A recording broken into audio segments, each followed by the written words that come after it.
also have movement modifying items that you can select if you have these as well, such as Carrot on a Stick, Riding Crop, Mithril Spurs, or Love Enchant. Those are all the basic steps to creating a character, so I'm going to do that one more time. As you can see, my character's been made down here. I'm going to do that one more time for my mage, and then we will get right into it. I think my mage probably has Kara gear or something. Frost, Double Gathering, no secondaries, regular mount. All right, we should be all set. So once you have your characters plugged in here, you'll be able to see if you did it correctly. You'll see your server here.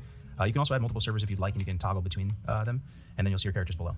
Here we go. So now we're going to scroll down a bit, and these are the best gold farms that we have access to at this point in time. Now, it's important to know that these aren't just made-up numbers. These are based off real market data from Mancreate Horde. Now, there are 4 main buckets that the guides on the Gold Assistant fall into. The first one is going to be a gathering guide. As you can see, these are some of the top ones here. So we have Herbalism, Shadowwind Valley, Herbalism, Terracar. We have Double Gathering. The second bucket are going to be killing farms. So that is something like this, Arcane Tomes in Shadowwind Valley, or Netherweb Spider Silk in Terracar Forest.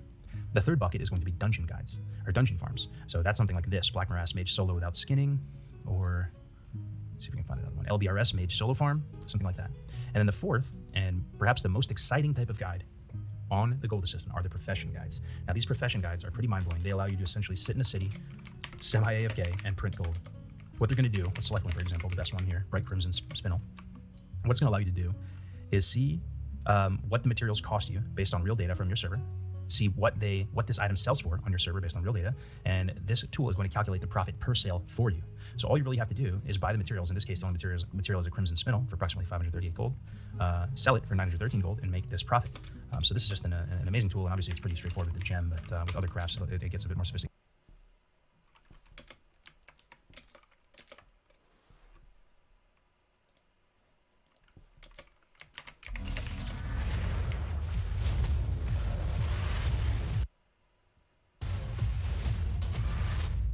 Ladies and mostly gentlemen, today we're going to talk about add-ons, and more specifically, we're going to talk about add-ons in Burning Crusade Classic that help you with leveling. And I've been recently doing quite a lot of research in regards to some of the add-ons that are available out there, and this video is just going to be kind of my unfiltered thoughts on some of these add-ons and which ones are good, which ones are bad, and what my general thoughts are of each of them. But before we get into that, guys, just want to shout out my Twitch, twitch.tv/MrGem. If you want to see me streaming the Burning Crusade Classic or the patch 9.1 PCR, all of that good stuff, I'm over on twitch.tv/MrGem every single day. Right, so I wasn't really planning on making this video until someone actually mentioned it in the stream, and they were like, oh, you know, what is better, Zygor or Rested XP? And I thought, you know what?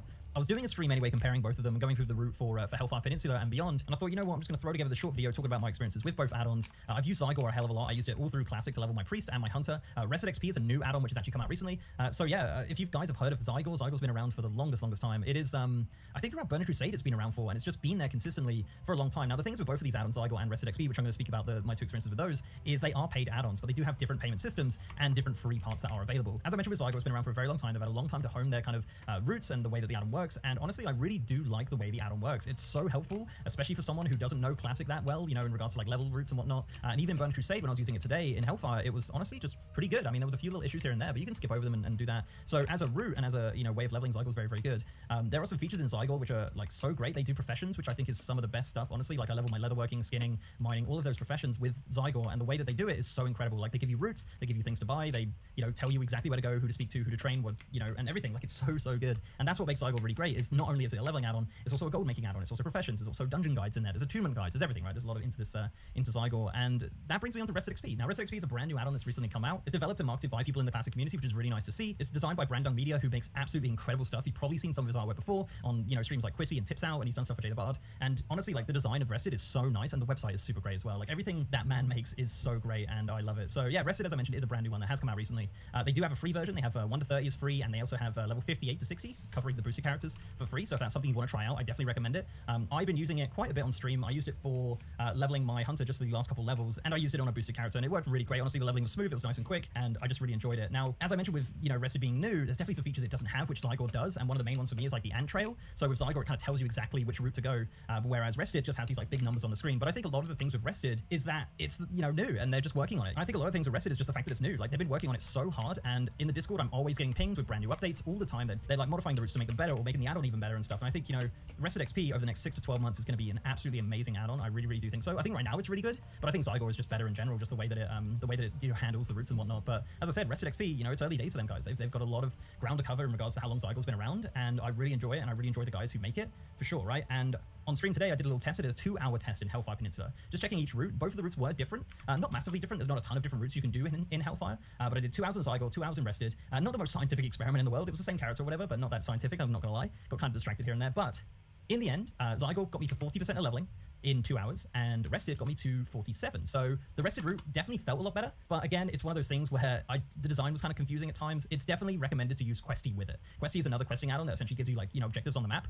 Absolutely use Questy if you're going to use Rested, because those two add-ons go very much hand in hand. Even Zygon and Questy work really well together as well. So yeah, just get Questy. Questy's great. It's on Curse Forge, you can get it on Overwolf or whatever.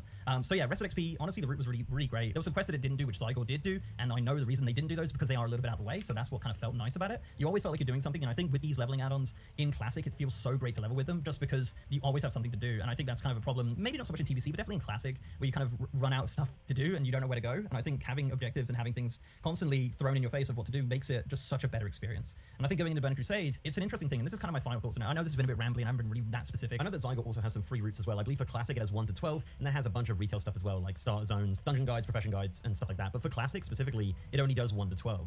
Basically, my closing thoughts on this ramble about these two add-ons, apologies again if this is kind of boring or weird, not really scripted or anything, just kind of my general thoughts on my experiences with these add-ons, is I think Rested XP right now, as of this video, as of June 1st, 2021, is a very good add-on if you know Outland. If you know Outland and you know what to do for quests, I think it's a really good add-on. One example I could give is when you have to close the demonic portals. It doesn't actually tell you, or the add-on doesn't tell you, sorry, that you have to collect 4 of the stones to close the portals. But whereas Zygon, it literally holds your hand and says, right, collect 4 of these, click this, and this, that'll do that. So I think if you know Outland, and you've been to Outland even on retail or whatever, because Outland hasn't changed, Rested is for you. And it definitely felt quicker. I've obviously been to Outland quite a bit, so I ended up getting way more percentage, and it's definitely felt like a much faster route. But if you want your handheld completely, and you know you want those extra features like the professions or whatever, Zygon's the one to go for. So basically, TLDR, if you're an experienced WoW player with a little bit of Outland experience, Rested XP is definitely the route to go for. It's going to be fast, it's going to be good. They also do dungeon cleave guides, so if you're dungeoning, they've actually got guides for that as well, which is incredible. So if you're going to do dungeon cleaving with a group, Rested also covers that, and that's something that Zygon doesn't cover right now. So yeah, dungeon cleave guide, pretty cool, right? That's a little extra thing, and they're always adding and changing and doing stuff like that. But yeah, Zygon, I mean, another thing with Zygon, which I kind of like, is that they have the extra action button. So if there's a quest that requires you to click something, for example, like the bombing over the abyssal shelf, it will have a button to click. But whereas Rested XP will be like, go in your bag and click that, you know, like you used to. And I think that's what's really cool about Zygon, and that's something that Rested XP doesn't have. But I think they definitely get add stuff like that, and that's what comes down to like them being new and just developing the add-on, getting kind of a bare bones version of it out there, and then you know pushing it and making it better and better and better. And that's what I'm really looking forward to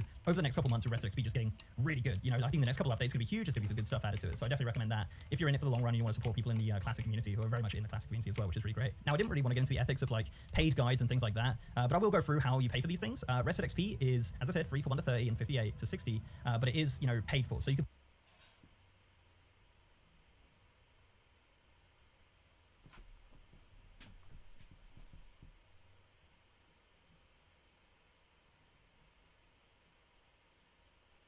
pay for 1 to 60, you can pay for 1 to 70, whatever. It's a one-time purchase, so you just buy the guide and you get it forever, and you get the updates forever. So if they throw out a new version of it, you get that forever. You literally just pay once. And Zygon, on the other hand, is a subscription-based one. So you pay a subscription every month, and you get the retail guide, you get the TBC guide, and I believe you get the classic one as well, and some other stuff as well. I'm not really sure specifically. So it's basically subscription versus one-time payment. For me, I definitely prefer the one-time payment. I think that's such a better way. You're already paying a WoW subscription, for goodness sake. Like, don't make me pay another one. Just, you know, one-time payment is definitely for me. That's my personal preference. Maybe that's not for everybody. Obviously, the price is a lot lower if you are going to do the subscription model, whereas, you know, Rested is just like one lump sum in one go. But yeah, guys, that's basically my unfiltered thoughts. I know there are some other guide add-ons out there, and I don't really know too much about them, but I'd absolutely love it if you guys do let me know in the comment section if you know any other guide add-ons that are available for, you know, free or priced or whatever. Yeah, do let me know, guys, in the comment section. But yeah, let me know as well if you've got any experience with Rested XP or Zygon. I'd love to know what you guys think of these two add-ons. Yeah, so this is just a different kind of video, I suppose, just me talking, and I hope you guys enjoyed it. If you've come this far, thank you very much for watching, guys. Before I go, let's give a massive shout out to my amazing patrons, YouTube channel members, and Twitch subs. You guys are awesome, and if you'd like to support the channel in any of those ways, links are down below. So leave a like on this video, guys, if you like, and subscribe if you haven't. I've also got a partner Discord channel with over 3,000 members, and as I said, I'm now streaming on twitch.tv/MrGM. I'm there every single day, just, you know, streaming World of Warcraft, having a good time, playing some classic, playing some retail, doing all that good stuff, guys. So if you want to check me out, I'm over on twitch.tv/MrGM every single day. And with that, guys, I'll see you next time.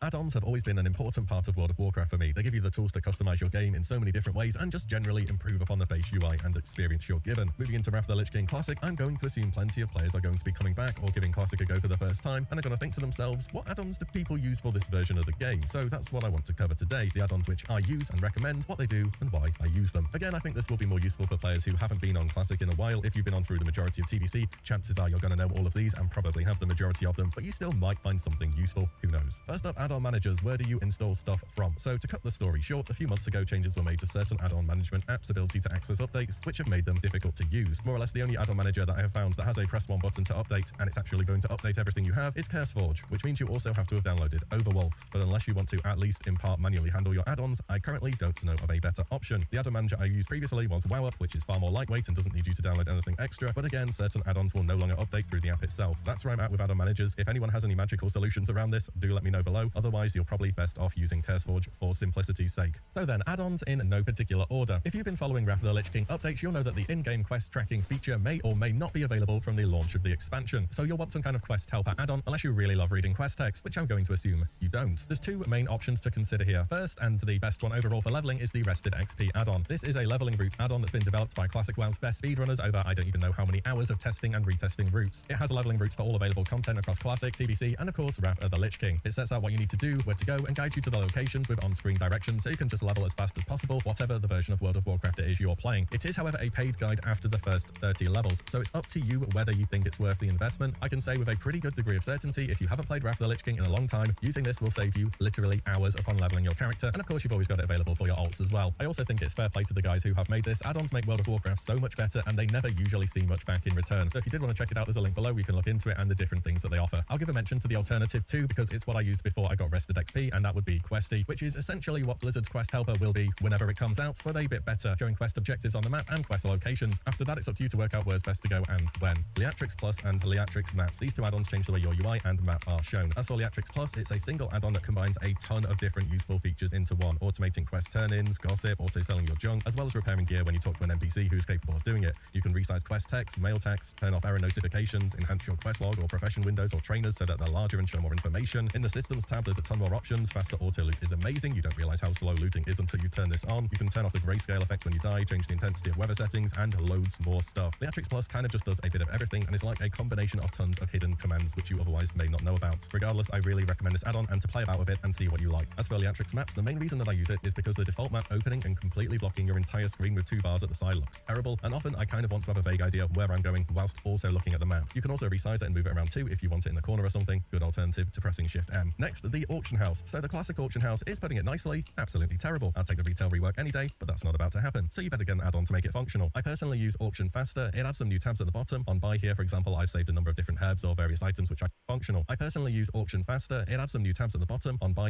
opening and completely blocking your entire screen with two bars at the side looks terrible, and often I kind of want to have a vague idea of where I'm going whilst also looking at the map. You can also resize it and move it around too if you want it in the corner or something. Good alternative to pressing Shift M. Next, the auction house. So the classic auction house is, putting it nicely, absolutely terrible. I'd take the retail rework any day, but that's not about to happen. So you better get an add-on to make it functional. I personally use Auction Faster. It adds some new tabs at the bottom. On buy here, for example, I've saved a number of different herbs or various items which I can click on and then just buy whatever I need. On the sell tab, it will by default place items at a suggested price lower than the current minimum offer, so just make sure you aren't underselling by too much. The reason it will by default place items at a suggested price lower than the current minimum offer, so just make sure you aren't underselling by too much. The reason I use this add-on and not other ones is because A, it's simple. I'm not a person who wants to spend a lot of time at the auction house. I want to buy something or sell something and be done and gone and doing other things. And B, it doesn't need to scan each time you search an item. Some other add-ons do this, and if you're on a big server and there's 50 pages of an item, you're going to be sitting there for minutes before it does anything. I don't know how, but Auction Faster doesn't do this. It just, well, auctions faster. So it's good for that. If you are, however, into playing the auction house and are a bit more involved in buying or selling, I still think TSM is the way to go, as it's got the widest range of customization and information available, but I will leave the experimentation on that front to you, as I wouldn't use it personally. Next add-on, Atlas Loot. I love this. It's like a handbook to every single item, profession, and reputation in your pocket. It also contains information for previous expansions, great for seeing a loot from that dungeon you're doing, what materials a certain item needs, what reputation you need for that enchant, which vendor sells it, and so much more. And you can link stuff directly to chat from it too. Really useful add-on, recommended. Since Wrath of the Lich King is the real rise of the collection addicts being able to chase their mounts, pets, and achievements, there is an add-on to help with that. It's called All the Things, or just ATT for short, and it tracks, well, you know, all of the things. Every zone exploration, quest, achievement, pet, item, and more. You can customize it to fit what you want to collect, since there are some things, like transmog, that you just aren't going to have space to be able to do. But if you do like your completion content, I can recommend giving this add-on a look. Next up, I use an add-on for bags. I've never really liked the each individual bag look, but there's add-ons out there which combine everything into one big bag. So there's really two options here that people use. First up, and the most well-known, is Bagnon. Aside from combining everything, you can also allocate bags to certain items, such as gear, and then there's an auto-sort button to organize your stuff for you, and hopefully it goes where you want it to. The other popular one, and the one I use, is Inventorian. It doesn't have the sort feature, but I think it looks better, and I don't mind organizing stuff by myself anyway. Next one I use is Doom Cooldown Pulse. This is one I've always liked. It simply shows a brief image of your spell flashing on your screen when it comes off cooldown, helps with remembering things to use them as of when they come off cooldown, and just tracking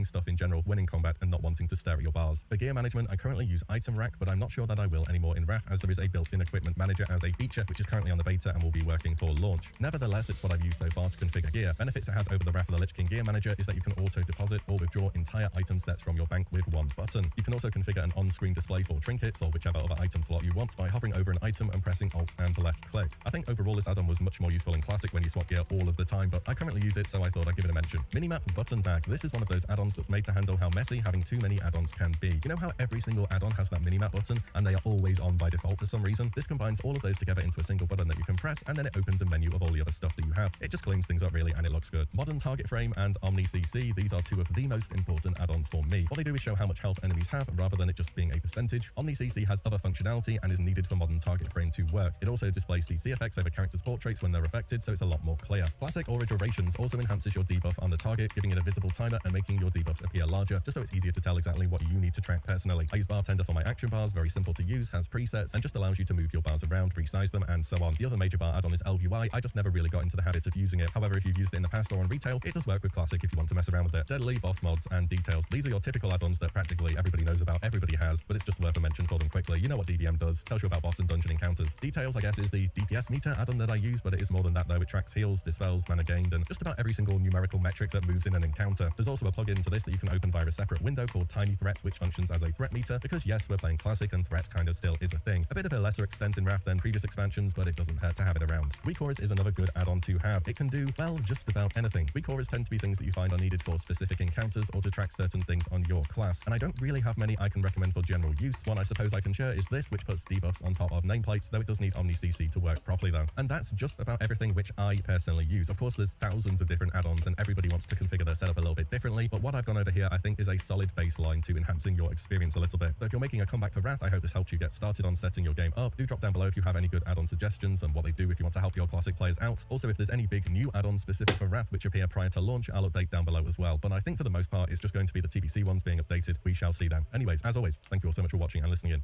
and I shall see you all in the next one very soon. Your class. And I don't really have many I can recommend for general use. One I suppose I can share is this, which puts debuffs on top of nameplates, though it does need Omni CC to work properly though. And that's just about everything which I personally use. Of course, there's thousands of different add-ons and everybody wants to configure their setup a little bit differently, but what I've done over here I think is a solid baseline to enhancing your experience a little bit. So if you're making a comeback for Wrath, I hope this helped you get started on setting your game up. Do drop down below if you have any good add-on suggestions and what they do if you want to help your Classic players out. Also, if there's any big new add-ons specific for Wrath which appear prior to launch, I'll update down below as well. But I think for the most part, it's just going to be the TBC ones being updated. We shall see then. Anyways, as always, thank you all so much for watching and listening in, and I shall see you all in the next one very soon.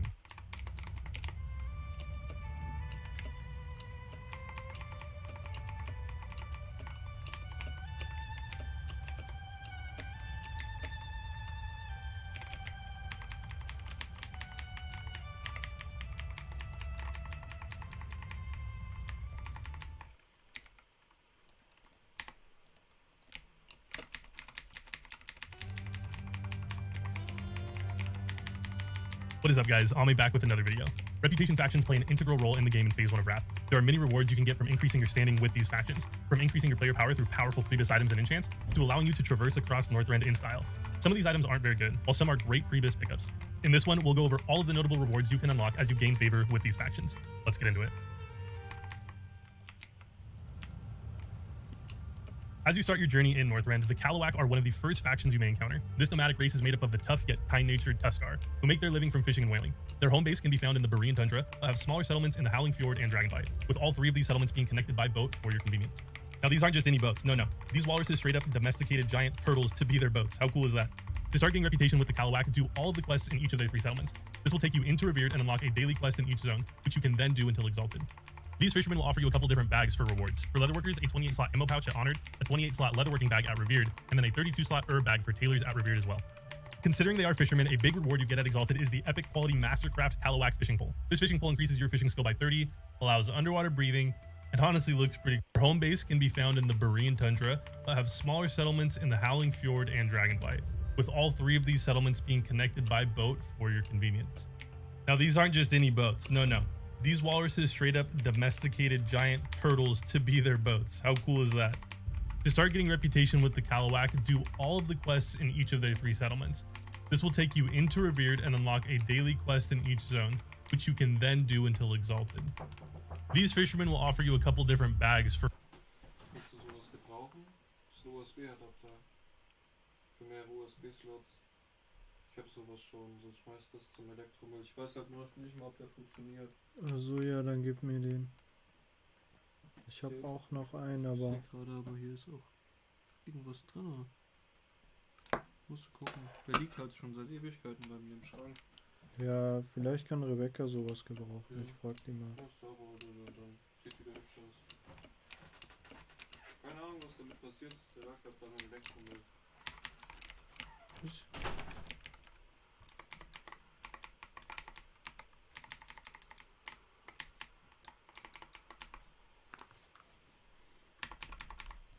reward. Every time you open a jar, you can then go back and get another one to try and get more rewards. Jewel crafters can also pick up a design at Revered for an 8 critical strike rating, 12 stam gem cut. At Exalted, you're going to get the Frenzy Heart Insignia of Fury. It's an alright trinket, nothing super special, but it isn't unique, so you can get 2 of them to mess around with if you'd like.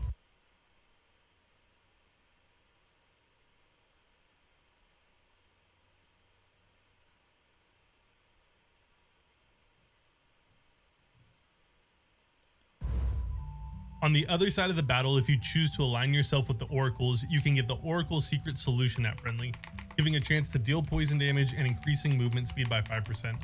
Again, just like the leaf from the Frenzy Heart tribe, just something good for leveling. After working your butt off to get revered, the oracles will give you an egg. Can I offer you a nice egg in this trying time? And after 7 days, this egg will hatch and reward you with aged yolk, most likely. Don't worry though, while aged yolk is one of the rewards from this, you can also get one of 4 pets: a cobra hatchling, a proto drake whelp, a tickbird hatchling, or a white tickbird hatchling. Interestingly enough, all of these pets are BOE, so you can trade them, sell them, do whatever you want with them. You may be asking yourself, there's gotta be something more than just some silly pets. Don't worry, at a 5% drop chance, you can get your hands on the one and only green proto drake. This mount can be elusive, so if you're wanting it, get that Oracle rep up fast to start farming it. Also at Revered, Jewel Crafters can pick up the Sundered Forest Emerald, an 8 crit rating, 4 MP5 gem cut. And then at Exalted, like the Frenzy Heart tribe, you'll get a trinket, the Oracle Talisman of Ablution. A trinket that increases crit rating and also restores mana, rage, energy, or runic power when you kill an enemy that grants honor or experience. Like the Frenzy Heart insignia, this trinket is not unique, so you can use 2 of them and it can be a nice little farming trinket, greatly increasing your uptime.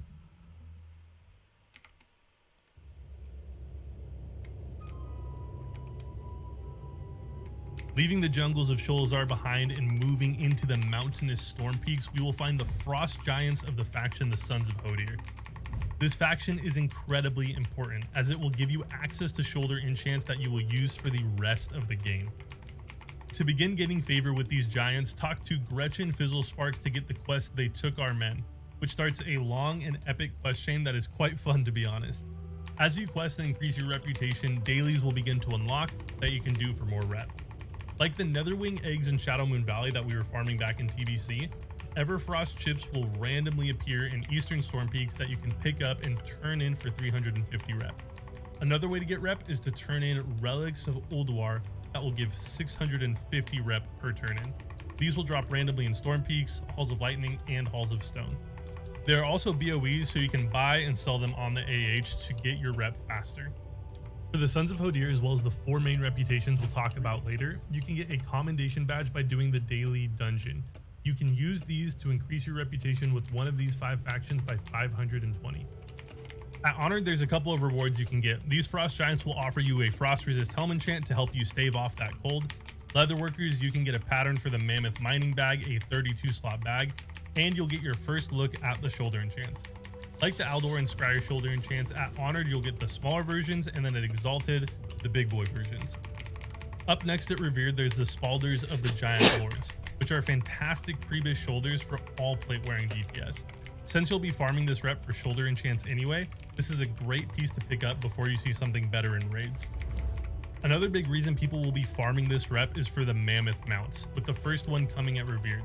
This one is only a single person mount, but then at Exalted, you can turn this bad boy into a carpooling machine, allowing 2 passengers to ride along with you. Also at Exalted, there's the Smooth Autumn's Glow Gem Cut, a solid cut giving 16 crit rating. And also the Glacial Bag for Tailors, which is a nice 22 slot bag pattern. And lastly, of course, we have the Shoulder Enchants, the reason we're here. Not much to say about these except that they're BIS for everyone, so you'll want to farm this rep. Now when I say everyone, I mean everyone except people with inscription as a profession. You guys will have access to even more powerful enchants that you can make for yourself. The Alliance Vanguard and Horde Expedition oversee the forces of their faction in Northrend.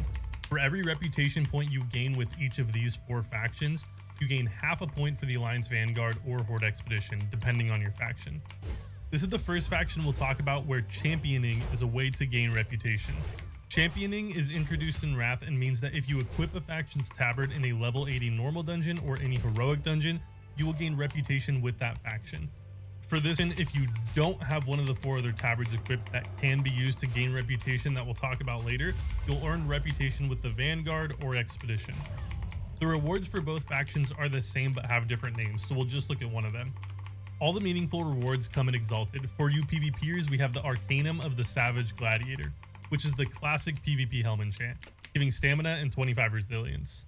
There's the plans for titanium plating for blacksmiths. You can put these on shields and it provides 81 block value and reduces the duration of disarm effects by 50%. Lastly, and what most people will do this reputation for, is the schematic for the Chopper if you're Alliance and Mechano Hog if you're Horde.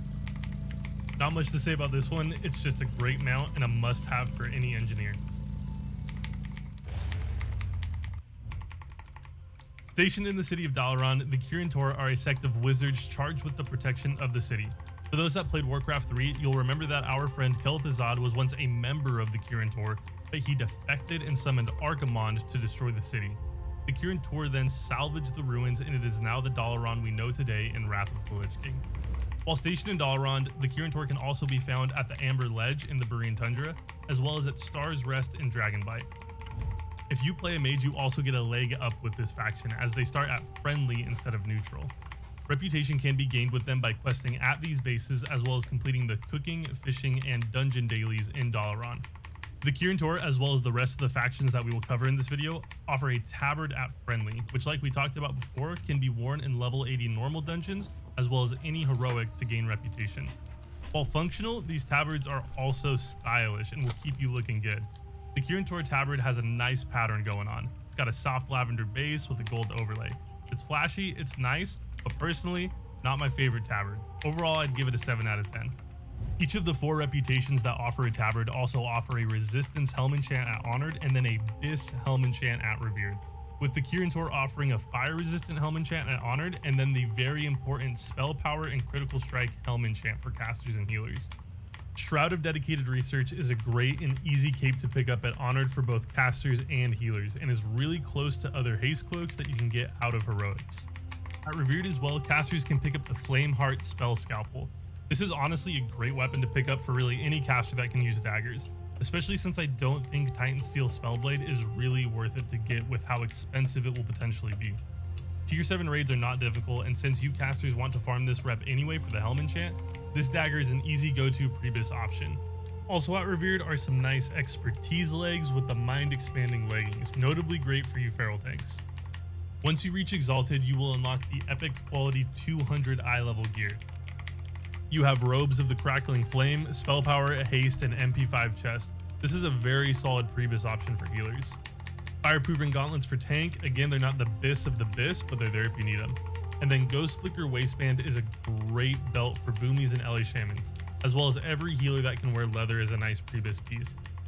And then lastly for the gear, we have Boots of Twinkling Stars, which someone like an enhanced shaman can pick up. What is important at Exalted with this faction is that jewel crafters get a very important gem cut with the Ruined Scarlet Ruby, a pure spell power gem cut which will get used a lot, so pick it up if you're a jewel crafter. And then tailors also get the pattern for Sapphire's Spell Thread, another very useful item that will always be used, which enchants legs with 50 spell power and 30 stamina. While not a reputation reward and can be purchased whenever you want, the Kirin Tor offer a number of very expensive and powerful rings that are reduced in cost as you gain more rep with them, starting at 8,500 gold and getting down to 6,800 gold at Exalted.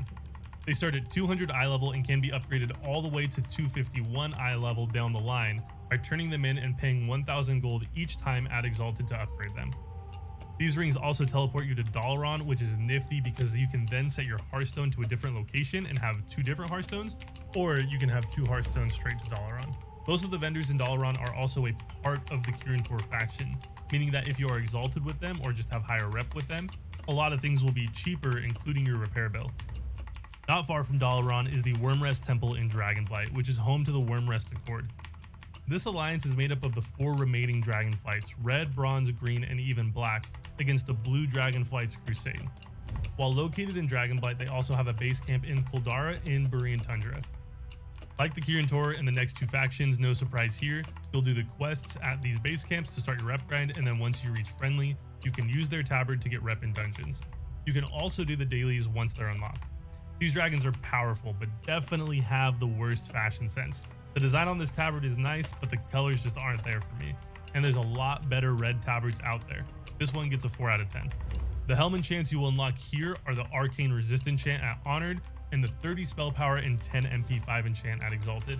This enchant won't be used that much since both casters and healers will lean more toward the Kirin Tor one with crit instead of MP5. At Revered, tanks can pick up a couple nice Priebus options. There's the Breastplate of the Solemn Council, giving defense and expertise, and the Sabatons of Draconic Vigor, giving defense and hit. And then also at Revered, tailors can get the Mysterious Bag Pattern, a 32-slot enchanting bag. Like the Kirin Tor, there's actually a great caster weapon here for casters that can use maces with the Gavel of the Brewing Storm. It's essentially the same exact weapon, but has haste instead of hit. So if you aren't hit starved, this is even better. Now at Exalted is where we're going to get the big stuff. Jewel crafters can get the Glimmering Monarch Topaz, a parry rating and defense rating gem cut, matching a red or yellow socket. For gear, there's the leg plates of Bloody Reprisal. There's better legs in heroic dungeons, but these are honestly pretty good and a solid option. The grips of Fierce Pronouncement are honestly super close to being really good. They're optional Priebus for Ellie and Resto Shaman, but if these had haste or crit, they'd be really juicy since the MP5 really isn't the best. Dragonfeed Bracers can give some nice agility, crit, and attack power, and are pre-bis for Ferals, Rogues, and Hunters. And lastly for the gear, the Sandals of Crimson Fury. These sandals are straight up pre-bis for pretty much every caster and healer. If you're using spells or healing, these boots are a great way to go and are itemized perfectly with spell power, haste, and a nice socket. Finally, at Exalted, it's not just the gear these dragons will give you. To reward you for all your hard work, the grinding, and as a symbol of your newfound friendship, they will straight up sell you one of their own kind to ride around on whenever you want. Kinda messed up and morally vague if you ask me, but it's a cool mount and an easy pickup. In Wrath, our favorite evil fighting crusaders are back with the Argent Crusade. This crew of crusaders is stationed all around Northrend, with bases at Dawn's Reach and Dragonblight, Light's Breach and the Argent Stand in Zuldrak, and the Argent Vanguard and the Argent Tournament in Iceground. Reputation gains can of course be started by questing at these zones, and at Friendly you will get the tabard to use in dungeons. Now these crusaders beat down on baddies in style. This off-white and gray tabard is crisp, it's clean, and a great tabard to throw on with a lot of sets. This one gets a 9 out of 10. For the helm enchants, we've got the Arcanum of the Fleeing Shadow giving shadow resist, and then the main helm enchant here at Revered is the Arcanum of the Stalwart Protector, which is the go-to tank enchant giving 37 stamina and 20 defense. Jewel crafters also get a gem cut at Revered, the Guardian's Twilight Opal, which gives expertise and stamina. Not a terrible gem at all. For our big loot at Exalted, the Signet of Hopeful Light is a spell power haste ring that also has a ton of intellect, making it a solid Priebus option for Holy Paladins. It's also a great pickup for any caster or healer, but there are better options out there in Heroics that offer way more haste. Staying on the Holy Paladin path here, there's another Priebus option with the Helm of Purified Thoughts. So if you're going for this, you can get the ring and the helm. Another solid Priebus option here for physical DPS is the Boots of the Never-Ending Path. These are going to be good for any physical damage dealer that can't wear plate, because there's a better plate option that we'll talk about a little later. And then for hunters, you have the Polished Regimental Halberd, a great piece to pick up that is loaded with agility, hit, and attack power, everything you need. Lastly, at Exalted, tailors can pick up the very important pattern for Brilliant Spell Thread, which enchants your legs to increase spell power by 50 and spirit by 20. Last up on the reputations to cover, we have the group of renegade Death Knights whose job is to train new Death Knights, the Knights of the Ebon Blade. They are based in the Eastern Plaguelands, but also have bases at the Shadow Vault and Icecrown and Ebon Watch and Zuldrak. Bonus for you Death Knights here, once you finish your introductory questline in your starting zone, you will start it friendly with this faction. For everyone else, to get reputation with them, you guessed it, you're going to start by questing in these zones until friendly, and then you can use the Tabard. For the Tabard, what else would we expect from a group of edgy emo Death Knights? It's a bold yet subtle Tabard that honestly looks pretty clean. I dig it. I'll give it an 8.5 out of 10. The helm enchants we're working with here are the Nature Resist helm enchant at Honored and the Arcanum of Torment at Revered, the enchant for all physical DPS dealers, giving 50 attack power and 20 critical strike rating. While the Kirin Tor had a haste and spell power cloak at Honored, there's a solid hit and spell power cloak here for any casters that are hit starved, so it's a good and easy pickup. At Revered, there's a couple of blue items that are honestly fairly decent as well. Reaper of Dark Souls isn't a half bad sword. If you happen to get Revered and don't have anything better, it's a nice sword to pick up for people like you Frost Death Knights. Spalders of the Black Arrow are actually pretty solid as a previous option for hunters, giving agility, int, crit strike, and attack power. Anyone that uses two-handed weapons can also get the Rune Blade of demonstratable power. It's definitely not the best weapon out there, but again a solid option if you don't have anything else and you are already farming this reputation. And then lastly at Revered, tailors can get a pattern to make a 32 slot soul bag, and jewel crafters get the gem cut for the Wicked Monarch Topaz, a 16 attack power, 8 crit rating gem. Finally, at Exalted, there's some great pieces. Darkheart Chestguard is a great previous pickup for physical DPS leather wearers. Belt of Dark Mending is a spell power and haste rating cloth belt. It's decent, it's not the best, especially if you need the hit, which this doesn't have. Kilt of Dark Mercy is there as an option.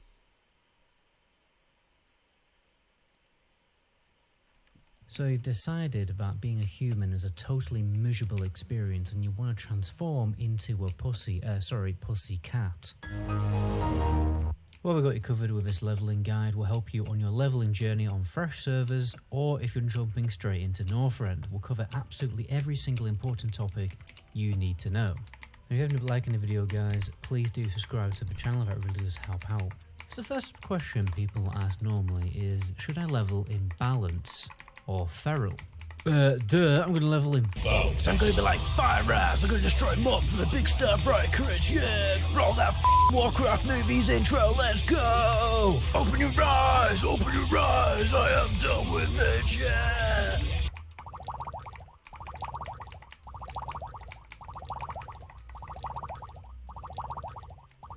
All right, let's do this. Take my Starfire crits, Melloch. Yeah. So balance is definitely more powerful in Wrath of the Lich King, but low level, you are just going to be drinking half of the time, and it's not very efficient. I think you could probably make it work at level 50 when you pick up some good talents and get some spirit gear, but in my opinion, I would just wait until you hit Outland and you've got a full set of good spell power greens before you even think about leveling in balance. And leveling in feral is just extremely efficient. Imagine playing a rogue, but you have healing spells. You're going to be in a constant cycle of just ripping up mobs like a Black Panther, and when your health drops, you can easily just top your health up with healing spells. In cat form, you actually take increased healing from healing spells. You're one of the most efficient levelers in the game, especially with the increased movement speed in cat form in the feral tree. I know you get your mount at level 20, but sometimes just jumping to the next mob in cat form is much better than having to mount up and demount every time. Feral Druid are even good levelers in vanilla WoW, so if they were remotely good in that version of a game where leveling was harder than convincing Scotty J to quit Whitley Neal Jin, they're definitely going to be good in Wrath, where every character is twice as powerful. The only exception to this is, if you've been playing a healer all the way through TBC, then it's probably better to go Boom Kit. It's going to be pretty good with all that spirit gear and obviously all the spell power gear, because there's no such thing as healing power gear in Wrath anymore. It all gets converted into raw spell power. The talent Alkin Frenzy prevents pushback on Hurricane, so you can just easily multi-pull mobs with Moonfire, clump them all up together and then just use Hurricane and Starfall and watch them all just melt. So let me give you some decent talents for leveling in feral and then also in balance. Honestly guys, you know, it really depends more on your personal preference. This is what I prefer to go for when I'm leveling as a druid. If you have different preferences or different playstyle preferences, then yeah, switch some talents here and there, but this is what I would personally recommend. Although there are some talents that are definitely absolutely mandatory. You definitely want to get feral swiftness, 30% increased movement speed in cat form. Honestly, the majority of the talents, they are just basic damage increasing, stat increasing or crit increasing things. But with some cheeky things like this, like Nurturing Instinct, increases the healing by 70% of your agility and the healing that you receive while in cat form. That's very useful. King of the Jungle is very nice, reduce mana cost of cat form, because you will be swapping cat form, sometimes even bear form, and, you know, swapping out of form to top up your health with healing. The main thing is a bit weird that we don't have Rend and Tear. Well, I mean, you're not going to be using, like, Shred at all, because you're going to be facing the target, so you're not really going to be using Ferocious Bite either. But we definitely want Berserk, because this, when you unlock it at level 51, is going to cause you to actually start to be able to cleave with your Mangle ability, and you're actually going to be doing it in bear form. Then you want to off-spec into the Restoration tree, right? You got Mark of a Wild buff there, which is very nice. You got Furrer, which causes you to maintain some of your energy when you're popping back into cat form.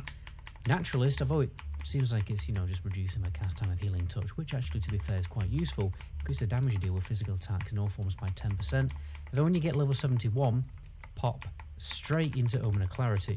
This has a chance to cause your next attack to be totally free of rage, mana, or energy, and we're mainly using that for energy, obviously, because we're going to be in cat form, so you get a totally free ability. Pre-level 75, though, however, before you unlock Savage Roar, you want to get 2 points in Infected Wounds. So when you leave a rip on the target to finish that target off, that mob is going to be slowed and won't continue melee attacking you while you move to the next mob. Now, when it comes to glyphs, in a pre-patch, you haven't got great options, to be honest, but I would go for Rake, because on humanoid targets it'll prevent them from running away and pulling more enemies. Then Rejuvenation is fairly decent, you know, if your mana health pool has dropped really low, you can top it up better with this talent, although it is normally better to just pop a regrowth. And then for Mine, you definitely want aquatic form. A number of situations you will be underwater, and increased swim speed is definitely advantageous. Also reduced cooldown on dash, going to be using that quite a lot too. And then Wild, you're going to get the reduced mana cost, which is just like a little bit useful. Now, if you're going to be leveling in balance, honestly, all the talents in the balance tree are extremely valuable. Now, like I said, I wouldn't really recommend switching to balance till you've got some good gear, but the thing that makes balance start getting good for leveling is Alkin Frenzy. So this has a chance to basically prevent pushback on your abilities, particularly Hurricane, which means you can you can just use Hurricane without the cast time getting interrupted or affected at all. So you can like Moonfire loads of enemies, clump up together, and like I explained before, just melt them down with Hurricane. I remember you can also use Barskin to prevent cast interruption, but this is obviously on a 1 minute cooldown. You've also got this Gale Winds talent, which increases the damage of Hurricane by 30%. You could probably switch straight away into balance if you want to try it out when you've got Alkin Frenzy, but it's really going to pick up in power when you get Starfall, level 61. Great extra AoE ability to combine with your Hurricane.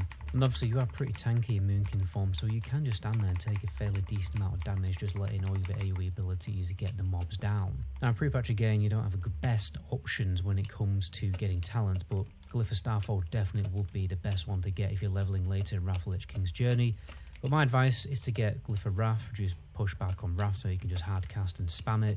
When you combine this with Celestial Focus, it's basically, well, you don't get any pushback at all. Then I recommend Insect Swarm, slightly increased damage on it.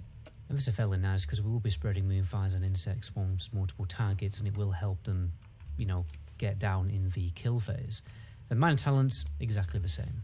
Now let's jump into talking about how do you actually play the class when you are leveling. First of all, I've got some really good tips for you, and then I'll get more into the nitty-gritty of how you actually play it, when it comes to rotations and things like that. Now, when you have to deal with multiple enemies or just a difficult pull in general, remember you can pre-hot yourself before you get into cat form for some extra survivability.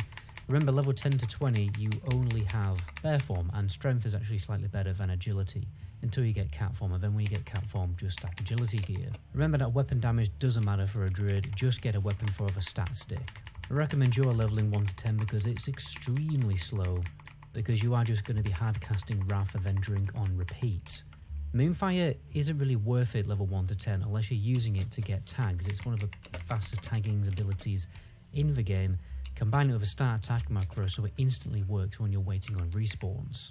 When you're taking on elites, doesn't matter whether you're Boomkin or Feral, honestly the best thing to do is to get the mob in a route, with entangling roots, and then just spam Wrath and then finish it off when you're in cat form. Remember that you can actually use it indoors now. Regrowth is much more mana efficient than Rejuvenation, so normally when you're topping your health up, you just pop a Regrowth back into cat form.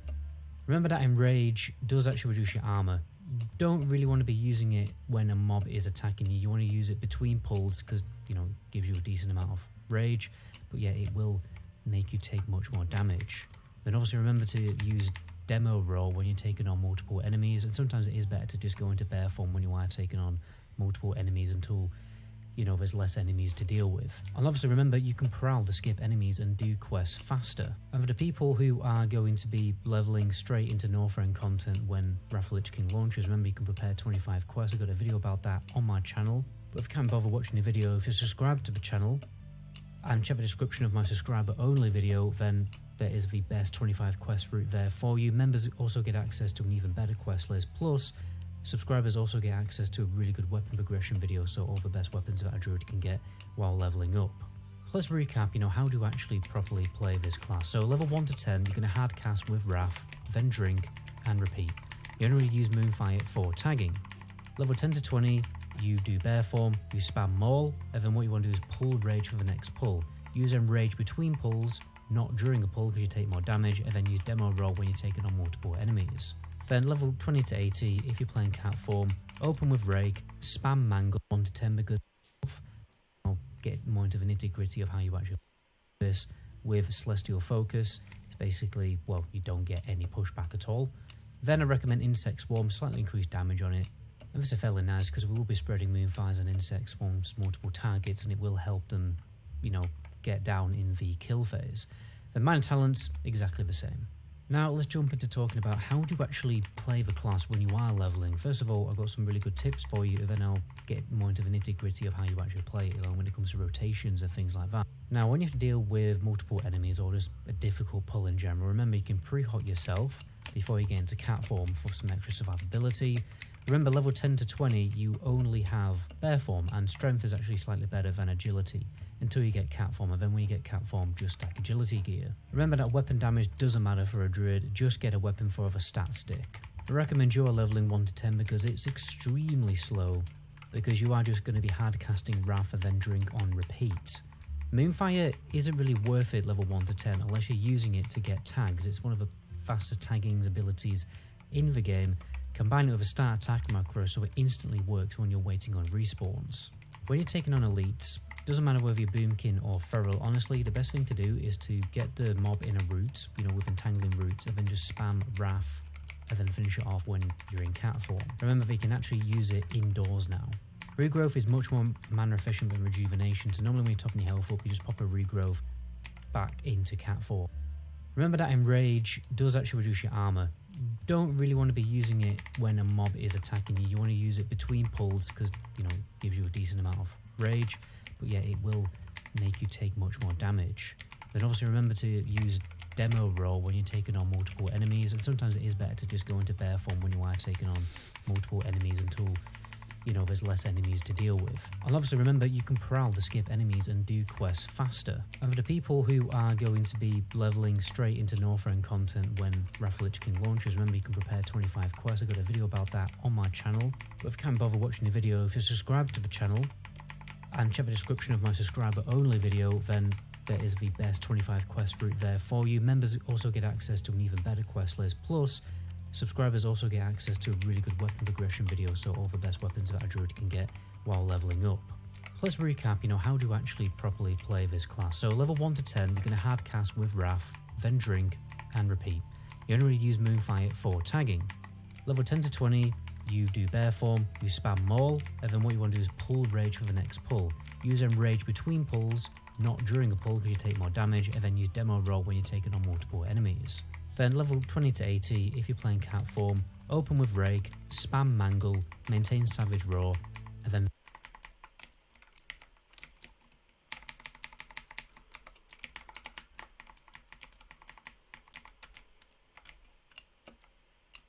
to this is, if you've been playing a healer all the way through, people who are going to be leveling straight into Northrend content when Wrath of the Lich King launches, remember you can prepare 25 quests. I've got a video about that on my channel.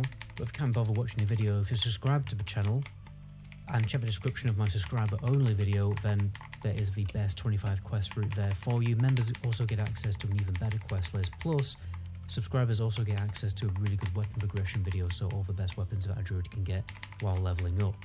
let's recap, how to actually properly play this class. So level 1 to 10, you're going to hard cast with Wrath, then drink, and repeat. You only really use Moonfire for tagging. Level 10 to 20, you do Bear Form, you spam Maul, and then what you want to do is pull Rage for the next pull. Use Rage between pulls, not during a pull because you take more damage, and then use Demo Roll when you're taking on multiple enemies. Then level 20 to 80, if you're playing Cat Form, open with Rake, spam Mangle, maintain Savage Roar, and then that's it. And then when you have a Berserk cooldown, go into Bear Form and spam Mangle. And remember to always use Regrowth, not Rejuvenation, to top up your health between pulls unless you need the extra healing. Then pop Rejuvenation if if your health has gone below 50% and you have that glyph. Now if you're playing Boomkin, it's pretty simple. Like multi-dot with Moonfire and Insect Swarm, clump the mobs together. You can very easily do this with Nature's Grasp because it's going to root everyone near you, and then just pop a Hurricane and Starfall and let the mobs melt. Obviously it only affects 3 targets though, so be mindful of that, and use Baskin when you can as well because that's going to help too. Anyway guys, that's going to be the end of the video there. My name is Meta Goblin. Until the next video, ciao.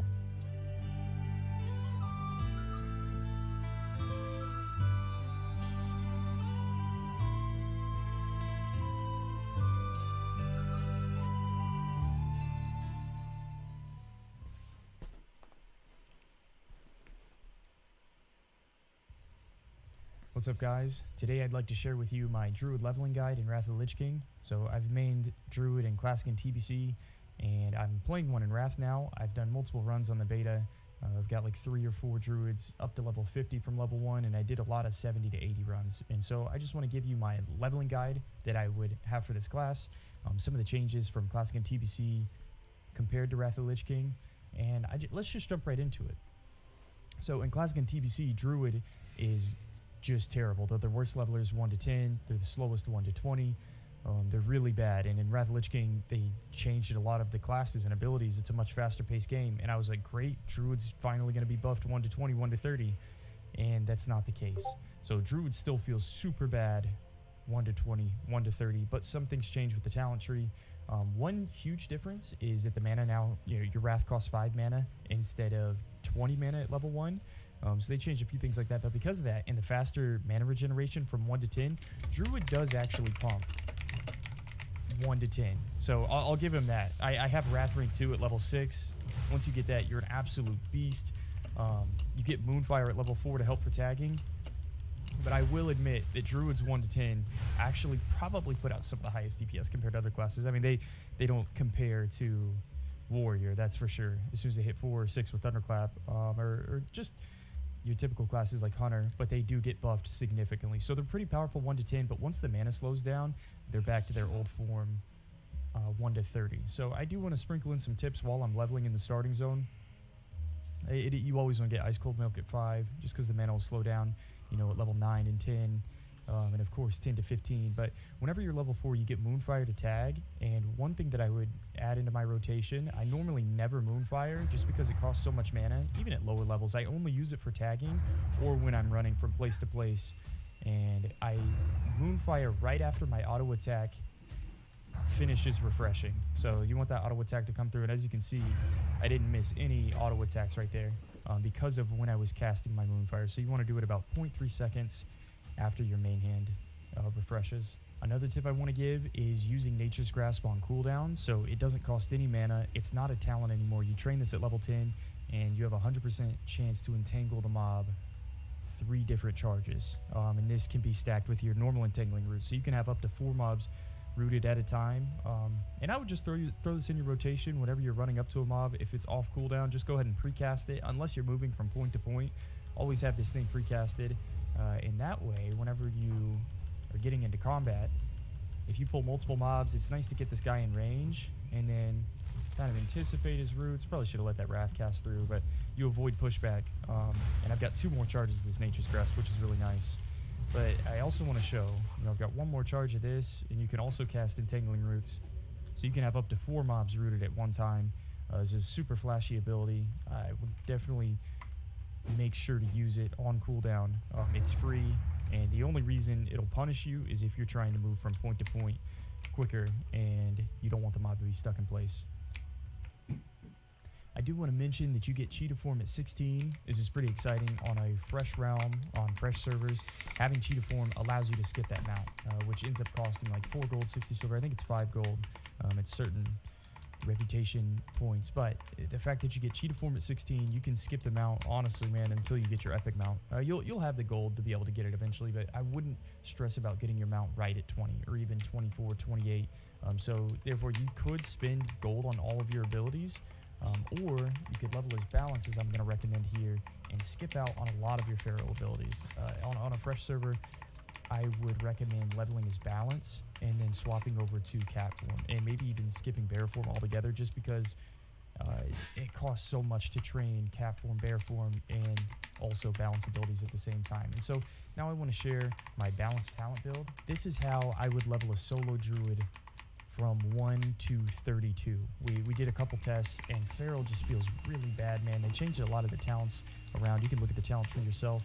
But just going straight into the feral tree right away to get feral swiftness like I normally would in Classic and TBC, yeah, you get the 30% movement speed. And because the game was so slow-paced, moving get that faster speed felt worth it. It felt like I quested faster. But because everything dies a little bit quicker, because the quests give a little bit more XP, a little bit less XP required to level up, this movement speed isn't as imperative. And man, they changed Furor and Omen of Clarity. Furor really is the one that you really don't want to miss out on. And feral doesn't look good until you get Mangled.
Heute ist schon spät, darf man nicht mehr was.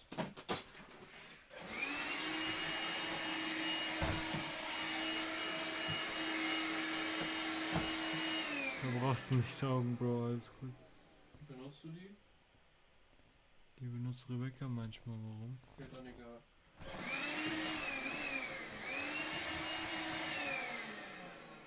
Danke. Hat jemand was gekocht? Mama hat Borscht gekocht. Ja. Mit Schmand und getoastetem Brotmittel. Okay, das esse ich.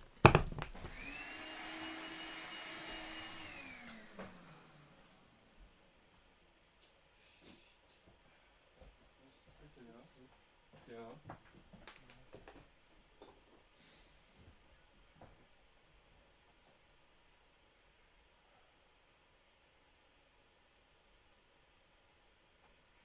Also, das kannst du komplett als Referenz nehmen.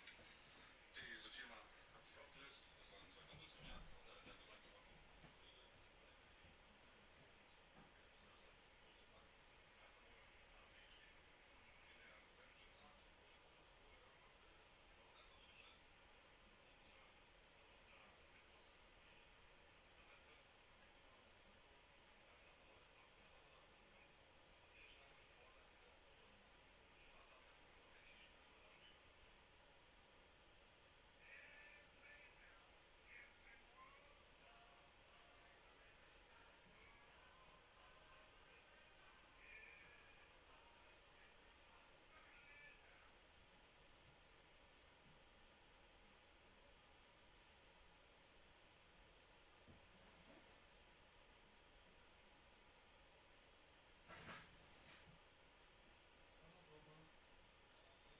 Ich will nur kurz nerven.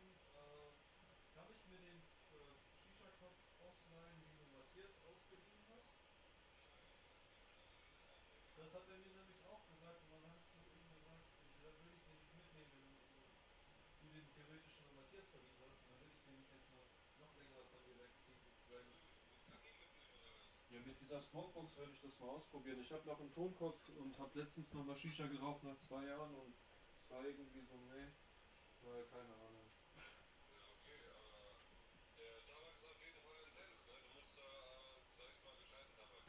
Schwarzen Tabak?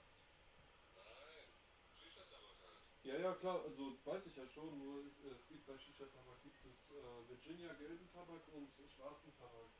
Der hat nur Nikotingehalt und ist hitzeresistenter. Ich kenne das von Freunden, dass sie den Kopf benutzt haben, aber ich habe den noch nie selber benutzt.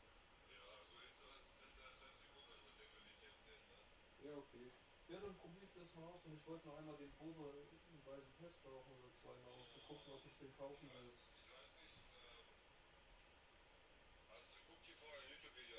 Ja, ich weiß, wie man den baut. Ich habe das bei Freunden immer nur gesehen, aber wie gesagt, nie selber benutzt. Ja, das weiß ich noch von früher, weil die Kollegen, die ich habe, die rauchen die mit Alufolie, Vollkontakt und mit viel Kohlen, die sind geisteskrank. Ja, also tat's nicht wie Sau, aber das hat halt geisteskrank viel Nikotin, weil schwarzer Tabak hat viermal mehr Nikotin als der normale Shisha-Tabak. Ja, nee, Thomas, dann weiß ich Bescheid und probiere ich den mal aus und wenn ich den dann benutzt habe, bringe ich den nächste Woche wieder. Okay, ja, spätestens in einer Woche.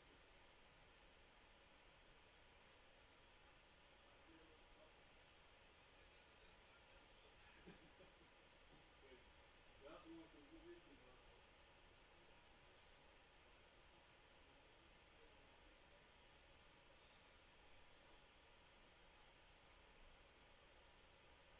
Okay, bis später. Bis später. Ciao, ciao.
Heart of the Wild is great, the 5% crit, and then the health that you get back whenever you crit once every 6 seconds is pretty insane too. But Feral doesn't pick up until 40 plus. So I really don't like leveling as Feral to start, but this is how I would do my balance tree. So 1 to 32, we're going 5 out of 5 Starlight Wrath. We take the 4% crit first. Moonglow, you don't really reduce the spell cost that much, so you definitely want the 4% crit first. And then Nature's Grace is great. I would go ahead and put 1 in Nature's Splendor just because there's really nothing else to put it in, and the increased range. Again, I don't like using Moonfire 1 to 32 ever while I'm playing balance unless I'm tagging the mob or moving from mob to mob, which I really don't even use it then because it's so expensive. Then we go 3 out of 3 pushback. So at this point, we get Starfire at level 20. Sorry for the woodchopper outside. Anyways, I'll put 3 out of 3 here, 2 out of here, Insect Swarm at level 30, and then the next two points, so the next 1 point before I respec at 32 would go into this increased vengeance. So your rotation 1 to 20 is literally just spam Wrath, and you're going to want to drink. You're going to want to buy ice cold milk. You're going to want to buy level 15 water, and drink in between mobs. Once you hit and you're going to want to drink. You're going to want to buy ice cold milk. You're going to want to buy level 15 water, and drink in between mobs. Once you hit 20, you get Starfire, and you're going to want to just Starfire everything. Finish the mob off with Wrath if you want, but still, I like to avoid Moonfire. So now you're just Starfire spamming. You get Starfire rank 2 at 26, which is a pretty big deal, and the new water at 25 really starts to speed up balance. And then at level 30, you're going to get Insect Swarm, and I like starting off with Insect Swarm and 3 Starfires. So it sounds counterintuitive to cast the instant cast spell rather than charge up a 2.5 second Starfire, or I think it's like 3 seconds whenever it's talented in balance. It sounds counterintuitive, but if you have 1 point in Nature's Splendor and you get that extra tick from your Insect Swarm, the mobs that you're killing around this level, I really found it good. So Insect Swarm is rank 2 at level 30 as well. So go ahead and make sure that you train that. Whenever you put this talent in, there's a rank 2 available at the trainer. And yeah, my rotation from 30 to 32 before I respec Feral is Insect Swarm, Starfire, Starfire, Starfire. And then if you need to finish the mob off, cast a Wrath just to save mana instead of Moonfire. So at this point, I like to respec and go Feral at 32, and it's not even because I get Ferocious Bite at level 32, it's just that balance starts to slow down. We just got, 2 levels further away from our Insect Swarm just being trained. I think we get a new Starfire at 34, and we're still using level 25 water. And so everything's just slowing down at 32, and things are picked up fast enough by Feral at this point that I feel confident swapping over to Feral. So if I do go Feral, I start out in the Resto tree. You need to get 5 out of 5 Fury. It's insane in Wrath of the Lich King the way it works. You pretty much start out at 100 energy in cat form every single time. After combat, you heal and then shapeshift back into cat, and you've spent enough time that you have 100 energy to start out with. Omen of Clarity is really good, and like we talked about earlier, the Feral tree until Mangle just really isn't that exciting. What's nice about level 32 is you can get Omen of Clarity, and you can get your increased movement speed right away. So it's a really comfy level. It's the earliest that you can swap over, in my opinion, to have a smooth leveling experience. So you still get your increased cat form. I really like 32 is just that sweet spot. This is the special number to go from balance to Feral. And then if I was to continue to go down this tree, we're going to respec at 50. It would look something like this. I think at this point, everyone's going to have different decisions on what they choose. I like going Primal Precision. It depends on where you are in your questing route. The expertise is nice if you're fighting mobs 1 or 2 levels higher than you or the same level. And I really like the refunded energy on my finishing moves. Whenever Ferocious Bite doesn't hit, you almost get all the energy back. And then I go 2 out of 2 Primal Fury, 3 out of 3 Predatory Strikes. They added, the chance for that instant cast nature ability afterwards. So Predatory Strikes is really strong, but I don't favor it over these 2 points. And at this point, I like to get my Feral Charge right away. We go Nurturing Instinct 2 out of 2 because we need something somewhere. You could go Survival Instincts. It's a really strong defensive cooldown. So you might put a point in right there. Honestly, that's what we should do. We should get Survival Instincts. And then 1 into Nurturing Instinct, and then 4 out of 5 Heart of the Wild. And so at this point, I'm swapping over to Feral to get Mangle, and I can show you that now. So at level 50, we are going to get rid of Furor and Omen of Clarity. but this is so that we get Mangle. It's extremely busted. If you don't get Mangle at 50, you're kind of trolling. And the talent points are going to look something like this. We go 5 out of 5 Heart of the Wild, get our 5% crit right away.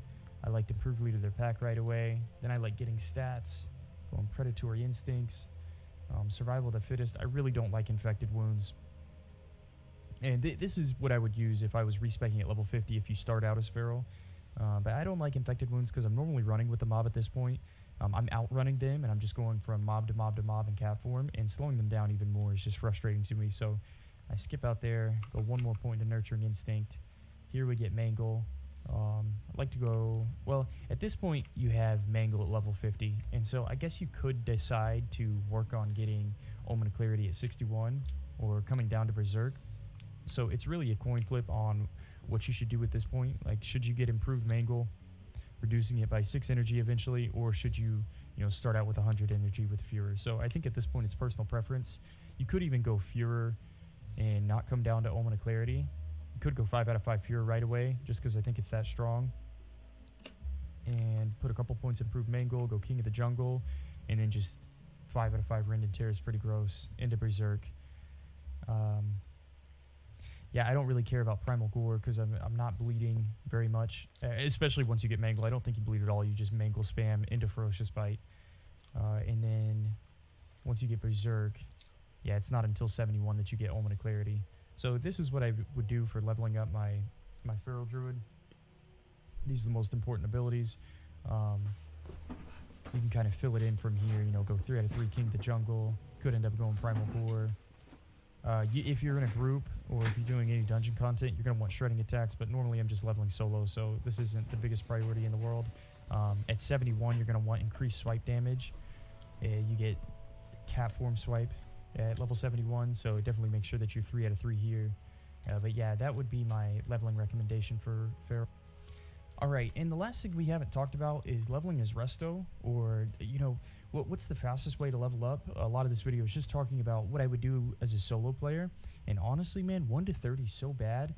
I would find a 5-man dungeon leveling group until 32, 5-man dungeon spam group, get a couple dungeon pieces. Feral's really good if you have a little bit of gear on your character, but in a fresh environment, you normally don't have any gear, which is why I like the level balance 1 to 32. And after Dustwall of Marsh at level 40, you literally have all leather Agi strength upgrades. At level 40, you're pumping as a Feral from the quest rewards. But one thing that we haven't talked about is the idea of leveling as Resto and just being full support, whether that's in a 5-man group or a duo. And so Cargos and myself in Classic, I actually leveled a Druid Warlock with him during the Season of Mastery PTR. And it was insane leveling with a Warlock that was super aggressive. And all I was doing was keeping him up, trying to give the Warlock 100% uptime, and I was actually using Moonfire and Insect Swarm to finish off some of the mobs. So it was this elegant dance of just trying to use my resource efficiently as possible. It's still an area that I'm not sure how to play Druid, but because Druid is so poor, it's so bad leveling 1 to 32, I think that leveling in a duo group or a dungeon group is this untapped potential. And so I'm going to be leveling with a warrior on this Wrath of the Lich King fresh. I'm super excited, and I want to show you my build, what I was thinking. So instead of going balance or leveling as Feral, I'm going to be this weird Resto hybrid build. And so I'm going to be healing him a lot. I'm not really going to be casting that many Wraths. I don't really want the Killing Blow because I want the warrior to get Victory Rush. But we need to go down this tree because we're going straight for Brambles. So increasing my Thorns by 75%. This seems worth it in the long run. He's going to have 5 to 10 mobs on him the entire time, and I'll just be keeping him up with heals. And then I'm coming straight over here. We're going Improved Mark of the Wild just to make the warrior a little bit more resilient. Then we get the Pushback talent. I'm really not going to have Threat that often, hardly at all. Kind of a wasted talent. I do like the Reduced Threat right away. That way I can get some... I can have double hots rolling early on, a little bit earlier, and my Healing Touch, if I hit him earlier, it won't pull the mobs off of him, and so... I like that. This isn't the biggest deal in the world, decreasing my Healing Touch time. I mean, yeah, it's the only ability I'm going to be casting, but I'll be auto-attacking a fair amount. And just having the reduced time isn't the biggest deal in the world. So I go Omen of Clarity here. I like 3 out of 3 Intensity at this point. We'll add another point here. And then I like Improved Rejuvenation right away. So this is at level 40. then reduce the mana cost of some of our spells. I like Nature Swiftness right away. It's busted. Increase the healing effect 4 out of 5. And then I think we go crit chance here. I think there was one more. Yeah. Then I use Gifted Nature. So at 53, at this point, we fill in the gaps. Get further down the tree. 3 out of 3 Living Seed is insane. So whenever I critically hit, we add a seed that pops right away for 30% of the critical heal that hit him. And this is going to be at level 60. And so this is a really fun build. I'm never going to play Druid this way. I'm never going to level this way. Normally, I just would never do this. And I think this is breaking or revealing the untapped potential of Druid. They're super strong in duos.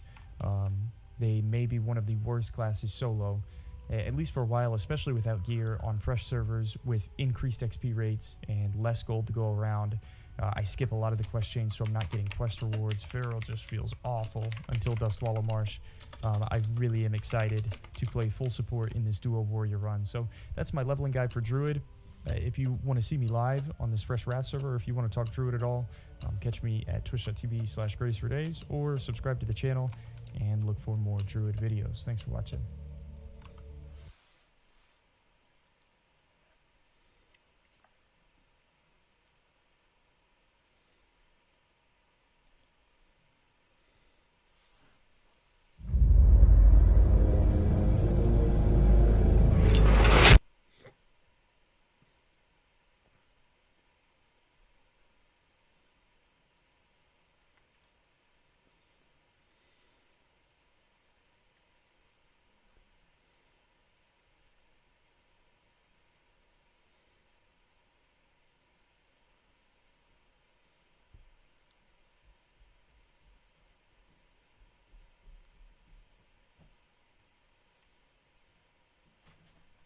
Hallo?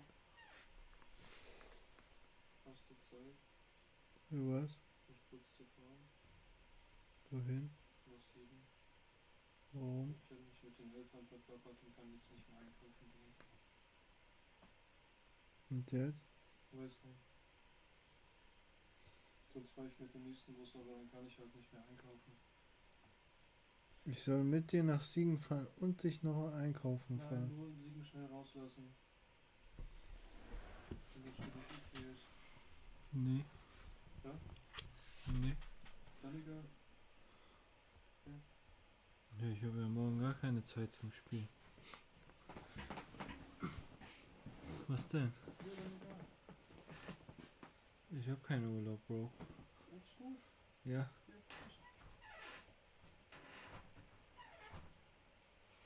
Kriegst du es hin? Nee.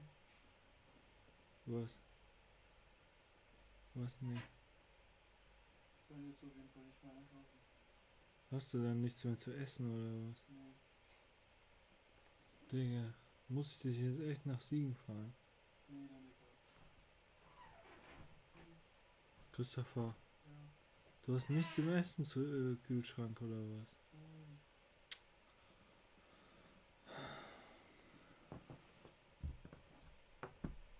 Ich wollte mir nur so ein Tiefkühlpack kaufen, schnell. Ja, dann gib mir mal meine Vape. Erstmal.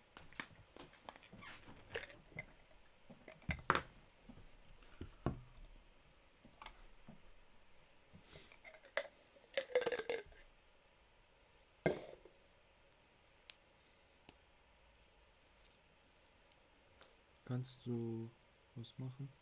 Ja.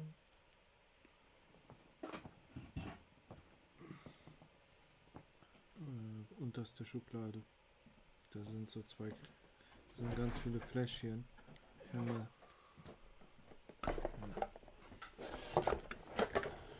Weiß nicht, nehme ich 2 oder 3? 2. Nein, 3. Können wir mal. Ja?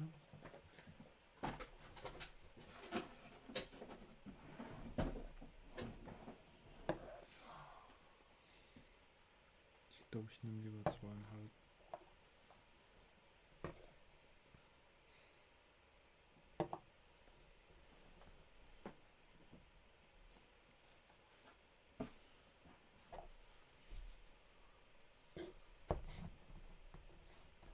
Soll ich hier warten? Das ist unser Haar für mich. Ich würde mit den Eltern das Gespräch gerne weiterführen. Dann geh. Ich komme gleich, wenn ich fertig bin. Danke, Matthias, wirklich.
Ja. Jo.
Bist du zur Brecke? Luise? Cool, nein. Sah so aus, packst du deinen Rucksack. Ich hab mal Portemonnaie gesucht. Christopher, weißt du, was die größte Erleichterung ist in WoW? Komm, ich zeig's dir. Wenn du die ganze Zeit auf 1000 Gold sitzt, das ist ja schon Krise, ne? Hast du die jetzt verkauft bekommen? Ja. Ist eben noch Meldung gekommen, Digga. Weil ich hab die heute. Die Bist du jetzt drauf? seit 4 Tagen habe ich die jetzt gehabt, ey. 899, natürlich gehen die weg wie warme Semmel. Das hat 3-4 Tage jetzt gedauert, bis die endlich verkauft wurden. Ich habe die eigentlich für 1300 drinne gehabt. Und ich habe die für 900. Eine Dalaran Muschelsuppe für 10 Gold. Willst du mal sehen, wie viel ich davon habe? Immer hart. Wie viel? Ich habe die eine Zeit lang für 30 Gold verkauft. Digga, was? Ich habe jetzt für 2500 Gold Suppen gekocht. Ich habe so für 1000 Gold eingekauft. Ich habe heute mein Zimmer aufgeräumt, während ich Suppen gekocht habe. Bisschen aufgeräumt. Den Tisch muss man noch alles abputzen. Aber ich habe keinen Bock, Alter. Ja, deswegen bin ich am Überlegen, Monitorhalterung zu holen, nur deswegen. Wegen was? Ist ein angenehmer Tisch regelmäßig sauber zu machen, wenn du nicht so viel da drauf stehen hast. Viel, ja. Aber man braucht eigentlich nur quasi eine Schublade frei, wo du abends den ganzen Scheiß hier sowieso was hier dann hinstellst und wenn du wieder am Tisch arbeitest, bevor du den abwischst, kannst du das dann drauflegen. Aber bei mir ist halt, ich weiß, als ich noch alleine gelebt habe, da konnte ich mein Zimmer auch viel einfacher sauber halten, weil ich habe halt viel zu viel Scheiße in meinem Zimmer. Ja, das habe ich ja auch bei mir gemerkt. Seitdem ich alles jetzt in Kisten habe, habe ich keine Probleme mehr, mein Zimmer sauber zu halten, weil die Sachen, die ich in meinem Zimmer habe, die packe ich in meine Kisten und in den Kisten steht drauf, was drin ist und dann stehen die da, fertig. Ja, ich hatte in Gießen auch immer Matthias, ich möchte nicht nichts hier unhöflich rumstehen sein, oder so. aber können wir? Selber unhöflich, Alter. Es tut mir leid. Ich wollte es dir nur zeigen. Nein, wir können ja gerne weitersprechen, Ja, oder? können wir doch. Ich muss unbedingt essen. Ich habe heute nur gefrühstückt. Digga.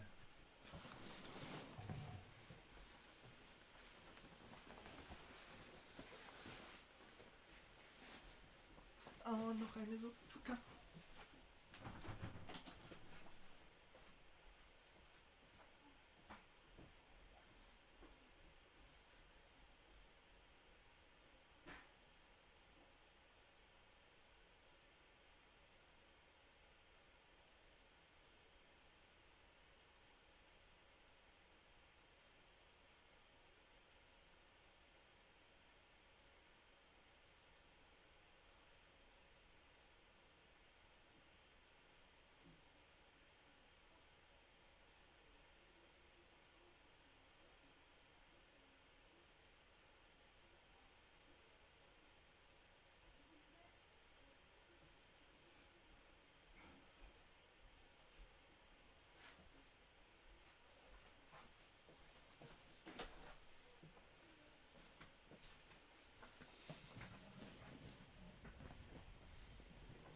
Now, this is a really interesting way to make gold, and I can't tell you exactly how much gold you can make because we're just not 100% sure yet on what the respawn timer is of the specific item we're talking about, which, if you looked at the thumbnail and you've got eyes, you probably guessed that it's this. Siren's Tear. So yes, what we're actually talking about is Siren's Tear, and when it comes to crafting, this can be used in quite a few good recipes. It can be used in Wisp Cloak, which is a very, very good BOE healer cloak that you'll be able to sell on the auction house all day long. It can be used in Death Chill Cloak, which again is another BOE cloak that you'll be able to sell on the auction house, and the one that most people are wanting it for is the Enchanted Tear. So the Enchanted Tear is a +6 all stats gem that you can put in your gear. You can only use one of them, but it matches any socket. So if for your meta gem you need something like blue gems, but you want to stack loads of agility, then you just put one of these in, and obviously then you can just stack agility, and it's quite a common method of doing it. But these are quite expensive, because if we look right now at Siren's Tear, you can see EU market value on average is 283 gold each, and US market value is 256 gold each. Now, we're currently selling them at between 325 and 340 gold each, and we've just farmed 3 or 4 with a couple of us, well, there's actually a few of us now, very quickly. Now, there's some uncertainty around the vendor because, as you can see here, it's got 1 available. It seems like everyone can get their first one, no problem, because we've been testing this and we've been looking at how long it takes to repop onto the vendor and stuff like that. And at the moment, by the time we get enough clams, there's normally another Siren's Tear there. So I would say it's definitely less than an hour, you know, I would say around that. But it looks like it's a rolling restock, if you know what I mean. So if you was to just stack up on loads of these, you could potentially buy one, give it a minute, and then it would be at that restock point in time, and you could buy another one instantly. Obviously, you're going to have to be very lucky, but ultimately it's something you can do. Head over to Borean Tundra and go to the little cave just to the northeast of the Nexus. So all you'll need to do is grab the first quest from King Murgle, and you'll need to go down underwater, kill a mob, use a flask type thing to fill it up, then you go back and hand in. The next quest, you'll then need to go and get the Winterfin clams, and you'll need 5 of them. Once you hand that in, you'll then have access to the vendor. Now it's quite simple. You can just run around, grind on these murlocs, and even loot some of them from the floor. And that's what I would recommend keeping your eye out for, is picking up as many off the floor as possible, because on our server in particular, most people are just going for the kills, so they're not looting the clams that are on the floor. So make sure you pick up as many as possible. We're averaging being able to get around 3 Siren's Tears an hour, so 300 clams an hour, and that's with a lot of competition, and at times like this, a lot of PvP. Good job, Mincy. I shouldn't really say good job. He's level 80 and that person he just ganked was like 70. Actually, shame on you, Mincy. But ultimately, you want to run outside, you want to run in the cave, you want to just kill as many of these murlocs as possible. And there's one really good thing that I've not even spoke about. If you get dark water clams, you also have a very small chance of getting a Siren's Tear out of these. Most of the time, it's just meat that comes out of it, or even North Sea pearls. Now, the North Sea pearl market is very, very different between EU and US. Being in the EU, you're going to get 4.5 gold-ish, and on US, you're going to get over 11 gold. But still, you're going to get a lot of these because you're going to kill lots of these murlocs. You're going to open lots of these clams. In fact, we just opened 10 just to see what we'd get, and we got 2 of these pearls. So you're farming for Siren's Tear, you're getting the dark water clams, which you might get a Siren's Tear in, very small chance. And you're obviously handing the Winterfin clams in whenever that Siren's Tear is available on the vendor. What I would do is I would run around here, I would kill all of them, I would loot them all, and I would try and get 300 or 400 clams at a time. By all means, once you've got the first 100, go and hand it in, and if by our testing, and that testing's correct, you should actually then be able to instantly buy another one if it's available. It looks like everybody can buy that one and it's not shared. So it's not a free one. You've still got to get 100 clams, but you've not got to wait for it to respawn on the vendor. It will be there for everyone. That could be wrong. I just want to put that out there now. If it's wrong, it's wrong, whatever. It still repopulates on there, as in restocks, quite quickly. So as long as you farm loads of these, I'd want to sit with 400 or 500 clams in the bag at all times. Every time you fly to the Nexus or Oculus to go and do your heroic for the day, stop by the vendor, see if there's a Siren's Tear there. If it's there, about 300 gold on average, let's say, across all regions. Being able to farm 3 of these an hour comfortably, or even if you only got 2, that's still like 660 to 700 gold an hour, or if you can get 3, that's even better. Or 2.5, it doesn't matter because you can just stop by here at any time. So if you're flying to the Nexus and you've got 20 minutes because someone's AFK or whatever, you're waiting to try and find someone, run round and get clams. You will make big gold. Trust me. And as we know, it's an ever-changing market, and the more there are on there, the lower the price is going to be, obviously. But that's why you've got to be first. If you're not first, you're last. And if you're last, you're going to be poor. As an FYI, you can actually farm these from somewhere else, as in fishing in Wintergrasp, and you can fish up clams and open them and have a chance at getting a Siren's Tear. But that's a very RNG way. So it's up to you. I'm not saying this is the only way to get Siren's Tears, but fishing is going to be luck-based. Now, it's been quite a while since I've actually spent any time talking about add-ons, but I found one that I absolutely love, and it's not got that many downloads in the grand scheme of things. If we look on Curse, at the time of recording, it's only had 45.3k downloads, which honestly is really low for how good this is and how good it looks. So it's called CDTL2, which is cooldown timeline. And jumping in game, it's this single bar that I've got here, which shows ready 25%, 50%, 75%, and 100%. So this is your cooldowns as you use them. Now, it can be really useful for some classes and maybe not as useful for others, but you can customize this a lot. So if I show you just how mine works for now, so if I use my Holy Shield, it goes on cooldown, you can see it slowly move down. If I Judge, it starts following it on, and then if I Hammer the Righteous, that follows along as well. I now know what's coming off cooldown and what's coming off like quicker than the other. Now, you can do this with timers, obviously, where you can just have the text on the icon, but I like to have the icon disappear completely. So this setup here is weak auras. The top bar and the bottom bar here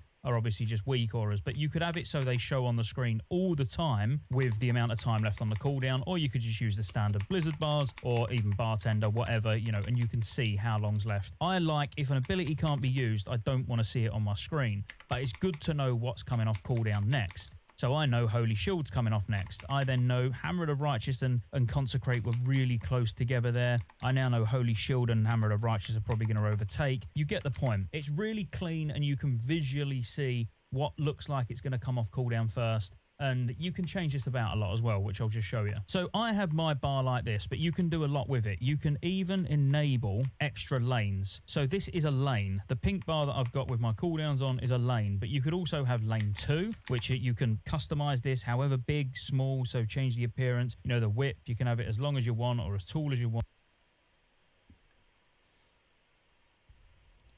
What's up, guys? Today I'd like to share with you my Druid leveling guide in Wrath of the Lich King. So I've mained Druid in Classic and TBC, and I'm playing one in Wrath now. I've done multiple runs on the beta. I've got like 3 or 4 Druids up to level 50 from level 1, and I did a lot of 70 to 80 runs. And so I just want to give you my leveling guide that I would have for this class, some of the changes from Classic and TBC compared to Wrath of the Lich King, and let's just jump right into it. So in Classic and TBC, Druid is just terrible. They're the worst levelers 1 to 10. They're the slowest 1 to 20.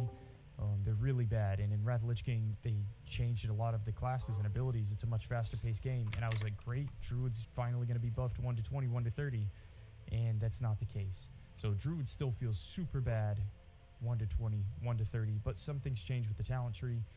One huge difference is that the mana now, your Wrath costs 5 mana instead of 20 mana at level 1. So they changed a few things like that, but because of that, and the faster mana regeneration from 1 to 10, Druid does actually pump. Hallo? Schön nicht. Hallo? Hallo Matthias. Ah, jetzt.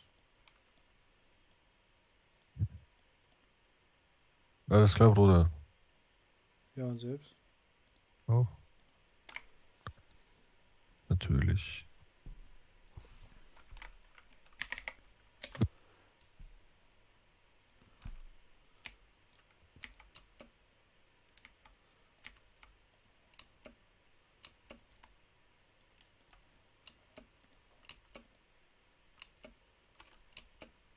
Thomas? Mhm. Ich habe auf Burg, Utgarde, Nexus, Oculus, Stratholme, Aziol Nerup und Ankahet ID. Sehr gut. Und du? Burg. Hier, dann ist ja noch Draktaron, Lundrak, Halle der Blitze. Violette Festung. Ja, ich würde erstmal die gehen. Ich weiß ja nicht, wie lange du Zeit hast. Die gehen, glaube ich, am schnellsten. Ich komme dann nach Thala ran, ja? Alles okay. Jo. BB. Also ich wäre ready to go, wenn ihr Heroes machen wollt. Nur Ja. Asiol habe ich jetzt schon ID. Ja, ich habe auch schon 6 IDs, glaube ich.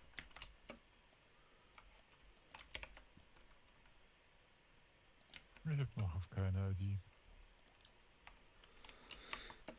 Ich habe mir jetzt auch schnelles Fliegen gekauft. Glückwunsch. Matthias, bist du Freitag da? Freitag, wie viel Uhr? 19:30. Noch nicht. Was heißt noch nicht? Ich bin wahrscheinlich erst gegen 8:30 da. So, schade. Warum? Was geht bei dir, Bruder? Ja, Uni Weil wir bis... 25er angesetzt haben. Ja, ich habe Uni bis 19 Uhr und dann muss ich erstmal nach Hause fahren.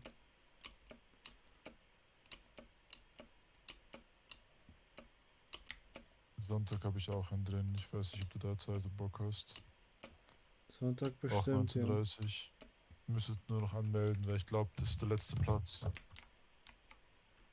Stand jetzt ja, also ich würde im Zweifelsfall Platz machen. Wenn euch der Schaden dann noch reicht. Ja, mir fehlt ein Tank. Aber. Am Sonntag? Jo. Ja, Wiggly hat er erst angemeldet und hat jetzt auf Abwesen gestellt, weil er nämlich. Weil er heute nämlich nachts gegangen ist. Wer? Ja. Wiggly. Wer auch immer das ist. Ah, okay. Neuer. Der war heute nachts Ramas drinne. Von Scherer. Ein Zehner oder was? Scheint so. Wenn er sich hier abgemeldet hat. Ja. Der war auf jeden Fall vorne nachts drinne. Oh fuck. Was muss ich denn da anklicken? Bench, Late, Tentative, Absence, Reset Spec. Select your class oben drüber. Da ist so ein Dropdown. Ja, habe ich ja. Ja, dann klickst du da drauf. Ah, ich bin schon drin. Okay. Genau, gut. Du kannst ja, wenn du Freitag, ich weiß halt nicht, wann wir Freitag genau starten, also es kann auch sein, dass sich das noch eine Stunde nach hinten zieht. Das bedeutet, du kannst dich ja mal auf Bank anmelden für Freitag. Und wenn wir dann erst starten, wenn du da bist, kannst du dann noch mitgehen, wie du Bock hast. Doch, doch. Hätte ich Lust drauf. Nur Weil ich 19:30 schätze bin ich mal- auf jeden Fall nicht da. Ja, ist ja nicht schlimm. Du kannst dich erstmal auf Bank setzen. Genau. Ich denke mal sowieso, dass maximal 12, vielleicht 13 Leute von uns kommen und dann werden wir vermutlich noch eine gute Stunde brauchen, um die Gruppe voll zu kriegen, vollständig. Ja, Ich muss ich noch denke mal auch. gucken. Ich muss Thomas, vielleicht müssen wir uns, weiß nicht, ob du morgen da bist oder so, oder müssen wir es nachher nochmal machen. Gucken, was für ein Setup wir haben wollen. Ungefähr. Ja, ich würde sagen, wir machen das an dem Abend einfach. Was wir auf jeden Fall brauchen, sind 2 Tanks. Kann ich den Wenn nicht sogar 25er 3. überhaupt tanken? Ja, safe. Ja, klar. Okay.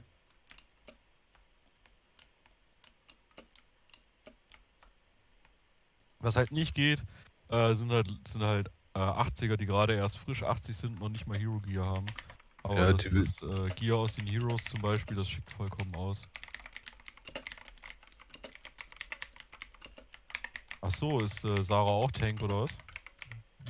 Ja, an sich ja, aber du sollst heute D machen. Aber sie hat Crit Immun, ja. Oh, auch gut. Und die will Sonntag nicht mit, oder was? Keine Ahnung. Matthias, hast du ein DD-Spec? Nein. Ja, mir fehlen noch... Ja, mir fehlen gerade noch 700 Gold und...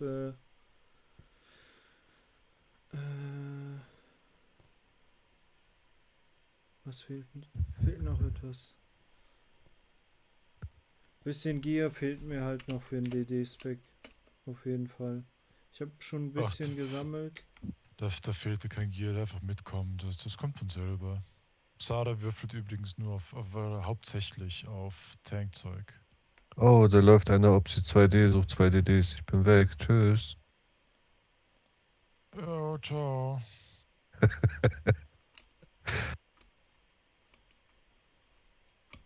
Echt jetzt? Nein. Digga, das ist dein Bruder und du hast einfach die Ironie nicht aus der Stimme rausgehört.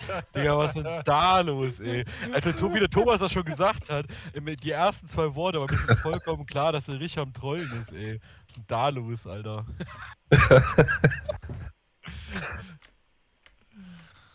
Guck mal, die Sache ist, Thomas hat dich nicht verarscht. So oft, als kleines Kind. Das ging schon an Das Gute ist, ich Körperverletzung. kenne Thomas noch nicht so lange.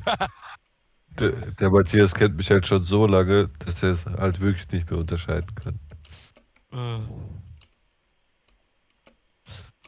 das ist schon geil, ey. Welche Indie gehen wir Matthias, jetzt? Vio. Video, Start. Okay. Kannst du mal deinen Schmied reinposten, bitte?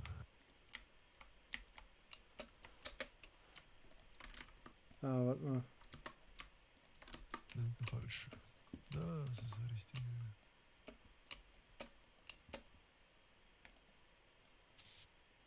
Lip ist noch im PvP, jetzt ich bin Sockel nicht. Scheiß drauf, wieder Home gehen. Was willst du denn? Willst du Gürtelschnalle oder was? Nee, hast du mir das schon geschickt, dankeschön. Ja, es liegen auch welche in der GB drin, wenn jemand braucht. Hab gestern ein paar Ehrenmann. Stück reingelegt.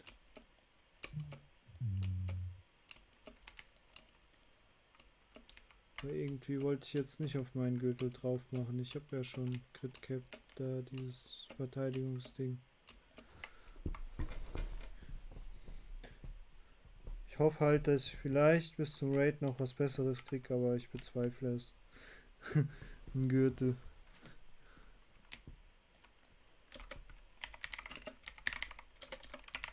Ja, ich bin am Überlegen, ob du mir vielleicht morgen den Titanstahlknochen Zermalma baust. Aber Sascha, du musst eventuell einen Port stellen. Ich weiß nicht, ob Tali hier gerade Dings frei hat. Hast du so viel Gold oder was? Nee, ich habe die Titanstahlbahn jetzt eine Woche gebaut. Ich habe jetzt 5 Stück, morgen habe ich 6. Ah, okay, easy. Klar. Dann ist nice, Bro. Habe ich mir den erfarmt. Korrekt, Digga, dann habe ich Schmied auf 450 endlich. Gibst du mir noch Taschengold dafür, oder was sagst du? Für was? Dass ich dir Skillpunkt gebe. Wovon, Digga? Ich habe mir gerade Fliegen gekauft. Okay, ja. Bin jetzt erstmal broke. Ich kann dir eine Rohstofftasche herstellen, kostet nur 1000 Gold. Eigentlich funktioniert das anders, Thomas. Du müsstest mir Taschengold geben. Taschengeld. Gold. Les mal im Suche nach Gruppe. Bei erfolgreichem Skillpunkt gebe ich 100 Gold, schreiben die immer. Nee, Thomas, du hast dann 0 vergessen, 1000. Was? No, Hey, das ist so mein Bruder. Digga, jetzt Ach so, verarschst du meinst mich, du aber Rabatt? das ist unglaubwürdig.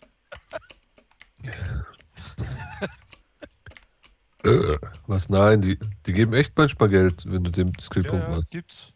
Tatsächlich. Machen Ich sie troll, manchmal. ich troll dich nicht, ich meine das ernst. Ja. Spielst du Fury? Ich spiele Fury. Ah, cool. Oh, hat schon eine gute Main-Hand. Die haben wir gestern oder vorgestern, ich weiß es nicht mehr geholt. Das ist hier DD-Gear, okay. Ich habe heute eine Halle der Armstrolli Blitze ist gesehen. Mit 6 Ja, soll ich KDPs. die Wellen starten, oder? Ich meine, die ersten Wellen Ja. sind ja nicht so schlimm. Und eine Eule heute im Hero mit 8 KDPs gehabt. Junge. Ja, und AOE-Schaden, Digga. Die pisse ich. Single Target ist Real Life hier. Ist eigentlich schon Full Epic 1? Ich nein. Noch lange nicht. Mir fehlen noch Schulter, Kopf und Mainhand. Und ein Digga. Ring. Ich gerade. Mir fehlt gefühlt alles noch. Aber ich habe auch schon 3 Items aus Max 25. Thomas ist halb Epic und dann hat er einfach dieses Schmuckstück, Digga. Was ist das denn? Jesper hatte damals auf seinem Kriegertank aus Zulfarak Level 40 Instanz Uthos Kraft im 25er Raid und es hat noch gut funktioniert. Also, ne? Leute, wir müssen los. Es gab nur ein paar hundert live, aber das war mir egal. Ich hatte Ultraskraft. Dort bist du ewig lange rumgelaufen. Ja, Mann, ich bin richtig lange damit rumgelaufen. Hauptsächlich Sechs drück A, dann letzter Angriffskraft, Flug sechs und so fort. Ich renne mittlerweile, wenn meine Procs vollständig sind, mit 3800 ZM rum. 3800. Holy shit. Ich habe eben in Asiol teilweise über 4K DPS gefahren auf Single Target. Jetzt langsam wird's.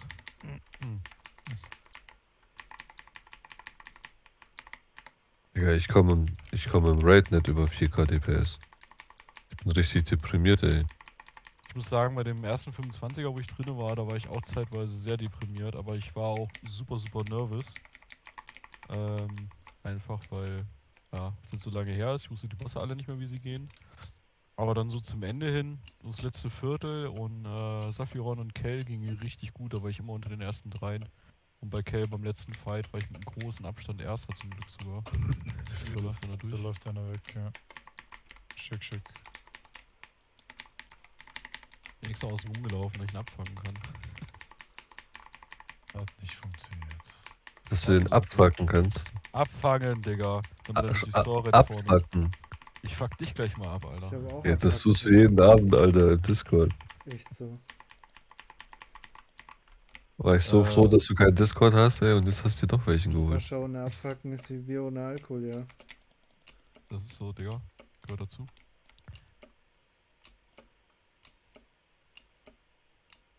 So würfel die Allergie, warum nehmen wir nicht das, geben wir nicht das komplett an Thomas zum Wissen? Ach so. Hoppla. Ja, keine Ahnung, Macht der Gewohnheit einfach, weil nicht alle im Discord sind.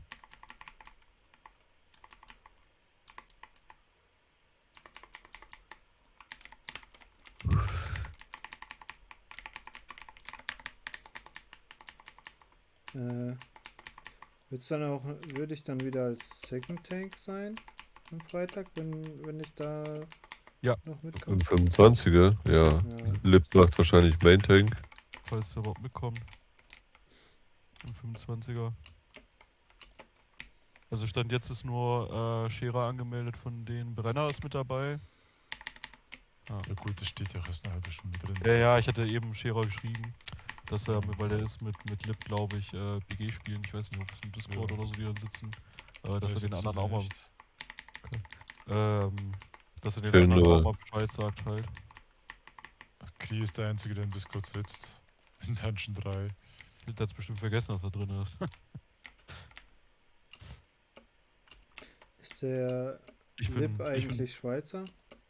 Österreicher. Oh. Klee auch. Jesper auch. Ich auch. Ja, bei. Ich kann Deutsch. Ja. Ja, Hochdeutsch oder wie nennt man das? Ja. Matthias, hast du den Boss schon mal gemacht? Ja. Okay. Ich nicht. Ich habe alle Heroes schon gemacht. Oh, was dir erkläre ich keinen Boss in irgendwelchen Heroes. Okay, ja.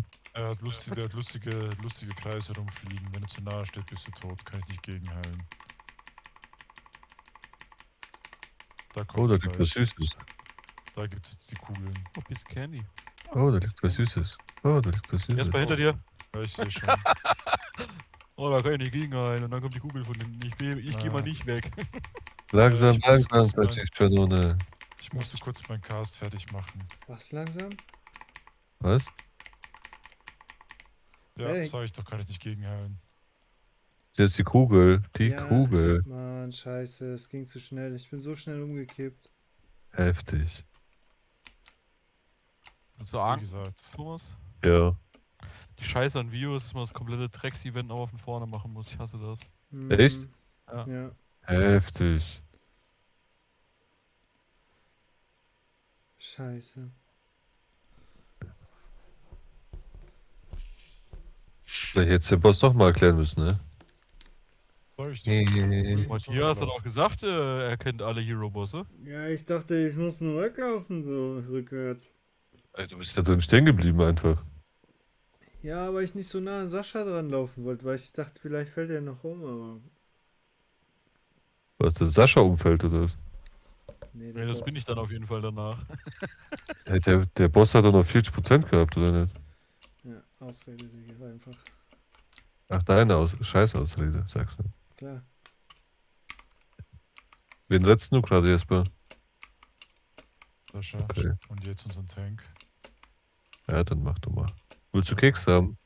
Nö, passt schon. Ich hab genug Mana Rack mittlerweile. Ansonsten drücke ich mir schnell einen Anregen.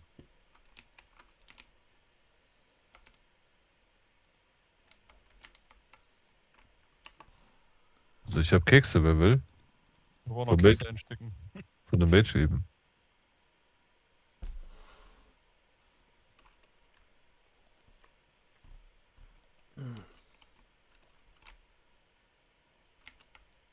Na, zum Glück war es der erste Boss. Dann ist das Event nicht so lang. Vielleicht war Matthias auch verwirrt von dem Int-Buff, den mein Fellhunter gibt. Mhm. Wo ist denn die Bitch? Ja, wir müssen wahrscheinlich rausgehen und wieder rein. Ne, eigentlich nicht. Rücksetzen oder was? Ne, kannst du nicht. Das dauert einen Moment.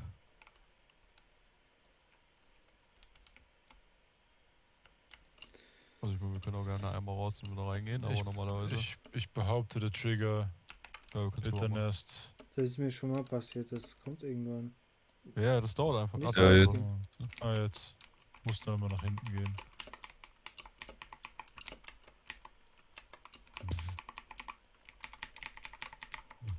Den Spell hätte ich gerne.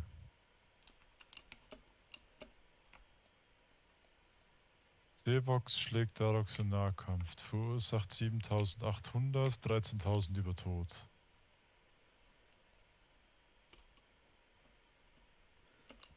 Also die ganze Zeit so bewegen, oder? Dann bei dem Boss. So? Einfach nur gerade, nee, einfach vorwärts laufen, schneller laufen. So? Von Du den kannst auch Kugeln mit müsst Q ihr oder E weglaufen. seitlich laufen, das geht auch. Dann bist du Genau. noch zum Boss hingedreht und kannst immer noch parryen und alles. Geht Ja. aber nicht, wenn du dann eh neu gebindet hast, natürlich.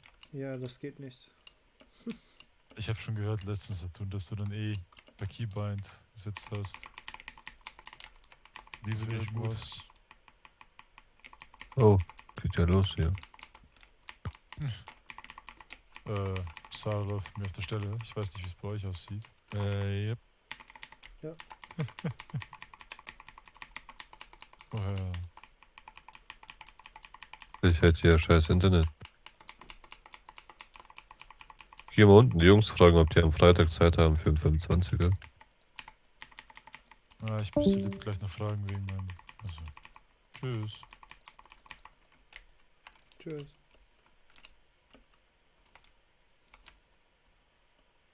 Ach, Sarah ist stehen geblieben. Sie ist jetzt offline. Steht bei mir im Ah, Chat. Tatsache.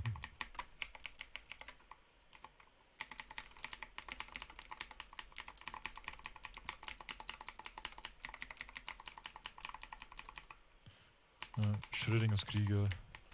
Online und offline zugleich.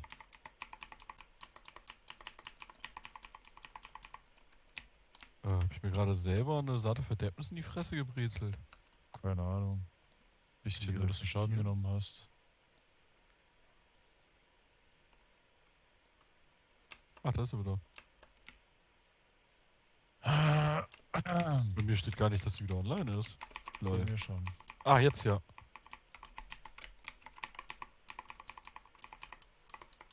Ich hat fast geschrieben, Marvel ist cooler. Ich wollte kurz schreiben, da sind wir alle drin.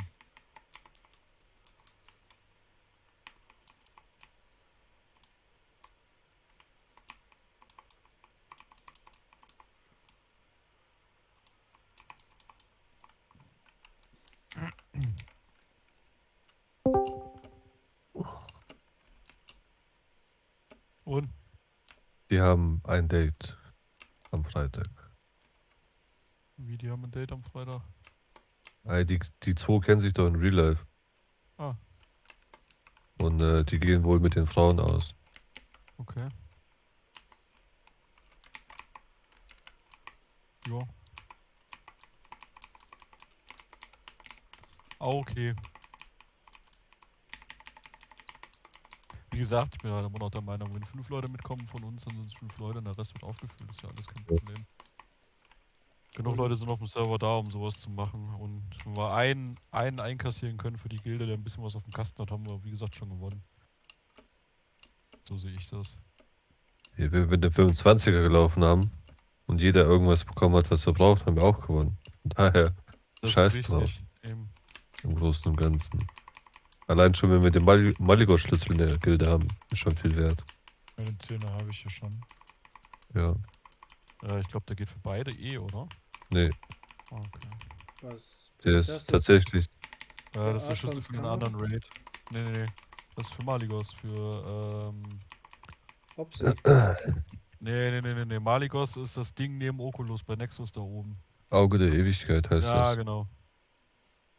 Genau. Also du musst jetzt ein bisschen schneller laufen mit dem Dude.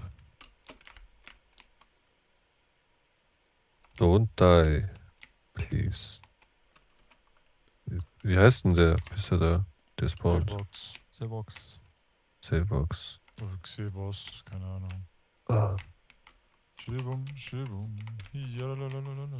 Vielleicht gibt es hier schwere Halskette. Soll ich mal Dings bei dem anmachen? Heldblumen. Doch. Kugelform ist die erste. Ja, hinter uns. Jo. Ah, das hat wehgetan. Boah, der war fies.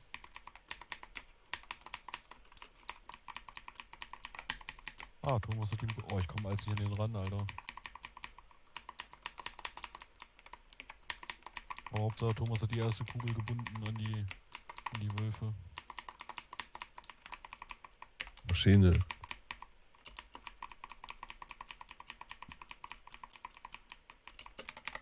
Hoppla. Fuck. Und das für ein Schmutz? Portet manchmal, wenn er schlechte Laune hat, wenn jemand in seiner Kugel steht und denkt sich, ich mach das mir eben anders.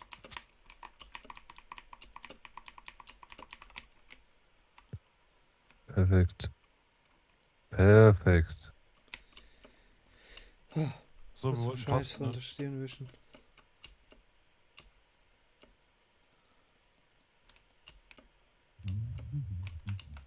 Interface. Die hier ist so langweilig irgendwie. Profile. Ja, die dauert halt. Baum. Okay. Wobei alle Heroes mittlerweile wieder recht interessant sind. Too easy, sagst du. Ja, wird nur noch Marken gesammelt jetzt damit, ne? Ja, und andere Leute equipped. Ja, das auch, genau. Und halt Mein Worry. für Edelsteine nachher. Ich will schauen, ob ich mein Worry vielleicht bis Sonntag oder so auf 80 kriegen kann. Schere hat jetzt geboostet, man, jetzt triggert mich das noch mehr. Auch war das auf 70 oder was? Ja. Was hat er geboostet? Mage, oder? Mage. Chera, haha. Ach ja. Ich würde halt einen Dudu boosten, glaube ich, wenn. Und mit dem kannst du halt alles machen, theoretisch. Ich booste nicht. Ich habe keine Lust, mir den kompletten Krampf nochmal von vorne zu geben, ey. Das Einzige, was mich dabei wirklich, also was mich aktuell noch davon abhält, ist das Beruf hochziehen, aber das wird in 2-3 Wochen, glaube ich, auch deutlich günstiger werden, alles. Danach sieht es zumindest aus, ja. Ja, wahrscheinlich. Das Problem ist halt, dass die ganzen kranken Bastarde, die Goldcap haben, die haben halt jetzt, wo wir TLK rauskamen, direkt alles rausgeballert für Equipment. Ja.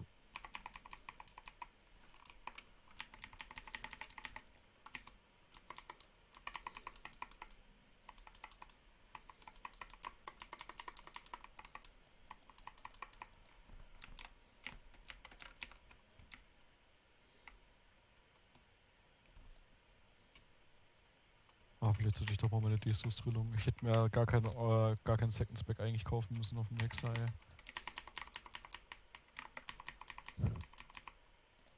Ich bin ganz froh, dass Kri jetzt umgestiegen ist auf Destro.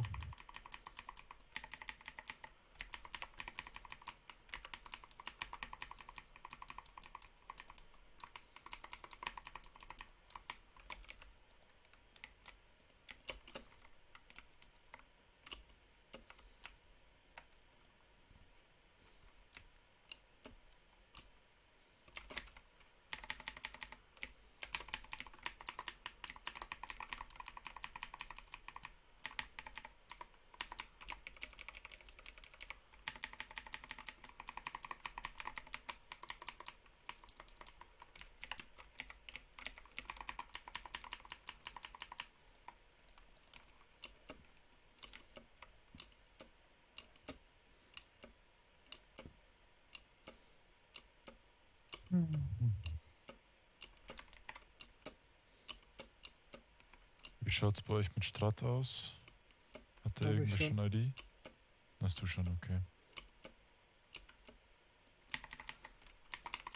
HDB, HDS? Habe ich noch nicht. Thomas, wie schaut's bei dir aus?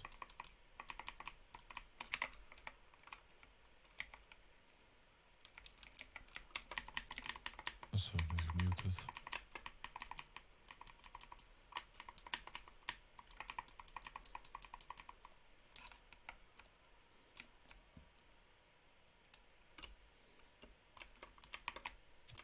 Du hast du für die Mobgruppe letztes Gefecht angemacht. Habe ich dich so droppen lassen oder was? Ich habe T und Z nah beieinander. Ah, Fettfinger, okay. War keine Absicht. Ich denke gerade, der zündet ein CD, okay. Habe ich irgendwas verpasst? Wie waren das? Die Ads werden weggebombt, oder? Einfach kaputt machen. Ich habe den Boss noch nicht gemacht. Ja, Ich vertenkt. glaube, die Ads gehen Enrage, wenn der Boss nicht mehr da ist. Aber andersrum, glaube ich, geht der Boss Enrage, wenn die Ads nicht mehr da sind.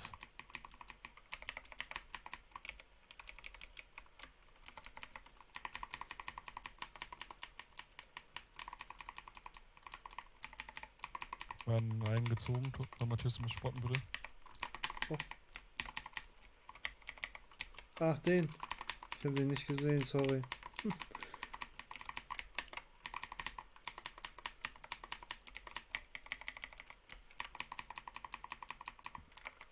Hier legit schon seit 15 Sekunden rum und habe keinen Heal mehr gedrückt. Ja, klassischer Hero-Run, ne? Irgendwann. Ja.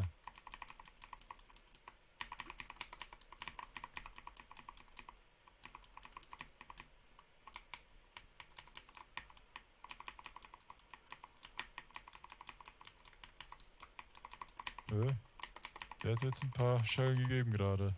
Hm. Jetzt muss ich doch glatt nochmal Tasten drücken.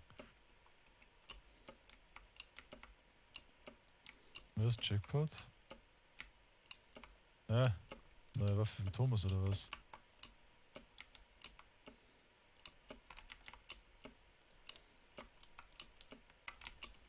Eine blaue Waffe. Die ist richtig gut, ey. Ah, eine zweite Offhand für den. Erstmal VZen.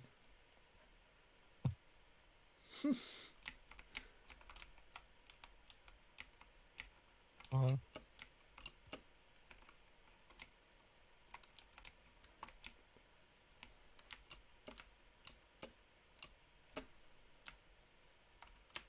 Aber ich brauche auch noch ein paar VZs, ich bin mir gerade nicht mehr sicher. Ich brauche, glaube ich, irgendwas auf Brust. Ja, und auf Rücken. Ja, Brust und Rücken brauche ich neu verzettet. Ja, Brust und Rücken, Brust habe ich noch nicht gemacht, weil es mir zu teuer war. Ja, also nehme ich eine kleine. Rücken habe ich 13 Tempo drauf, die hat, keine Ahnung, 20 Gold gekostet oder so, die VZ. Aber sonst ist mir ziemlich alles durchverzettet. Nur eben Brust und Rücken fehlen noch. Ja, und die Armschienen, die Schultern meine ich, aber ich habe die Hoodie-Dinger noch nicht. Ne, ich war noch nicht auf Ehrfurcht. Hab mich da nicht mehr drum gekümmert, ehrlich gesagt.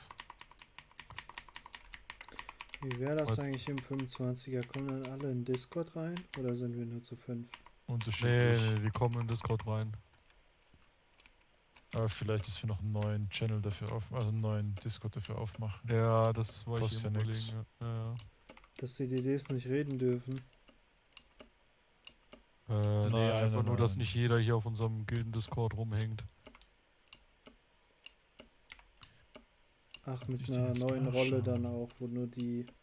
Nee, ein komplett eigener Discord-Server, nur für die Random Raids. Ah, okay. Einfach nur Nebelwächter, Unterstrich Raid oder sowas. Ja. Oder random.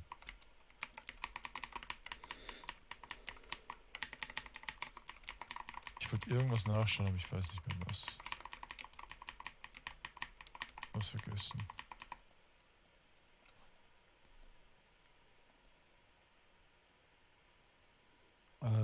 letzter Fluch. Und die Sonnenruhe, die Brocken so oft, das ist richtig geil. Ich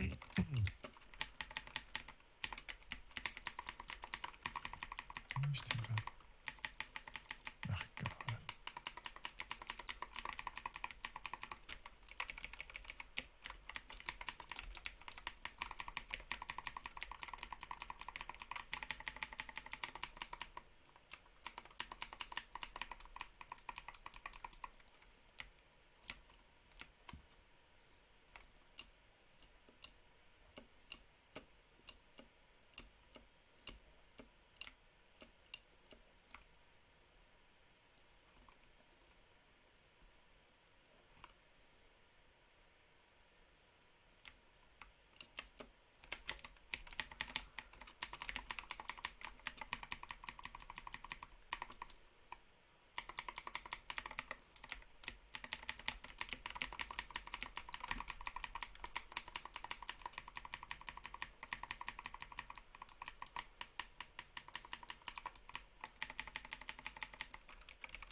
Ist das schon ein Endboss?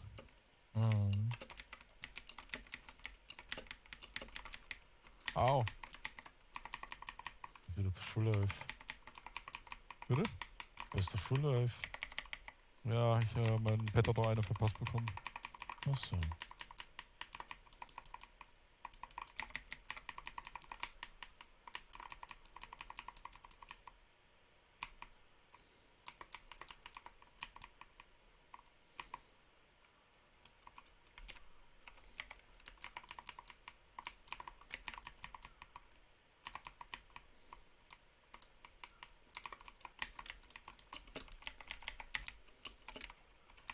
Ups.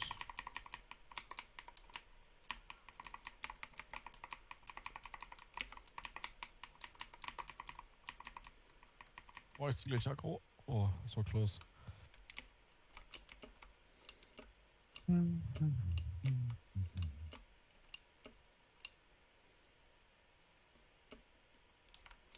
Jo, GG. Dio hat sich für mich erledigt. Hast du alles, was du brauchst? Ja, ist alles drin gewesen. Nice. Lol, ey. Braucht einer die Hände oder was? Nee. Platte meine ich. Vielleicht Sarah oder so, aber ich nicht. Nee, die sind nicht gut für die Idee.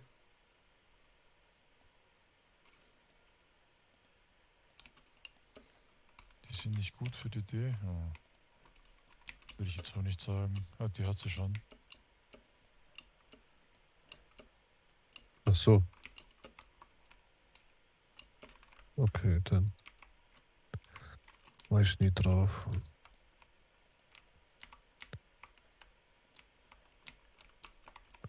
Was jetzt? HDP, HDS würde ich sagen. Ja, Wenn's ich noch auch. frei ist. Safe HDB, HDS. Wo ist das? Oben. Ganz im Old Norden. War. Zu Dreck? Bei Old Nee, War. nee, nee. Sturmgipfel oder was? Genau, Sturmgipfel, danke. Okay.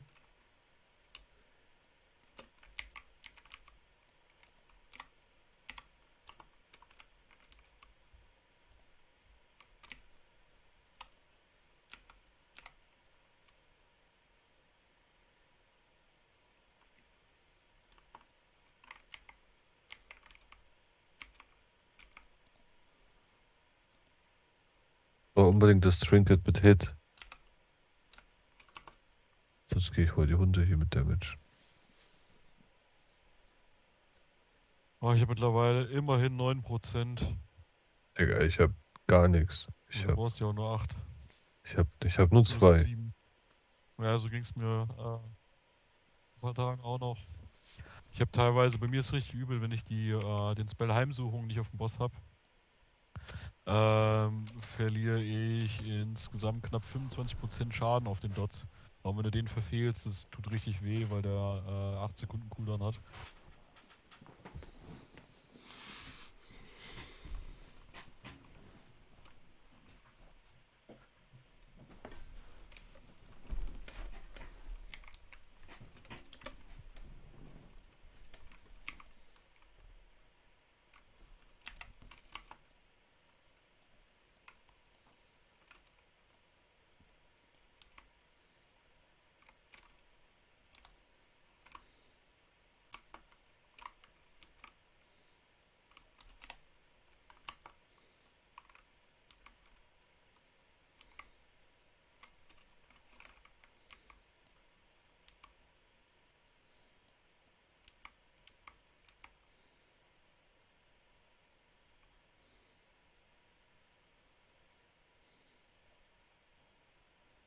Vor ein paar Tagen war der Titanstahlballen. Scheint das tolle wie ein 11. HDB oder HDS? Beides.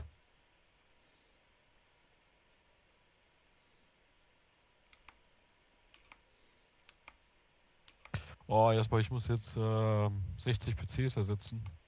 Okay. Ja dann. Weil Windows 11 nur noch 2 Jahre supported wird. Windows 10, meine ich.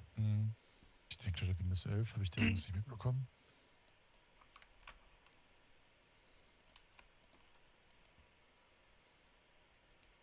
Ah. Haben wir jetzt PCs angefragt ohne Ende, ey. Selbst die aktuellen, die wir Anfang diesen Jahres bestellt haben, können kein Windows 11. Mein Chef nicht drauf geachtet. Dinge haben kein TPM oder was? Nope. Ah, dann haben sie zu alte Prozessoren. 6. 7. Generation oder sowas von Intel. Sind die 5, ich weiß nicht aber nicht welche Generation. Weil ab der 8. können sie es. Ja, weil ab der 8. können sie es. glaube ich.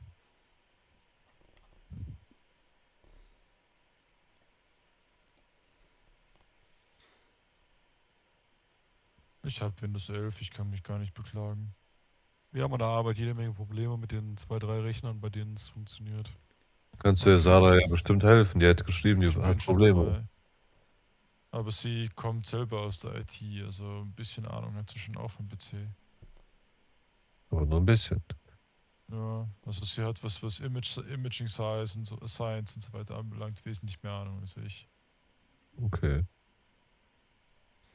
Ich mir Sarah rapporten? Ja, ne? Klick mal mit dir. Dann fliege ich mal HDB rein, ne? Jo. Jetzt bist du auch schon. Ich habe jetzt einen Hero Solo Run von einem Afli von Borg angeguckt, Alter. Das ist so krank, ne? Der pullt die komplette Inni auf einen Schlag. Ach ja. Der läuft komplett durch. Dottet alles so ein bisschen voll, damit er die Hits halt gegenheilen kann. Bis zum ersten Boss und dann ballert er mit Sada Verderbnis, während er durch die Gegend läuft, einfach alles komplett weg. Das ist so krank. Ja, der hat schon, glaube ich. Der ist ja schon.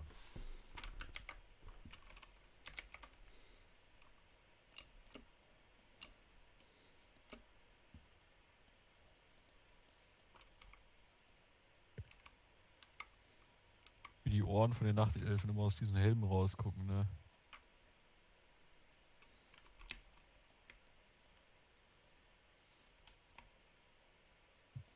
Ja.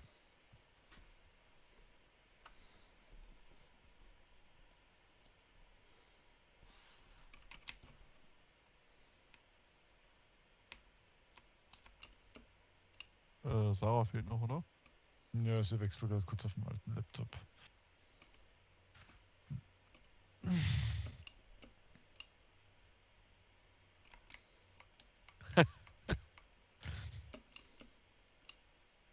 Oh. 30er.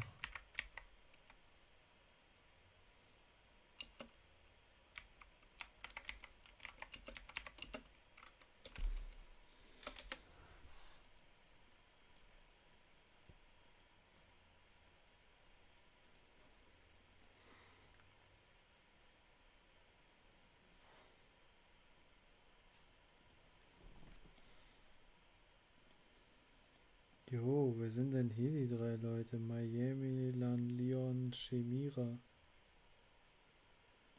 Kennt man Bin die eine Weile schon? drin. La Leon ist schon eine ganze Weile drin, ne? Chimia sowieso. Yami und Grip ist aber auch schon eigentlich eine ganze Weile dabei.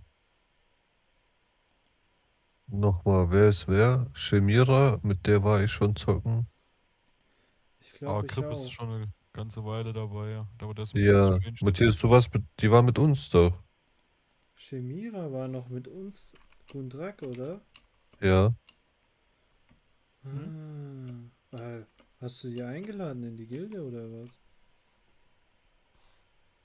Ja, ich bin auch mal dann 2 Minuten AFK, wenn Sarah so lange weg ist. Bis gleich. Jo.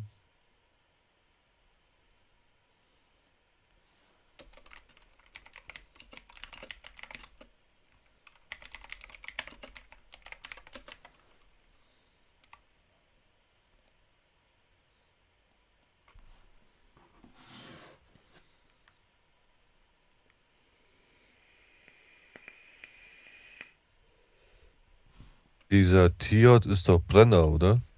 Nee, Tiot ist Tobi, das ist nicht Brenner. Brenner ist eine eigenständige Person. Aber der ist doch auch Tobi.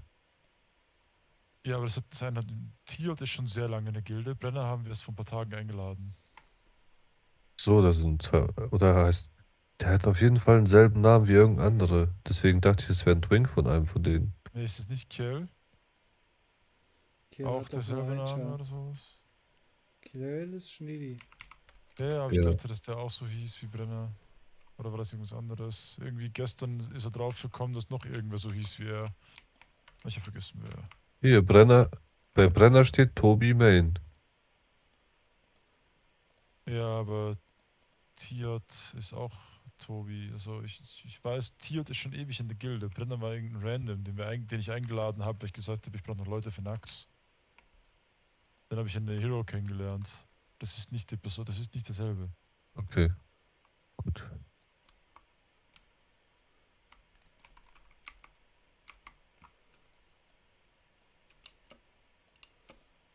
Ja, dann soll er mir auch gleich bitte meinen Erdring-Diamanten herstellen. Könnte ich dir einen geben, dass falls ich ihn nicht treffe, auf die Schnelle, dass er dir den gleich mitschleift. Warte, vielleicht habe ich einen auf der Bank. Ich kann grad Ich gucken. hab 3 im Inventar. Okay. Eine oder was? Das waren alle 3. Könntest du mir dann 2 wieder geben? Nö. Schon fertig gehandelt, Jesper. Pech gehabt. Das ist. Slash G-Kick. Siehst- wie war das? Taschengoldstein, sowas, weißt du? Ja, ich verstehe. Das waren noch die letzten VZ-Mats, die du von mir kriegst. Ich habe noch nie VZ-Mats von dir gekriegt. Nein, du darfst du. Ich habe nie gesehen, wie du sie entzaubert hast, ne? Also ich kann auch nicht beurteilen, ob du was zurückgehalten hast oder nicht. Oh, ich bitte dich. Also so viel Vertrauen muss ich schon haben, Kerle. Niemals würde ich einen abziehen. Nein, aber du kannst ja. Dagobert Dax. Das mit dir ist. Matthias. Hi. Das ist mein Dodo. Ich hätte meinen ZM-Trank gar nicht drin. Oh, shame on me. Prost. Ach Junge, zwinker dich selber an. Ah, der Crypto ist ein bisschen merkwürdig, der Dude. Irgendwie.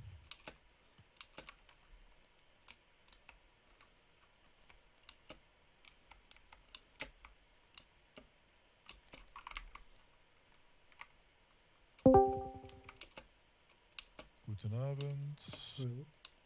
Hallo. Hello. Hi. Tatsächlich habe ich die Wireless-Variante von deinem Headset. Beziehungsweise ich habe mir jetzt ein neues gekauft. Ja, ich habe schon rausgefunden, dass sie das wohl irgendwie rausgenommen haben, dass du über den Audioport quasi nur noch Headsets also normale Kopfhörer quasi anschließen kannst, das Mikrofon nicht mehr registriert wird. Ach ja. Sprich, neues Headset kaufen wegen behinderten Windows 11. Du kannst doch einfach so ein Standmikrofon holen, auf den Tisch stellen. Ja, danke erst. Dann kann ich auch ein neues holen. Da wird es doch bestimmt eine Treiberlösung für geben.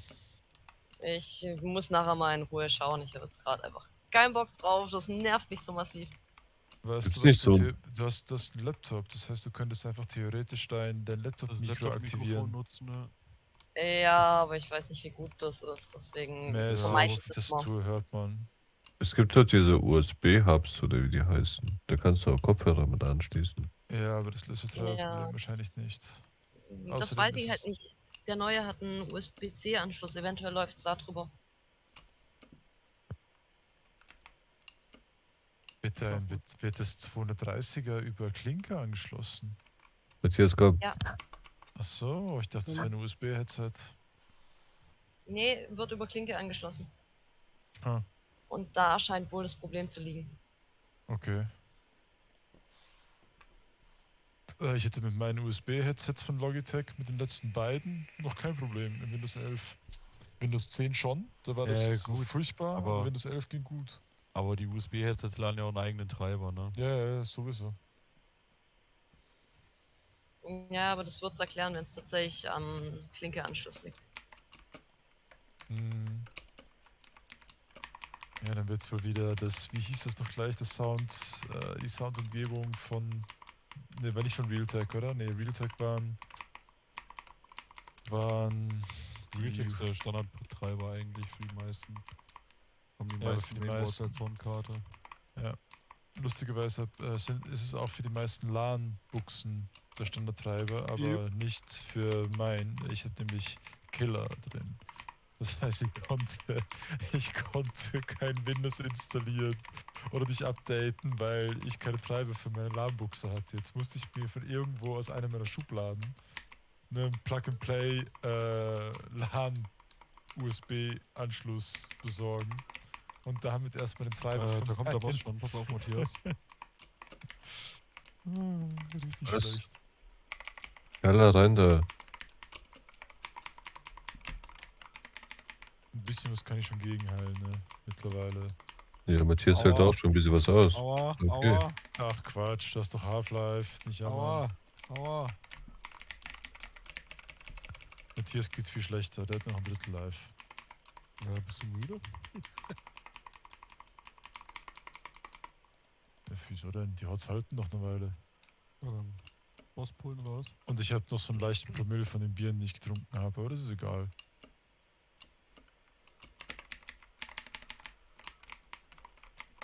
Auf 5 Fältchen klicken schaffe ich noch. Wie war das? Die Ärzte muss man mit wegbomben bei dem oder was? Einfach kaputt machen.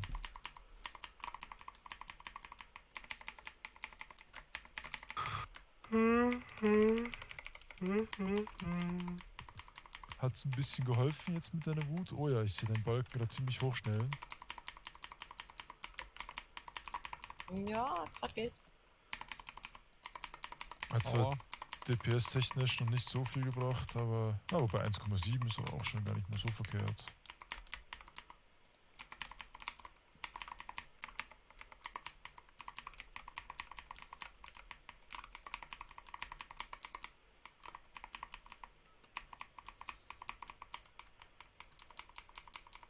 Mit Erfolg sogar hier.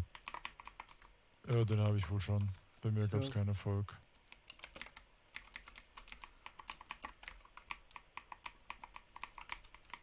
Wisst ihr was? Ich habe die nächsten 4 Tage frei.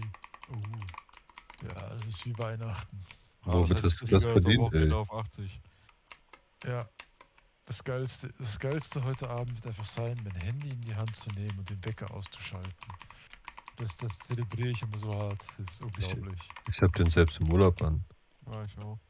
Ich schlaf sonst zu lange und dann komme ich aus dem Rhythmus. Ich brauche einfach mal wieder einen Morgen, wo ich einfach ausschlafen kann. Das nicht.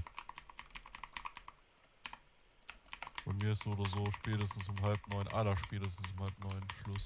Aber da muss ich auch schon gut einen Tee haben. Das ist für mich wie Urlaub.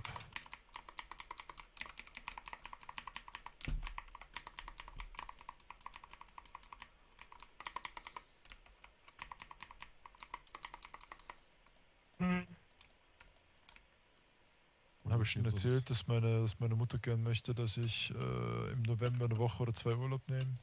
Ja, hat's erzählt, ja. Ah, okay. Boah, Will ich aber auch loswerden, oder was? Naja, ich hab noch zu viele Urlaubstage. Thomas, ich habe in der Corona-Zeit habe ich fast 60 Urlaubstage aufgebraucht. Oh, ich will da jetzt nicht reinbomben, Leute, ne? Ja, hau Ne? rein. Er Mach überlebt doch. schon. Locker easy. Ja, Thomas überlebt vermutlich nicht, aber. Locker easy. Sarah wahrscheinlich auch nicht, oder? Ah, doch. Oh, gerade warte, so, Sicher? ey. ich kann 2 Leute kann ich healen. Ja. Ich habe extra Feuer easy gestellt für den Shit hier. Ja, und ich habe jetzt wieder eben, ich glaube, noch 30 Tage oder so übrig. Die muss ich jetzt verbrauchen. Deswegen möchte ich mich loswerden, ja. Okay. Cool. Sorry.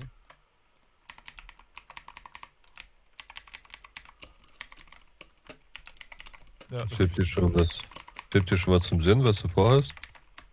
Nee, noch gar nichts. Ich weiß gar nicht, ob ich Urlaub mache. Mal schauen. Oh, wir haben keinen Healer. Weit wegfahren? Nee, haben wir nicht. Weil Wieso ich sag, habe Agro gezogen und bin gestorben. sag doch was. Das ging zu schnell. Das waren 3 Hits. Da konnte nicht für meine Gelassenheit gegenheilen. Sorry. Mit einem Schritt zu weit nach links eben. Holy fuck. Ja. Ja, ihr könnt hier liegen bleiben, ne? Nicht reinlaufen, bitte. Ja, die kleinen Ads respawnen schon wieder. Ja, ja. Woher? Too late. Digga, also du bist noch nicht reingelaufen, wo ich es gesagt habe. Klar. Das hast du mit Absicht jetzt gemacht. Nee, da war ich im Ladescreen schon. Wetze. Ja, dann müssen wir zurücklaufen und die Ads dann wieder killen. Der kann mit sich selber spielen, die einzeln töten. Setz mir schon mal Seelenstein, renn durch. Ja, dann hol deinen Leerwandler raus, gib dir dein Schild, lauf durch und lass ihn per Massensport abspatten. Habe ich nicht mehr.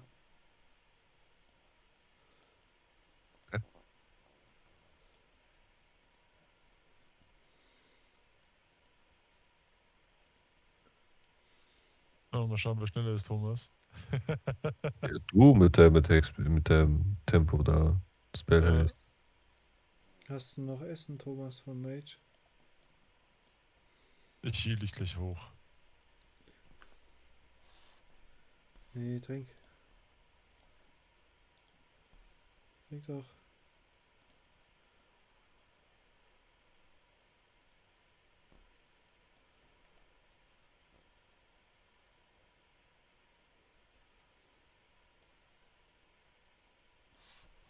Da kommt das schon. Mal gucken, wie weit ich komme. Bis zur Hälfte. Bis zur Hälfte. Ja, lauf einfach geradeaus weiter, lauf einfach weiter. Ja, mehr ging nicht.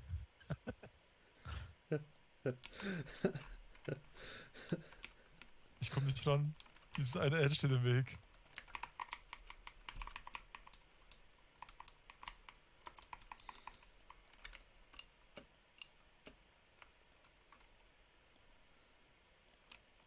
Das ist echt um 1 Meter gefehlt.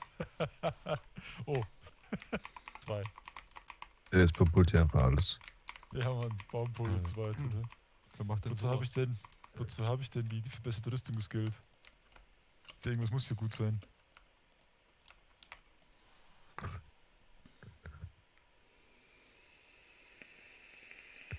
Danke. Ich habe tatsächlich 9000 Rüstungen in meinem Baum.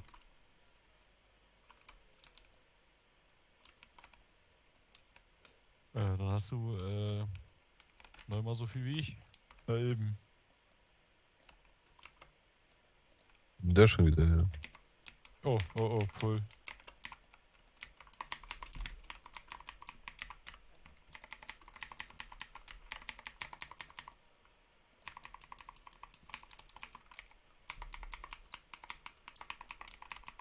Ach ja. Ich hole mir gleich ein Glas mit Wasser und Eiswürfel und habe vielleicht noch einen Campari rein. Weil er gerade neben mir steht.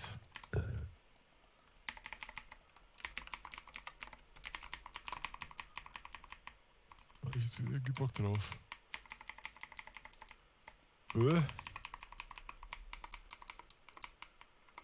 ewig fliegender Baum. Oh, zündet ihr was? Ich bin noch unten an der Treppe. Ich muss mich mal anders hinstellen. So, jetzt werde ich bin runtergeschubst. Ich wurde selber von der Treppe runtergeschubst.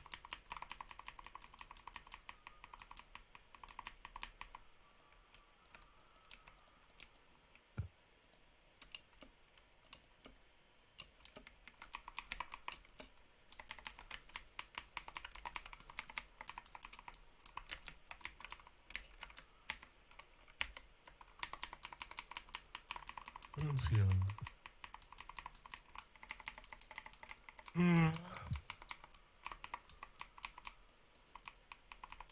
Ha, dieses Mal nicht.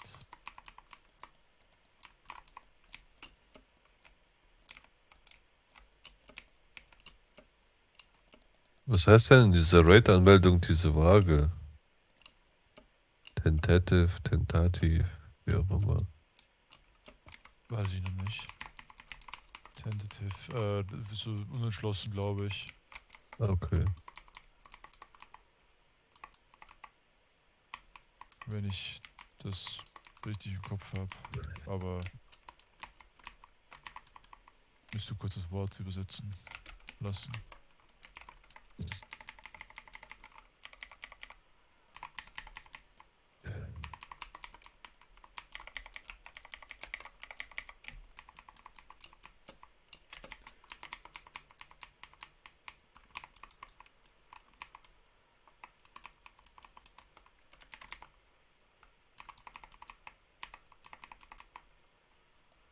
Oh nein.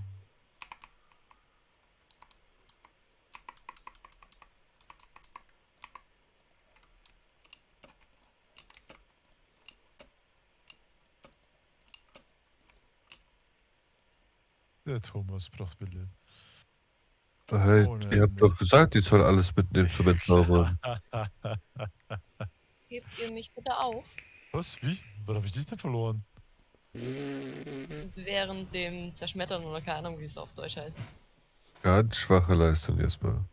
Gar nicht mitbekommen. Das waren 2 Hits innerhalb kurzer Zeit. Der eine mit 10.000, der andere mit 6.000 oder sowas. Shame on you. Ja, scheiße. Sorry. Ja, alles gut. So. Hat keiner was gesehen.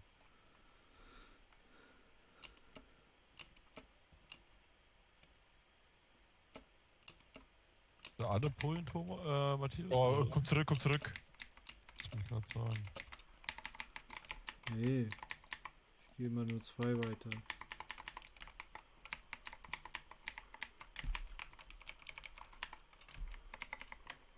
Ich hab beide zu mir gelaufen, die waren schon sehr erpicht darauf, einen Baum zu fällen. Oh, ich muss mal drunter bestellen hier. Hoppla.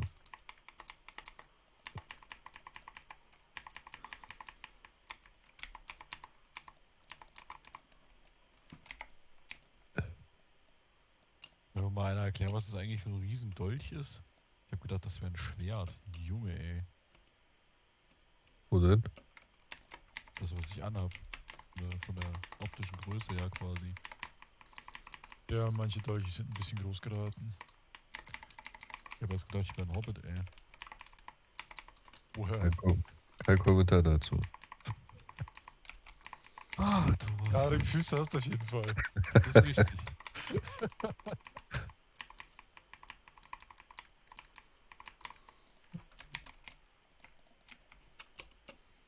Ich habe das Totem gestellt, was ist das denn? Ich sehe hier keins. Doch, da steht doch Erstoß.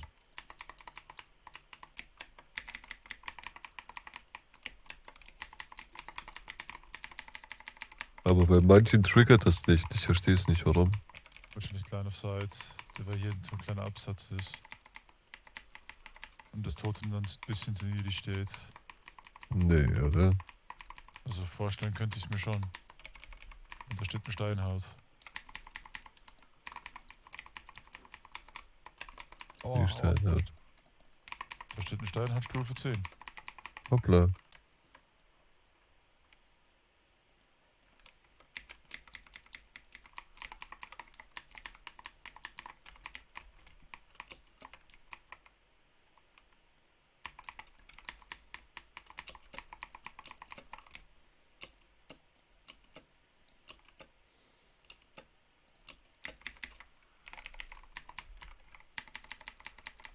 Ich brauche noch 107 Traumsplitter, dann kann ich alle Rezepte vom Lehrer. 107 Traumsplitter. Ja, das ist schon eine Hausnummer, gell? Ja. Das sind 25 Inis ungefähr. Also 2 habe ich.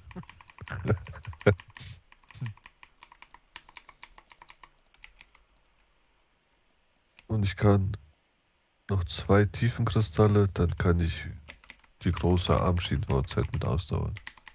Ah ja. Weil das ist die einzige VZ, die Tiefenkristalle kostet. Sprichst du dich da ein bisschen mit Scherer ab, dass ihr nicht beide auf das gleiche gerade spart? Der kannte schon fast alle. Achso. Also, oder der kann mittlerweile sogar schon alle. Irgendwie so. Der war ja schon 1,5 Wochen vor mir 80 oder 2. Ja gut, das bedeutet aber nicht unbedingt zwangsläufig, dass es so viel mehr Tiefenkristalle hat, ne? Weil die waren anfangs etwas schwer zu ergattern, weil jeder Zeug gebraucht hat. Ja, also bei Tiefenkristallen gibt es ja nur eine, die du dir holen kannst. Bis jetzt. Die anderen VZ sind noch nicht draußen.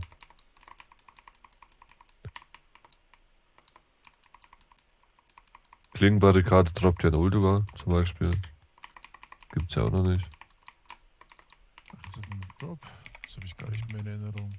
Diese Tankwaffen-VZ. Mit Parry und was weiß ich was noch.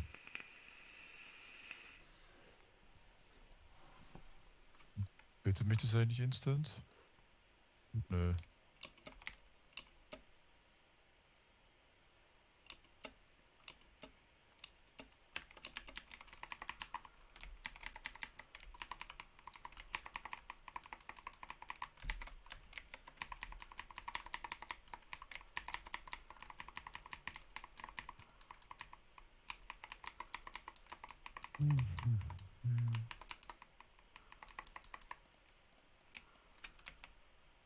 Oh nein, das Pad geht drauf. Brauchst du die für Dings? Tank? Ich habe gerade nachgeschaut, aber mein Feral hat bessere Handschuhe. Okay.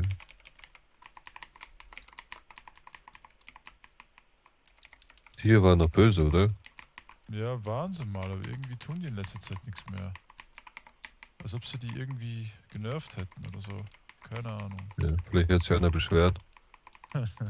Mi, ich bin da 2-mal gestorben. Jetzt hier so oder was? Ja. Die hatten mal irgendeinen fiesen Spell, der den Tank fast umgehauen hätte. Die haben die teilweise sogar one-hitted. Ja. Das haben sie bei uns auf dem Server auch teilweise. Also die waren schon immer böse, seitdem ich mich erinnern kann. Ich war zu langsam, bin im Wirbel gestanden. Wirbel? Ja. Ja, von diesen Zwergen. Ah, so Wirbel. Aua. Die Erfahrung habe ich auch schon machen dürfen. Machen den Garen.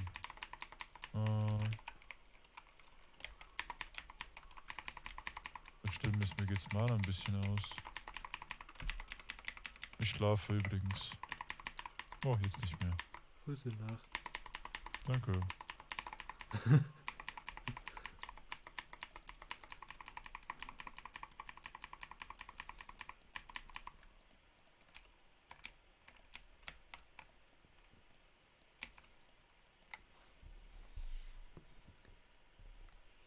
Irgendwie lässt der Jesper heute ganz schön viele Leute sterben.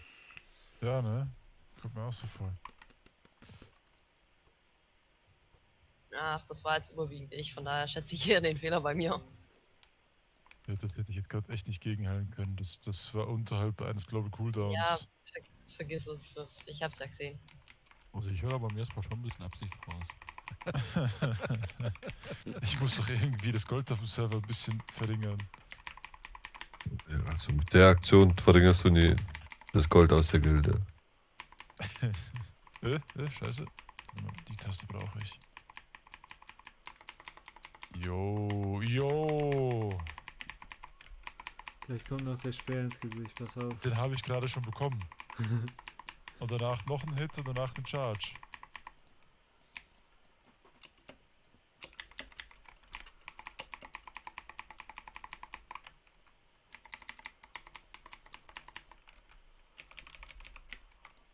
2 Speere gerade auf mir. Und den Schlafen. Debuff. Die hassen echt Healer, ich sag's euch. Da. Charge du mich an, die Sau.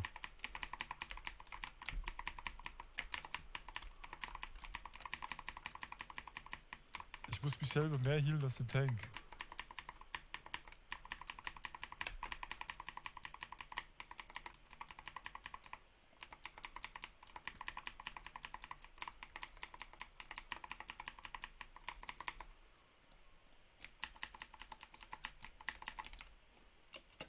Cool. Dreh dich um.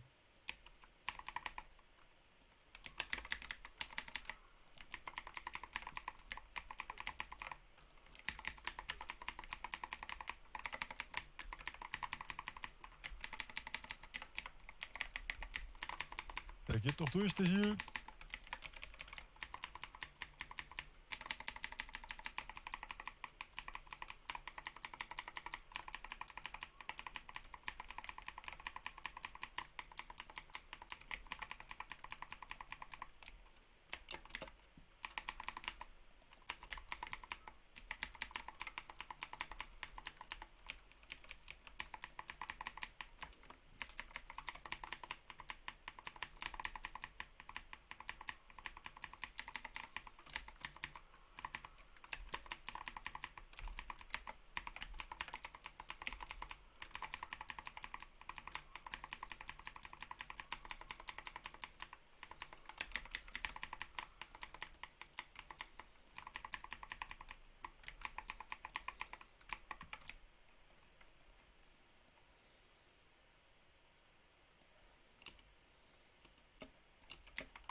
Jetzt weglaufen. Bei Blitznova. Reicht, wenn er außerhalb der Melee-Reichweite steht. Der hat ein bisschen gekitzelt.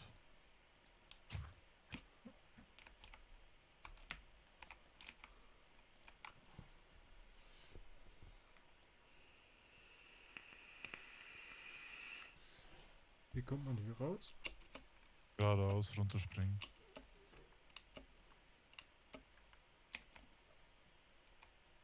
Ah.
Ja, HDS.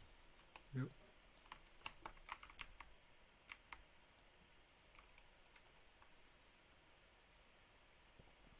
Ich müsste mal eben schnell Zeug verkaufen.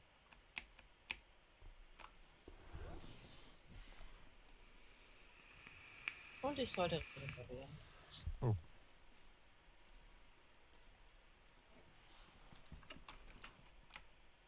Oha, ich muss glaube ich auch lieber reparieren, wenn ich einmal sterbe.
Nee, ich mein Baum vorhang.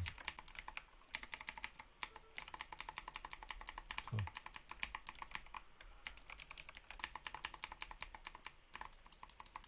Sascha hat Agro. Oh.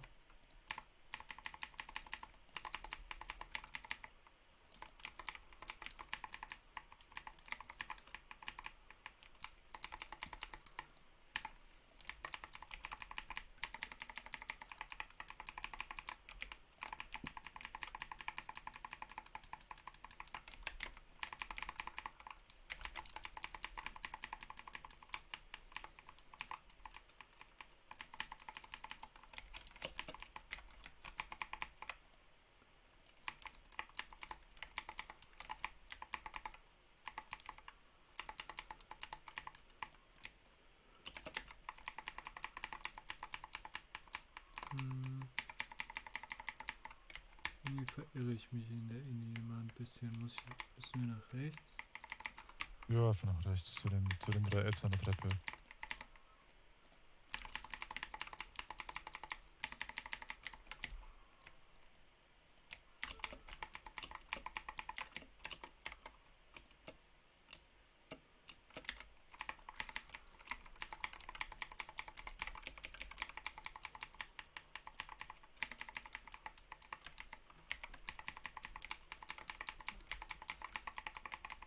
Wird die Hosen entzaubert.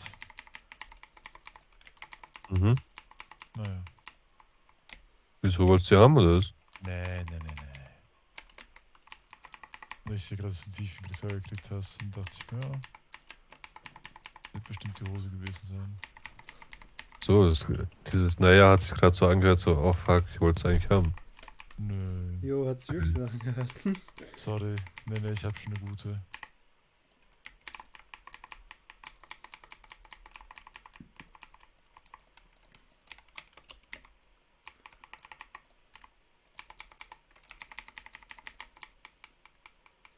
Erstmal geradeaus, oder? Erstmal rechts, oder? Ja, erstmal rechts.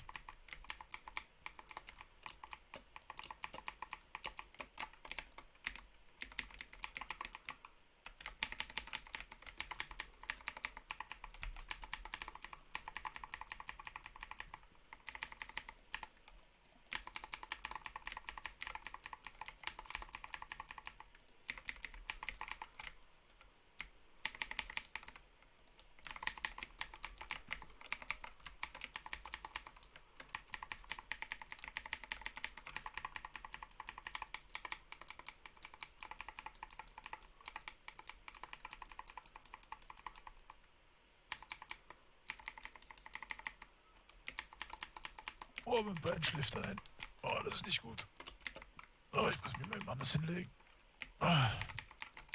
Hinlegen? Ich bin auf dem Laptop oder was? Ne, ich lieg so halb, also mein Stuhl ist schon etwas durchgesessen. Das heißt, ich kann jetzt so halb drauf liegen, wenn ich meine Fußablage nutze.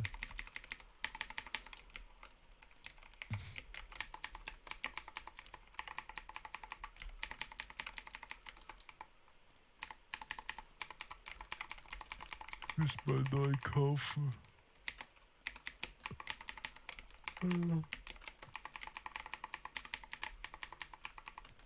Das alte Ding hier neu polstern zu lassen, wird bestimmt teurer. Das war noch der, den ich damals von mir gekauft habe. Dann ist das noch ein paar Jahre alt. Er hat schon ein paar Sitzstunden gehabt.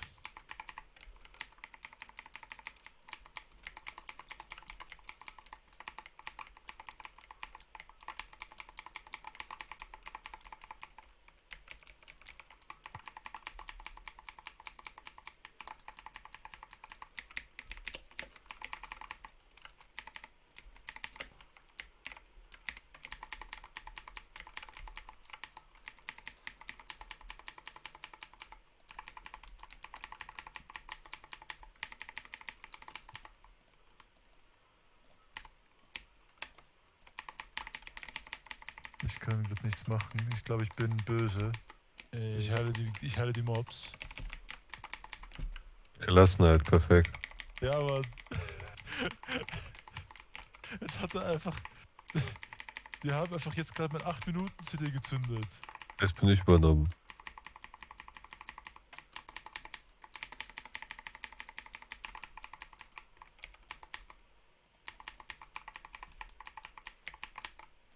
Die haben echt mit 8 Minuten CD gezündet, die Schweine.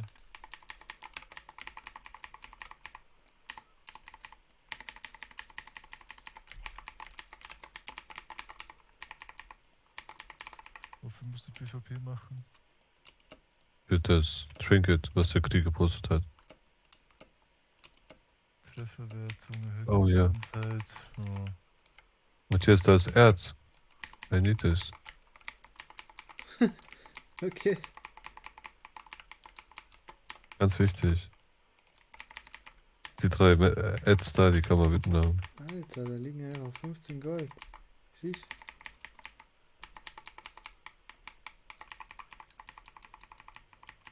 Esper? Ja. Mach dich da weg. Nein. Ich hab's zuerst in meinen Adleraugen erhascht.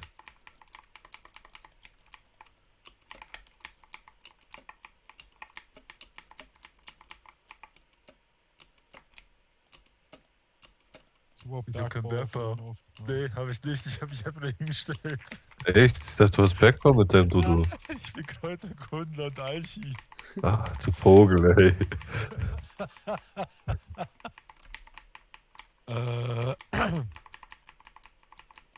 Sarah, bei dir ist noch ein Spell alt. Word of Recall. Keine Ahnung, was das ist für einer. Bitte was? Bei dir ist noch ein Spell alt. Da hast du noch nicht den neuesten Rang. Ja, aber wie heißt das Spell? Word of Recall. Jo. Und Rems. Da wurde was Gut. nicht. Ah, guten Morgen, da war da irgendwas. Ah, ihr standet so nah beieinander.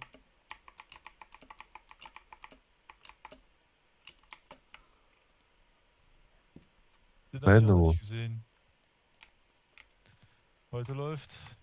Heute läuft's. Ja. Hauptsache Kristall und schreit. Ha, ha, ha. Schön. Also jetzt wo wir gewiped sind, da hatte ich direkt einen Backflash an früher. So einfach instant. Bitte Oh, was? hier bist ja, ich hatte direkt so ein. So, ja, heißt das Backflash? Flashback. Flashback, ach, guten Morgen, Alter. Nice one, Thomas. Digga, ich war auf der festen Überzeugung, ey. Backflash. Also genau, jetzt hat ja auch Jesper hat ja beim Raid gedacht, es ist 2:30, ne? So, Ja, Mann. So, es ist 2:30, es kann losgehen. Das war richtig gut, ey. Gleich im Anschluss sieht noch irgendwas, da bescheuert ist. Ja, haben wir den deswegen nicht immer hier unten getankt, wegen irgendeiner Scheiße? War da nicht früher was? Ich kann mich nicht dran erinnern. Irgendwie, man darf nicht so nah ineinander stehen, meine ich. Ich hab's Mein, vergessen. mein DBM hat aber keinen Abstandsmeter gezeigt. Ja. Nö, mir auch nicht.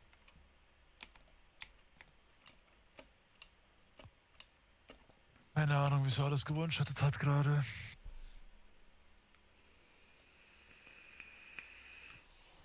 Und Sascha bleibt liegen, oder was? Ja, die faule Socke. Ich schwör's dir, dass sie das Anspucken hier aus dem Spiel genommen haben, ist alles, das ist so falsch.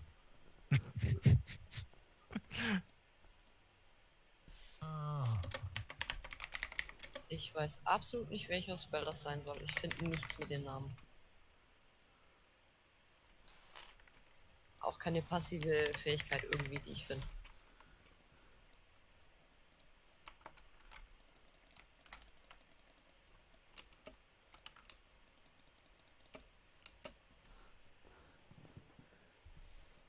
First Hit, aber das Word of Recall, oh, das habe ich schon so oft gesehen da. von Details, aber von allen möglichen Sachen. Ich glaube nicht, dass das Details da was Sinniges sagt. Was meinst du jetzt?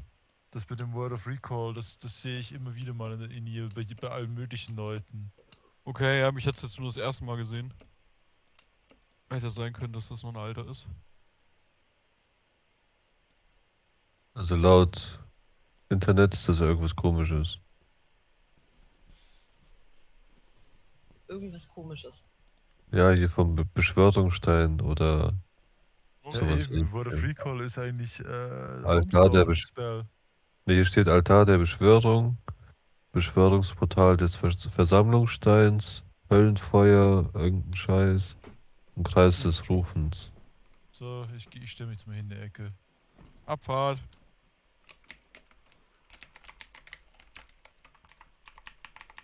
Hast du mich noch in Range erstmal? Das werden wir gleich feststellen. Ich hab Aggro.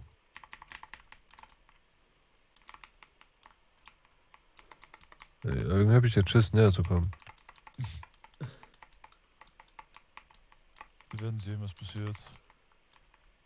Muss mir irgendwo Könntest du einfach Spell. mal Tee reinkloppen, dann ist er schneller weg. Okay. Nee, den brauchen wir bei der zweiten Tussi. Ui. Zu spät. Sorry. Das war's, oder? Nee. Ich hab noch zertrümmern war das. Ja, das war hat er doch, Trümmern. hat er doch gerade gecastet. Ja. Sarah hat's umgehauen.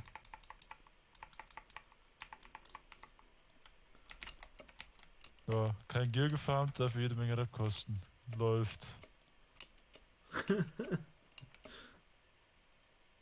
Raiden mit der Gilde macht so Ja. viel Spaß. Super, richtig cool. Matthias hat mir halt einfach 9500 Schaden reingedrückt. Perfekt.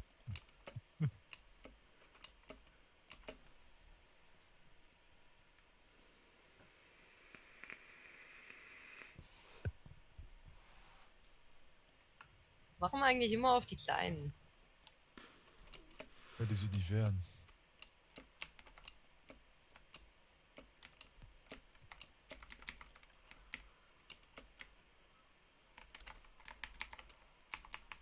Oh, das wird schmerzhaft.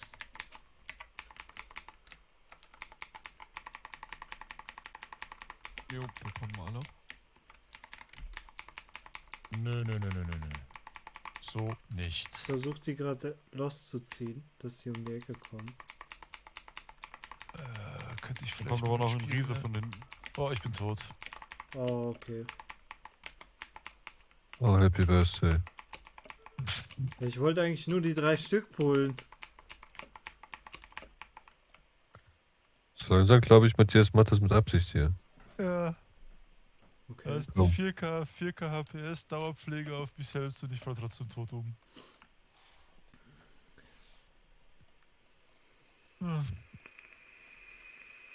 Ja, ich mein, Tank ist schuld, ne? klare Sache. Sehe ich auch so.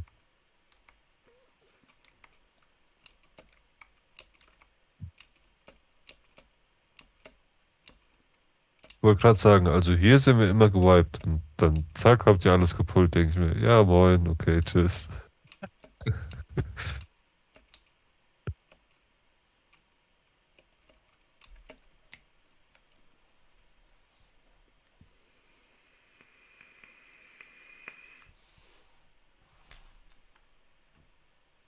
Das sieht immer so wild aus, wenn die Krieger mit 2 Zweihandwaffen durch die Gegend laufen, ne? So ein Ich kleiner hab- Mensch, so 2 riesige Waffen in der Hand. Das ist Ja. so wild. Du kannst dich doch an meine Kriegerin erinnern, die hat ja auch so ausgesehen. Ja. Nur, dass ich doch zwei Naxwaffen in ja, kein Problem. Das geht schon. Und bei meinem Trainer sieht es halt einfach aus, als ob ich 2 Einhänder anhab.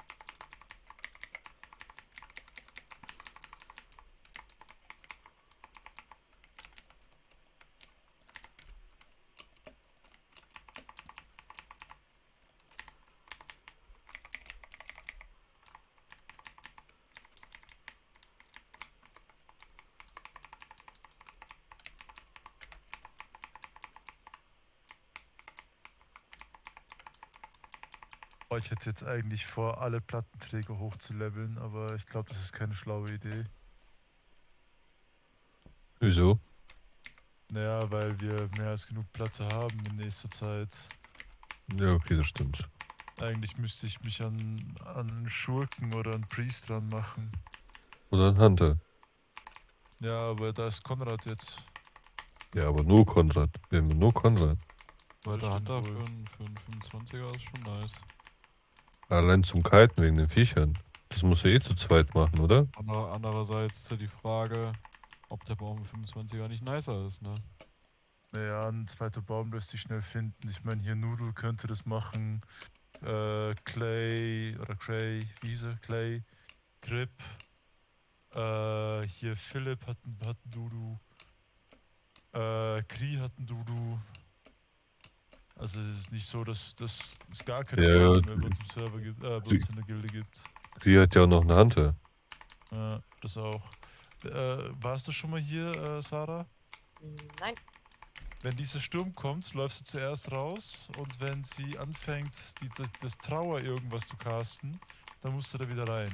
Genau, Trauerschock. Jetzt musst du rein, kriegst ein bisschen Damage. Ein bisschen viel in Thomas Fall und Sascha. Aber das lässt sich nicht anders spielen, weil sonst bist du zu lange betäubt.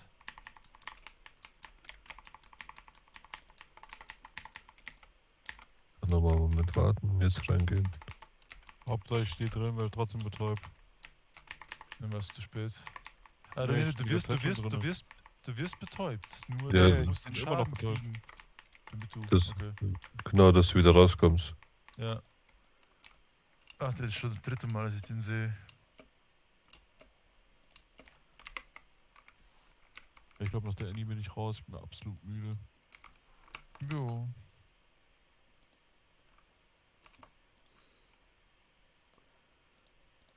Matthias, willst du ihn für Offspec haben?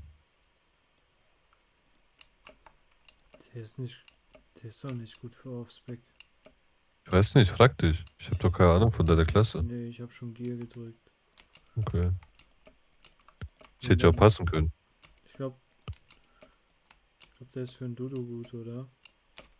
Grundsätzlich ja, wird für Dudu wird schon taugen. Ich weiß nicht, ob Feral, da brauchst du, glaube ich, eher Beweglichkeit. Da brauche ich eher, naja, wobei es ist im Großen und Ganzen ist es Ausdauer overall erstmal, um deine EHP zu verbessern. Aber es sieht halt auf dem Papier ganz nice aus, nur bringt's dir nichts. Wenn du nur HP hast. Aber ich habe schon einen Stab mit 133 Ausdauer. Boah, was ist denn das? Du bist gerade innerhalb von 3 Hits, glaube ich, umgefallen, wenn ich das richtig gesehen habe. Ja, Bist du nicht mehr Kritimmun, Matthias? doch. Ah, das war aber irgendein fieser Hit. Ich hätte nämlich gerade auch irgendwas kassiert. Die sind enraged, die Viecher. Ich hab doch gesagt, die sind böse. Ja, ich habe nichts gedrückt, ich war ein bisschen verwirrt, Also ich weil ich bin, gerade ich bin Sound über HDS meine bestimmt Boxen schon hab. 7 oder 8 Mal gelaufen hier. Ich Das habe ich auch, noch aber nie gesehen. ich hätte die auch noch nie enraged gesehen. Das Die ist sind Face beide Aggro. enraged. Instant Face Aggro gezogen. Jetzt muss ich reparieren gehen. Heute läuft's echt nicht.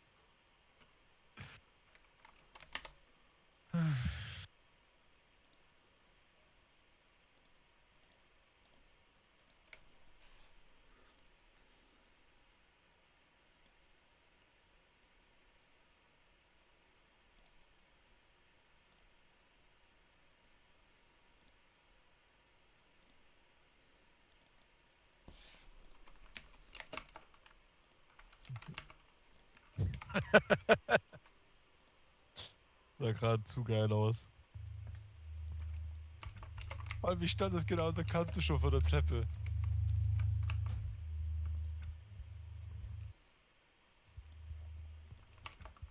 Muss man den Enrage vielleicht runterreinigen oder sowas? Kann sein, ich kann mich nicht mal erinnern, dass die Dinge enrage gehen können. Oder muss man die zu dritt pullen? Alle Nee, drei nee, zusammen. Nee, Oder? nee.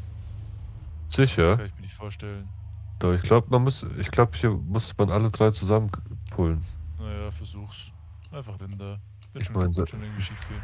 ich mein, da war echt was.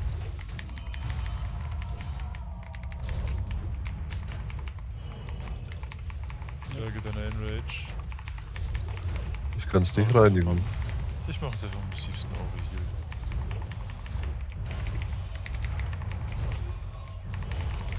Die Scheiße kannst nicht reinigen, gell? Irgendwas mal mit der falsch gerade. Stimmt. Nee, klappt jetzt.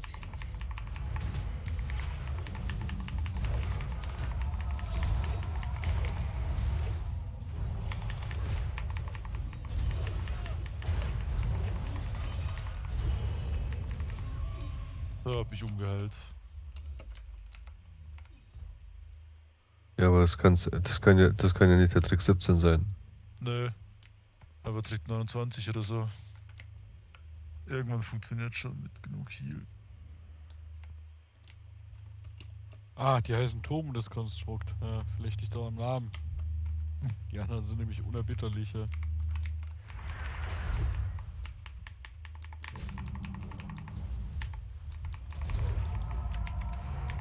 Gibt's da einen Begleitquest, oder? Ich war aggro.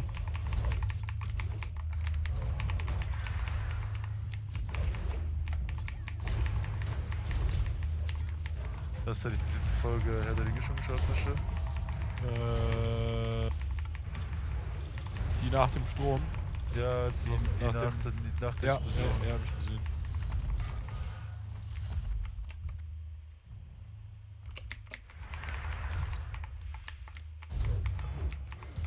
Bin mittlerweile ziemlich sicher, dass die Theorie stimmt, die ich dir erzählt hatte neulich. Die Heilbrandtheorie? Wieso bist du dir da ziemlich sicher? Kann ich den schon anschwätzen, oder was? So sicher bin ich mir noch nicht. Nee, mach's nicht. Ah, sorry. Das müssen wir nämlich hinterher, weil er nämlich alles pullt. Hoppla.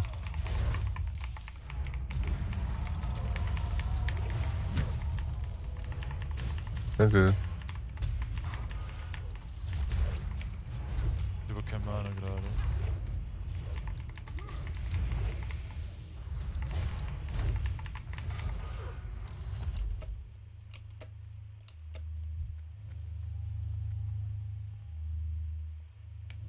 Aber ich bin halt immer noch nicht ganz schlüssig, wer jetzt der Zauberer ist und was diese komischen Gestalten da sind.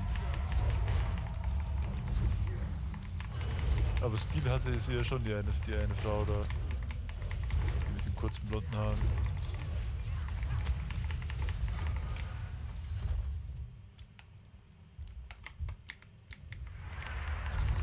Buch der Glyphen wäre ja schon in die GB, oder? Ja, ich würde schon sagen.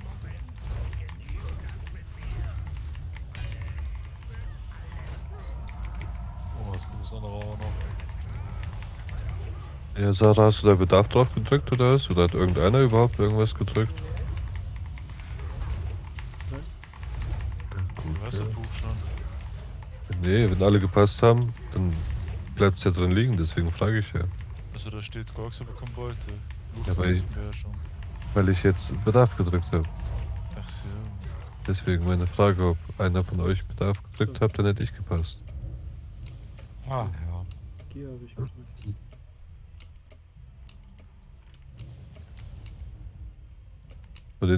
Muss man den anschwätzen hier?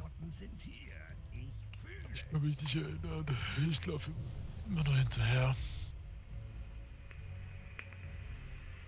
Haltet jetzt die Augen offen. Ich werde die Sache hier im Handumdrehen. Lebensform nicht identifiziert. Archivierungsprozess abgebrochen. Weitere Einmischung garantiert effiziente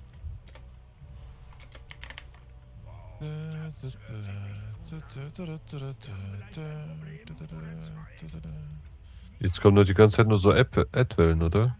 Ja, ja. So. So, sind wir erstmal auf der Tanzfläche. Ihr wollt also die harte Tour, was? Die habe ich am liebsten.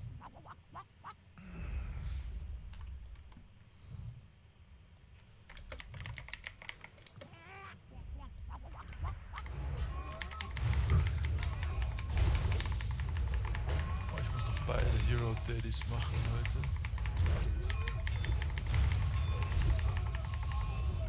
Ich kann sie ja mal teilen, was er noch braucht.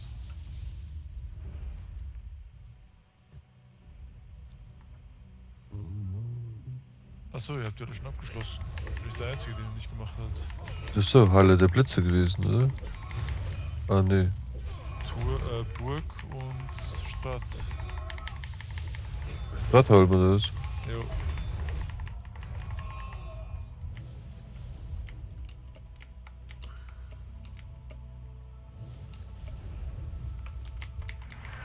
Nee, ich glaube, nachher gehe ich auch pennen. Ich bin jetzt irgendwie. Seit 6 Wochen, ich bin richtig im Arsch. Ich bin auch seit 6 Wochen. Deine Aussage damit unterstützt und nichts dagegen gesagt, Thomas. Du Ja? hast ja noch eine Stunde erstmal. Ja, ich glaube, ich werde diese Stunde auch ausnutzen. Oh nein, das ist eine Kugel bei mir. Au, die macht ziemlich Schaden.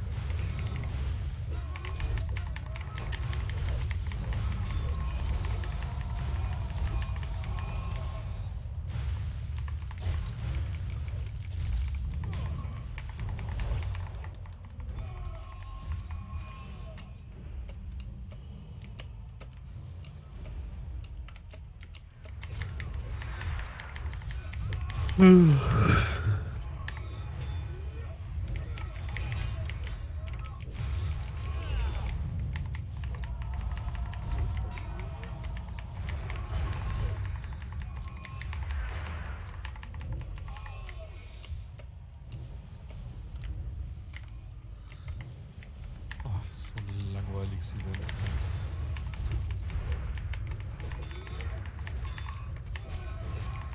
Ja, bei uns auf dem Server war das noch langweiliger. Anfangs mussten wir nur tanzen und warten. Stimmt, 2 Minuten oder 4 Minuten warten, gell? Ja, Oder ja, so. da kamen noch keine Ads anfangs. Richtig, wurden richtig. Später wurden wir mal implementiert und dann Ja. hatten wir was zu tun. Weißt du, was wir gemacht haben erstmal? Damit die auftauchen. Komm mal kurz mit. Komm mal kurz hier hoch. Ja. Die standen hier in der Wand und sind dann rausgeglitscht.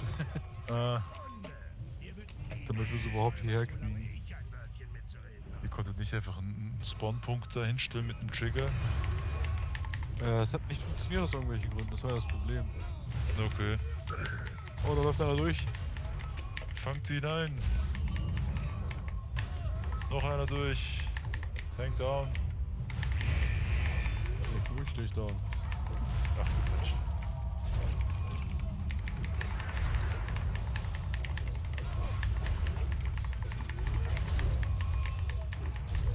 Ich kann so schnell meinen Schaden nicht auf drauf kriegen. Das ist echt zum Kotzen ein bisschen.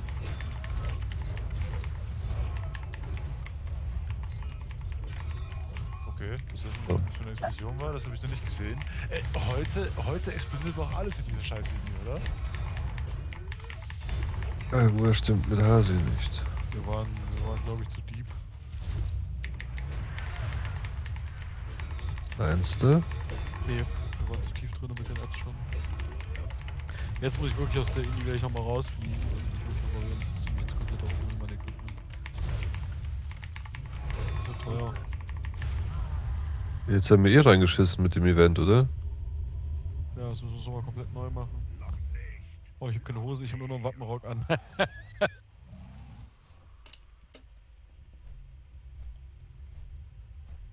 Ja, solange du kein weiblicher Zwerg bist, ist das nicht so schlimm.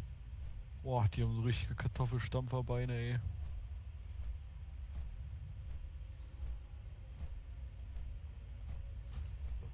Aber noch schlimmer wären Gnomen.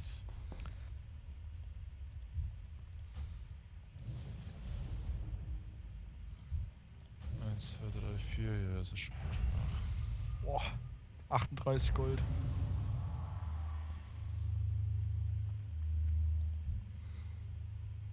Was ist denn da schon wieder explodiert vorhin? Was ist mit mir geschehen? War das nicht dieser Feuerstrahl? Böser Blick des Tribunals. Eisengolemhüter trifft mich mit Bodenzerkracher. Für 11.000 Schaden.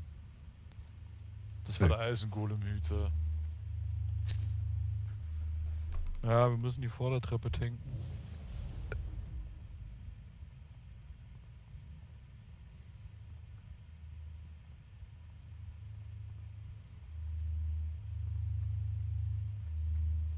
Ja, ich glaube, das Event ist kaputt. Ja, aber der steht ja auch nicht mehr hier. Ne, eben. Vielleicht steht er da vorne. Ja, da vorne steht er noch, ja.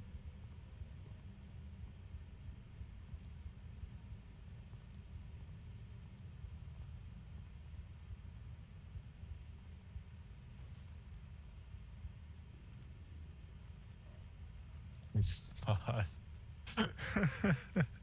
Oh, da hat sich jemand verkleidet. Ja, ich dachte, die Sarah fällt gleich vom Fleisch, wollte schnell was zu essen geben. Aber war zu spät. Oh, lieb von dir. Ich dachte nur, das passt jetzt so ein bisschen eher zu meinem Lebensbalken ab und zu. Oh, eine kleine Offensive gehört. Ja.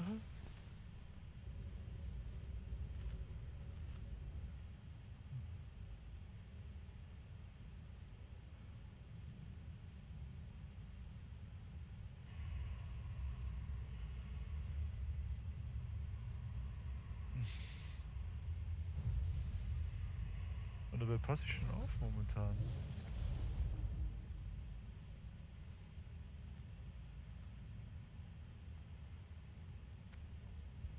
Aber wir lagen halt einfach alle 4 nebeneinander. Sauber. Ich werde die Sache hier im Handumdrehen. Warnung. Lebensform nicht identifiziert. Archivierungsprozess abgebrochen. Weitere Einmischung resultiert in gezielte Erwiderung. Oh, das hört sich nicht gut an. Wir haben vielleicht ein Problem oder zwei. Sicherheitsverletzung. Setze Analyse Ich glaube, wir hatten tatsächlich in Nax weniger Wipes als heute in HDS. Ihr wollt also die harte Tour, was? Nur so, nebenbei. Die habe ich am liebsten. Mach dir mal Gedanken.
kann am Fest mal in-fight essen. Okay.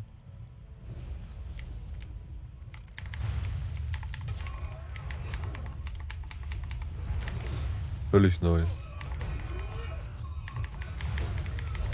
Ich hab's aber auch nie probiert vorher, ehrlich gesagt. Ja, passiert ja nicht so häufig, ne, dass man während des Fights die Zeit hat, um gemütlich was essen zu gehen. Wenn du komplett oben bist und nichts machen kannst, Ja, dann sicher. dann kann man vorm Fight immer ein Festmahl dir bei sich stellen. Ja, dann besser für dann, ja Leute, ich gehe doch mal schnell was essen, ne? Ja. Einmal Gesundheitsstein ziehen. Ich bin jetzt erstmal 2 Minuten essen. 2 Minuten vor allem.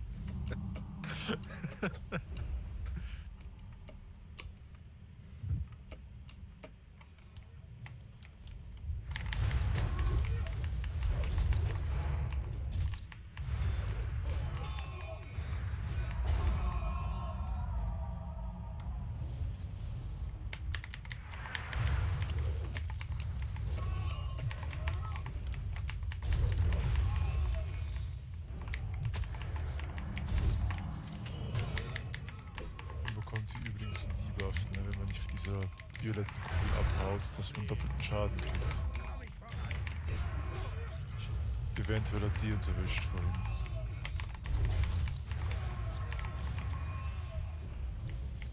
Sekunde! Hier wird niemand gesäubert, wenn ich ein Wörtchen mitzureden. Da kommt diese Kugel. Seht ihr die? Mhm. Und die sorgt dafür, dass man wesentlich mehr Schaden kriegt. Matthias? Ja. Oh. Laufen zwei durch.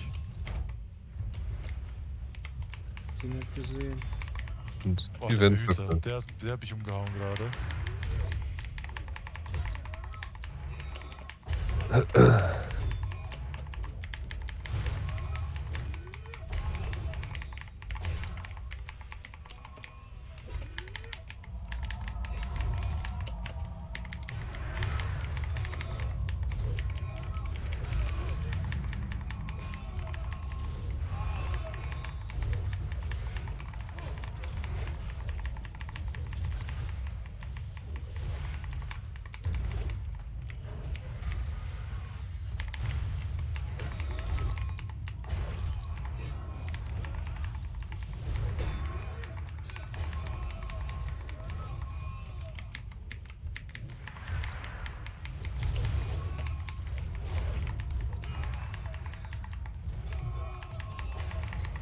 Hier noch ein Endboss? Nee, gell?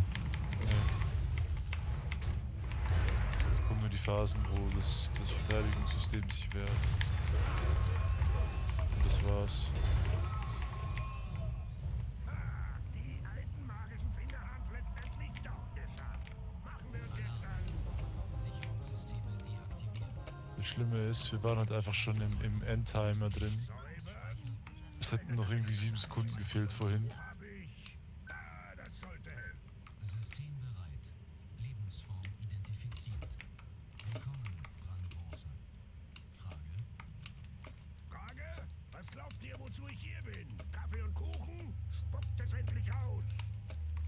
Sagt mir, wo die Zwerge herkommen und fangt ganz vorne an. Sitzung beendet.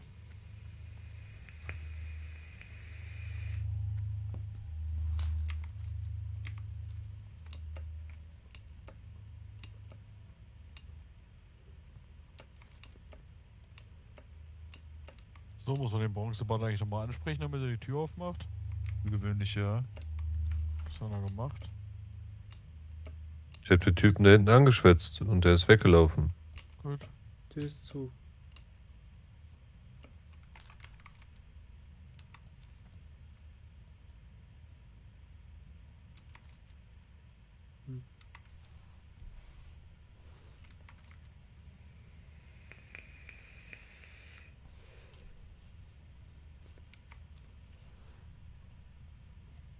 Hier hinten ist keiner mehr. Warte, müssen wir erstmal die jetzt killen wahrscheinlich.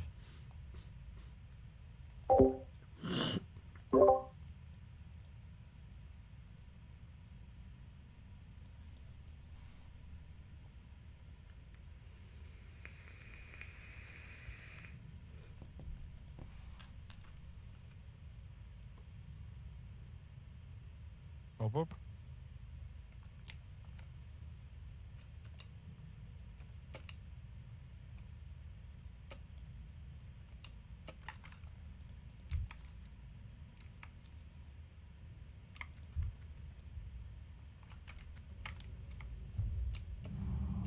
Hey Matthias, nimm den doch. Was ist los mit dir? Ich ärgere dich. Du ärgerst eher erstmal mit Mana. Ah, zum Glück sind es nur 2 Spells. Das halte ich noch kurz aus. Es ist Slip-Off gegangen, ohne mir einen Zirkel zu machen. So eine Beste.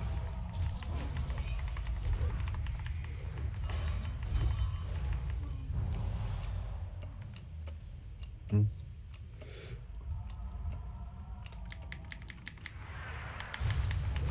Nee, ich hab hier noch mehr im Inventar. Ja, ich weiß ja nicht mal, welchen du haben willst, wenn ich ihn morgen vor dir sehe. Achso. Stimmt wohl. Macht keinen Sinn, wenn ich jetzt den behalte. Ich habe übrigens beide Metasockel, also jeweils einen in die GB gelegt. Sollte jemand einen brauchen.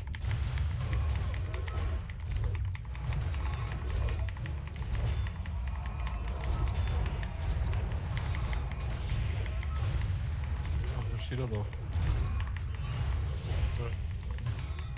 Ich hab noch 3 Lager. Und ich fülle einfach nach, wenn die GB leer ist. Haben wir ein HC frei für den Boss? Sesam öffnet. Jo. Ja, dann bitte machen. Hopp, öffne die Tür. Ist das der letzte? Ja. Jetzt, ja. Und je länger der Kampf dauert, desto stärker wird er. Und irgendwann britzelt einfach alles um. Nee, das glaube ich nicht. Aber den runterreinigen sogar, das Blitzschlagschild? Ja, hab's runtergereinigt. Achso, ja dann geht das. Add bei mir. Wie war's? Wer es findet, darf es behalten. Haben wir früher mal gesagt, oder? Nö. Ich hab's nicht gefunden, ich hab's nicht gefunden. Noch besser. Schicksalsfügung. Auf Damage. Jetzt. Du musst alles denken.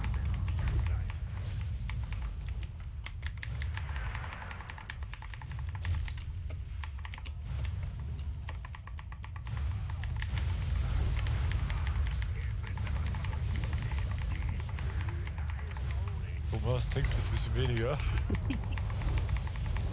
Ah, ich hab's ja weggehauen, alles cool. Das war ganz schön knapp gerade wieder. Oh. Spielegut. Ja, Spielegut ist ziemlich nice. Aber nicht für mich. Willst du das haben, Sascha? Nee, ich muss so was. Ich will's für den Heal nehmen. Ja, nimm doch mit. Und ich bin eigentlich kein Fan von schnellen Waffen, aber ich würde es gerne mal probieren. Ja, probier einfach mal. Leg's mal in die Offhand und schau, ob es was bringt. Bevor ich die entzauber. Eben. Ja, schade drum. Weil wenn die wirklich wollen, dass ich Sinistras Rache spiele, ich kann es mir echt nicht vorstellen eigentlich. Mit der einzigen Begründung, dass es 2 26er Items sind. Ansonsten nicht.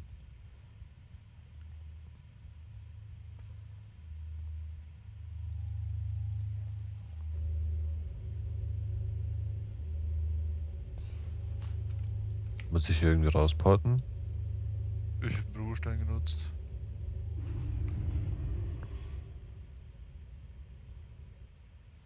Ja, war teuer mit euch.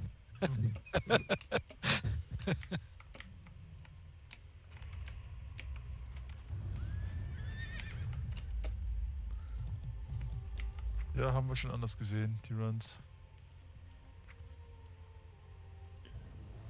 Aber war deswegen nicht langweiliger. Man konnte zumindest meistens drüber lachen. Scheiße, was habe ich jetzt verkauft?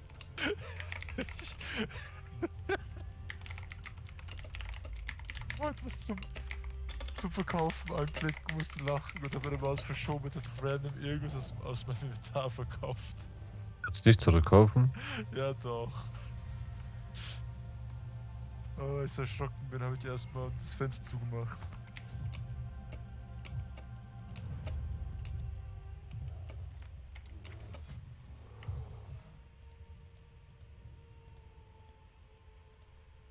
Oh, ich muss nicht. Ich glaube, ich mache die Dailies heute nicht. Ich bin so müde. Ich level noch ein bisschen. Oder ich mache noch ein, zwei normale Innis. Mal schauen.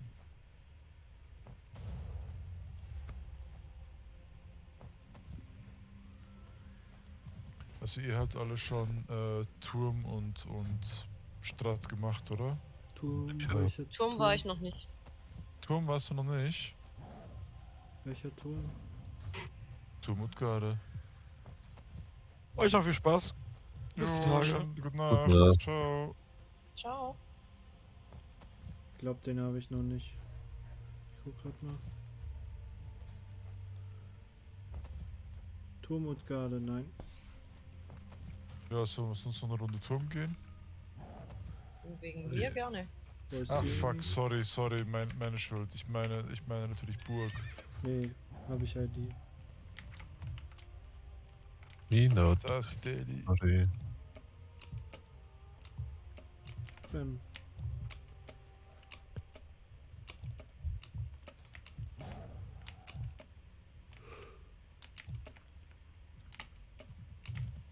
Dann geht die Burg. Oder was? Ich glaube nicht, weil ich glaube, dass Sarah da auch schon drin war. Oder? Nee, ich Nicht? war keine einzige Hero, bevor wir losgezogen sind. Hä, wie kann es denn sein, dass du die Daily Quest schon Start fertig geht auch hast? in Non-HC. Ich habe nur die in Strat fertig und die gingen Okay, dann ja, sollen wir eine Runde Burg gehen. wegen mir gern. Ja, müsst du tanken oder healen. Ich heile mal, ich will das mal testen. Das wäre Warte, fast nichts lass bei mich mir. kurz die Verbände holen von der Bank. Ist wieder 2:30. Ja, es ist 2:30. Ich habe keine Ahnung, ob ich das schon tanken kann. Also die Ini kenne ich zum Glück wenigstens, aber ich weiß nicht, ob mein Gear ausreicht. Willst du ausprobieren oder nicht? Du hast doch Dingscap, oder? Kann man. Ja, eben. Die auch geschickt. Ich habe alle Ja. HCs getankt mit dem Gear. Kriegst du hin? Stimmt, probieren wir's. Ich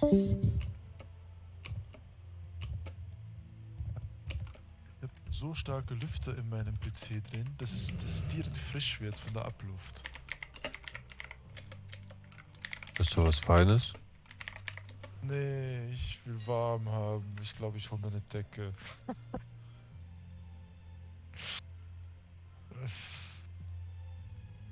Ja, das mache ich jetzt. Ich hole jetzt meine Decke. Ich bin irgendwie so übermüdet, dass ich so richtig wehleidig bin gerade. Und müde und überhaupt. Das ist der Alkohol, der aus dir spricht, Jesper. Oder das. Wer weiß. Bin gleich wieder da. Jawohl.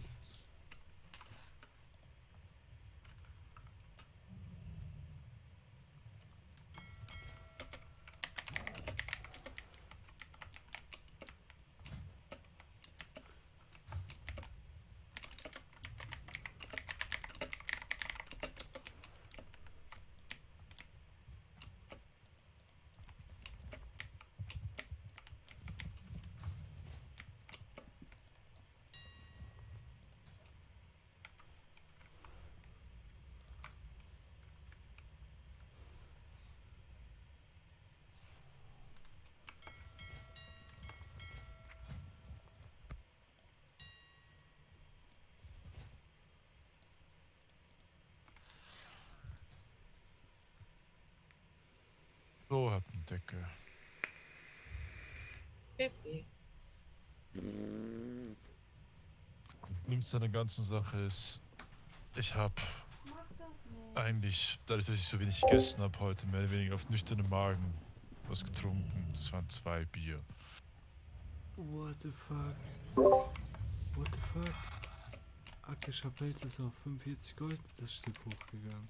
Ja, ich weiß. Wo kriegt man das nochmal her überhaupt? Kirschnen. Ja, zum Random. Kirschnen. What the fuck? Das ist quasi das seltene Material, was rauskommt. Das ist wie bei dem Frostlotus. Schönen guten Tag. Das ist auch eine Chance von irgendwie 1 zu 15. Vor 2 Wochen hat das Stück 18 Gold gekostet. Ja. Digga, du kannst mit Lederverarbeitung kein Geld mehr machen. Tschüss. Schönen Tag auch. Jetzt gerade? Ja. Ja, der ist rum. Tschüss. Mit dem Flippen meinst du, der ist rum. Jetzt kannst du nur noch farmen und verkaufen, das war's. Oder Juve vielleicht. Willst du mit Juve machen? Die Steinpreise sinken ja auch des Todes. Ja. Ja, aber die guten Sockel, gibt's nicht Dailies für Juve? Es gibt Dailies für Juve, ja. Die kriegen dann nur Rezepte, Matthias. Genau. Also die kriegen Marken und mit den Marken können die Rezepte kaufen. Ah. Ähnlich wie die Dalaran Kochmuschel-Shit da. Feinschmeckerpreis. Bruder, redet bitte Deutsch mit mir. Ich verstehe dich nicht. Ah, es gibt doch hier diesen Feinschmeckerpreis von den Kochen Daily. Und dafür du kriegst eine Marke. Und bei Juve ist auch so. Ach, das Kannst dir meinst du. alle 4 Tage kannst du dir ein neues Rezept kaufen mit Juve. Aha, aha, ja. Oder du nimmst kaputte Halskette, das Item. Das kostet aber auch 400 bis 500 Gold im AH. Und dann gibst du es ab und dafür kriegst du dann auch eine Marke. Oh.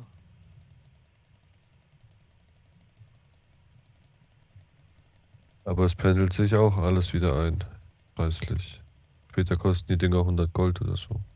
Ist zwar immer noch viel, aber nicht mehr so wie 450 oder 500. Hm.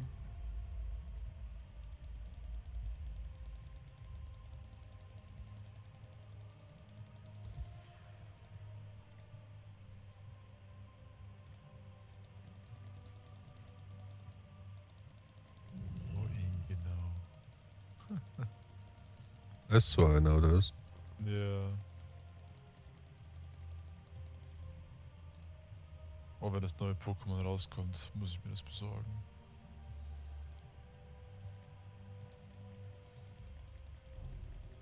Ich hätte das letzte schon ausgelassen.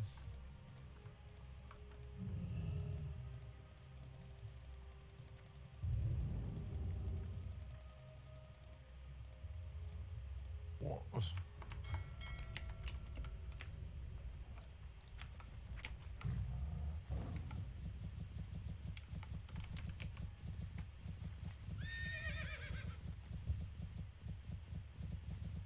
Aber morgen, glaube ich, werde ich einfach ganz gemütlich auf den Berg rauflatschen. So 3, 4 Stündchen. Und dann wieder runter. Und dann ist es hoffentlich so 2 Uhr. Und dann haue ich mich noch kurz ans Trainingsgerät, springe unter die Dusche und fahre dann zum Arzt. Schön. Mein ganzer Tag verplant. Weil du morgen frei hast, gell? Langweilig. Und dann gehe ich vielleicht am Abend mit meiner Schwester noch was essen. Ach fuck, ich habe vergessen, den Tisch zu reservieren. Oh nein. Shame on you. Oh, ich rufe da morgen an. Jetzt ist auch schon zu spät.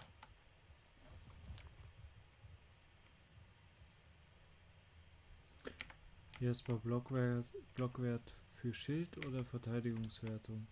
Kann ich euch helfen? Also 84 Blockwert oder 13 Verteidigungswertung. Ich könnte es dir beim besten Willen nicht sagen. Also ich persönlich würde auf die Verteidigungswertung gehen, aber es gibt durchaus Leute, die auf Blockwert schwören beim Trigger. Worry. Aber ich weiß nicht, was besser ist. Schönen Tag auch. Okay, dann lasse ich es erstmal bei Blockwertung. Für die Allianz.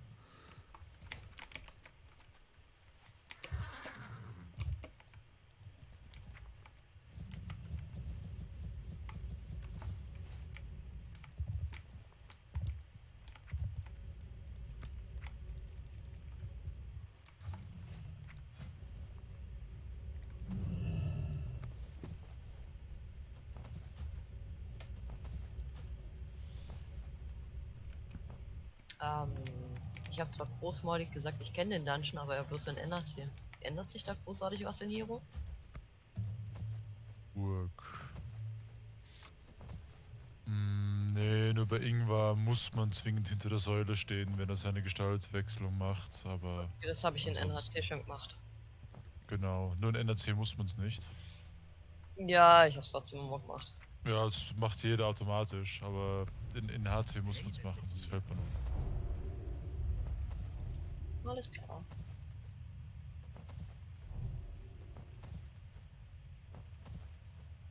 Vielleicht habe ich ja Glück um mein Ringfeld. Ah ja, das wäre nice.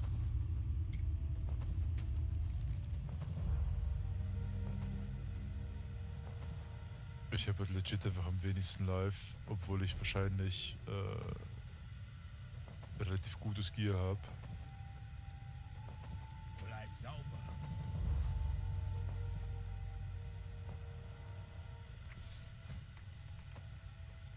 Oh, Pflanze. Ah, scheiß drauf. Ne, nicht scheiß drauf. Pflanze.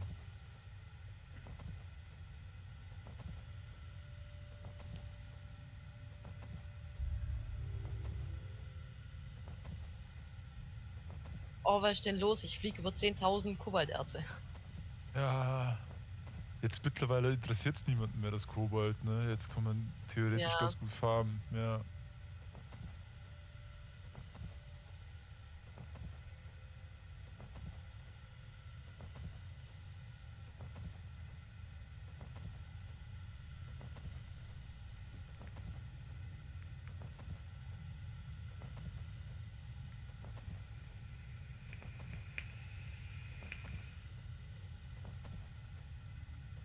Wir wollten Burg gehen, glaube ich. Ja.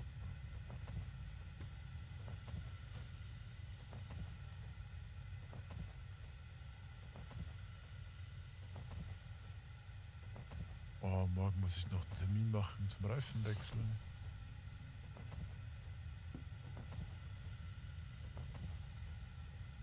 Darf ich nicht vergessen. Das stimmt ja, steht ja bei mir auch an. Oh. Kannst das nicht selber machen. Nee, die werden gleich eingelagert bei mir und sie schauen die Profiltiefe nach und so weiter, putzen die Felgen und alles. Und ja, ich habe keinen Lagerplatz für meine Reifen. Ah, okay.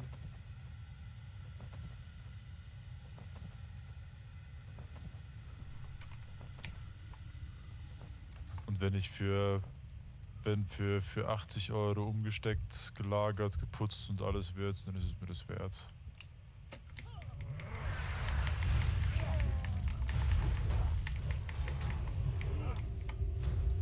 Und sie sagen mir Bescheid, wenn die Profile durch sind.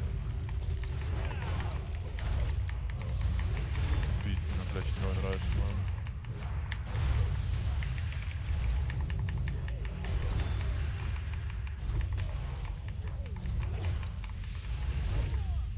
Kam der Port an?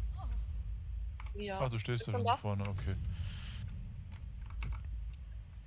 Hä? Aber man hat doch Hoppla. einen Keller dafür. Ich habe keinen Keller. Ja, Ich wohne im ersten Stock. ich habe gerade drüber nachgedacht. So, ich bin raus. Gute Nacht. Jo, gute Nacht. Ja. Ah, er hat sicher. Oh.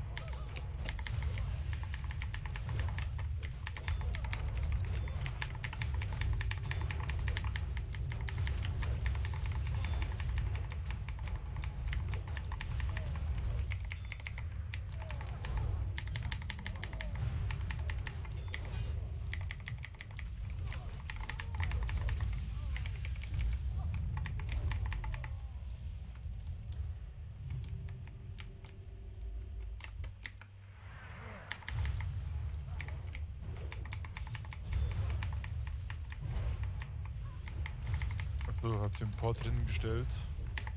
Ja. Okay, ich stand schon am Stein. Hier draußen. Ich habe nicht gesehen, dass du rausgerannt bist.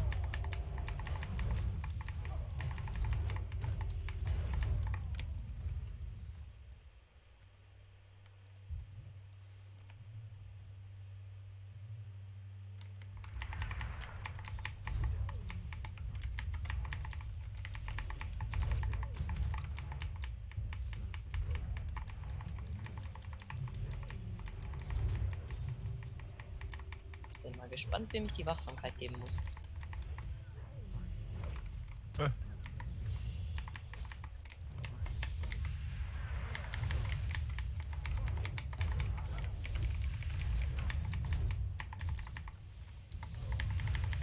will jetzt mal behaupten, im Hexer, der hat 25er Gear an.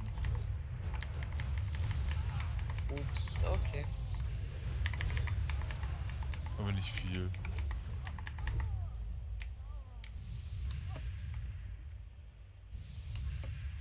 Tatsächlich nur die Waffe.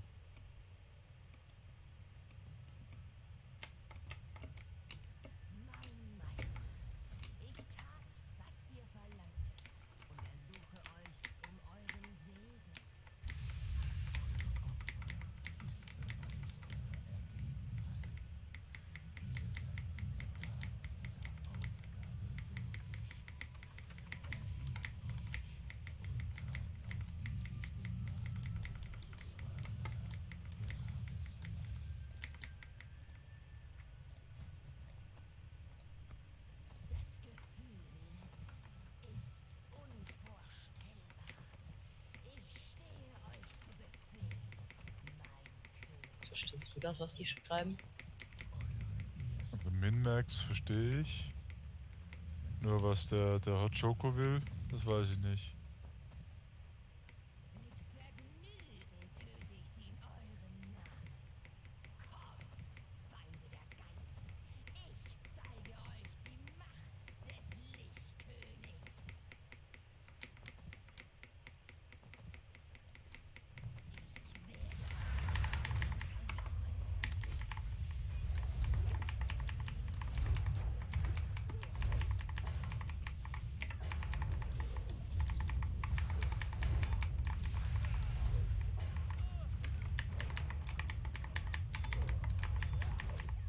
Zeigt dein Win 11 Laptop gar kein Inputgerät an oder will er nur nicht umschalten?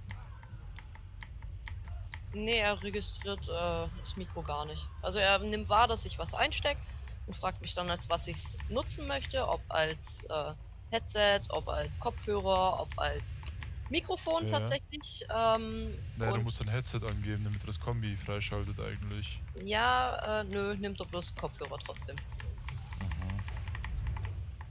Okay.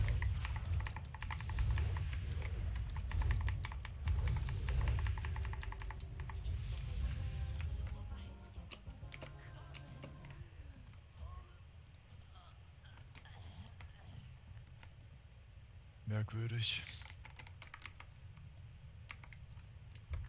Ja, also ich habe vorhin, wie gesagt, einfach mal kurz Google angeschmissen und gefragt und da habe ich mehrere Posts gefunden, die genau dasselbe Problem beschreiben, wenn es über Klinke angeschlossen ist. Über alles andere geht's wohl.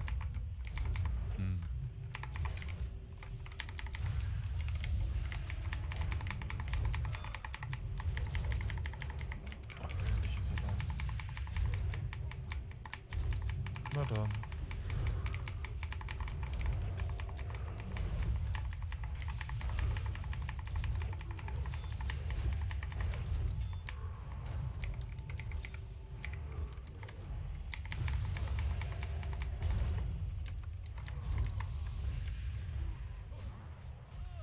Da musst du ein bisschen aufpassen.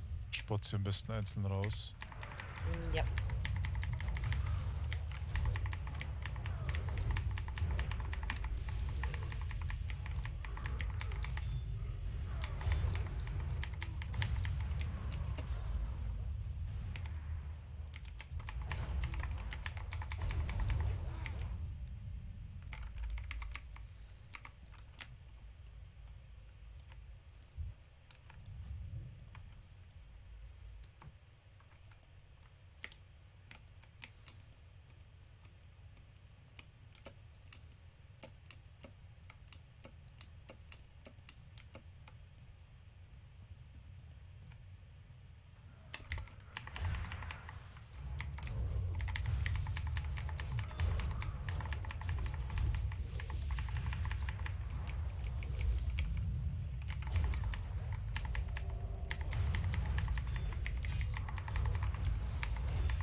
Und levelst du auch schon wieder etwas oder noch nicht so? Oder du hattest ja Ja. gemeint, du wolltest deinen Pala oder deinen Priest noch hochziehen? Ja, ich überlege gerade den Priest tatsächlich. Ah ja. Von Rob hört man auch nicht mehr viel, ha?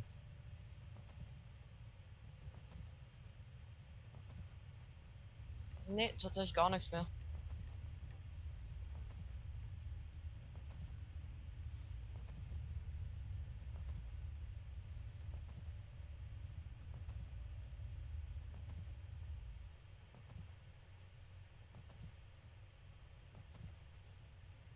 Und dein Priester war Level 37? 35. 35.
Achtung, Pull.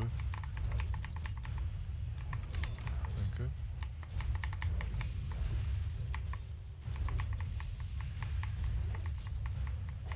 Ja, weil die scheiß Teufelswache vorgestimmt ist. Hm.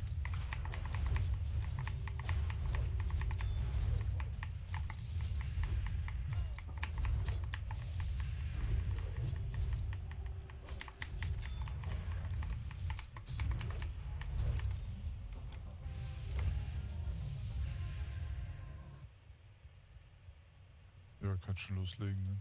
Welche Hunde wagen es hier einzudringen? Auf sie, meine Brüder! Ein Fest für den, der mir ihre Köpfe bringt!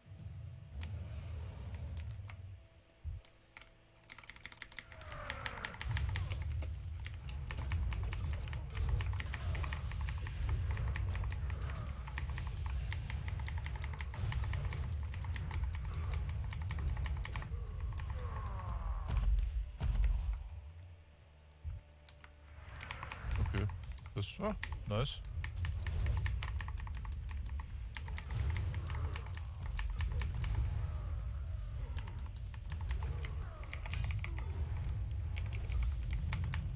Ja, Glückwunsch. Endlich mal Yay, danke. Tränke-Item. Auch wenn es nur ein blaues war. GZ.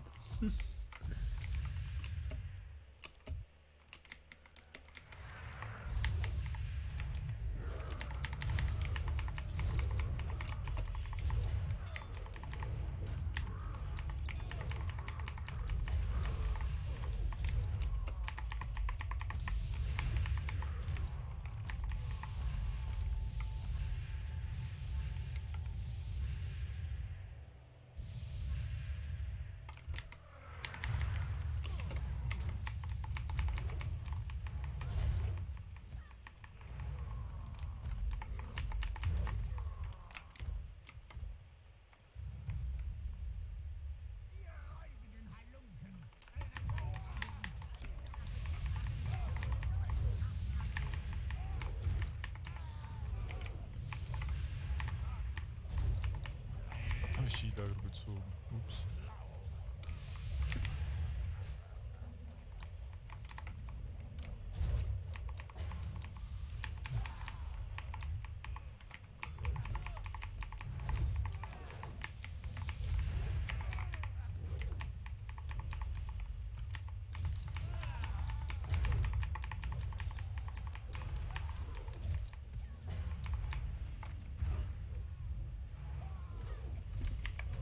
Die nächsten Mobs kann man theoretisch skippen. Ja, da kann man ganz rechts laufen, ja. Genau, ja. Funktioniert nur oft nicht. Nein, einfach hier dran vorbei. Achso, ne, die lassen sich nicht skippen. Sehe ich gerade. Aber wir könnten drunter. Ne, geht nicht. Nee, Schade. geht nicht. Okay, dann Rinder. War ein Versuch wert.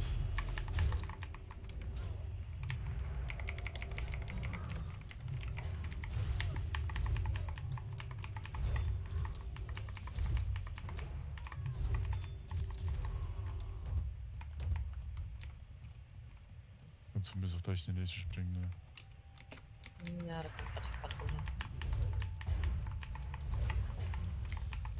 Was?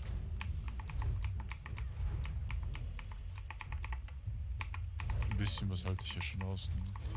So. Ja, du schon, ich nicht. Dann zündest du einfach Schildfall.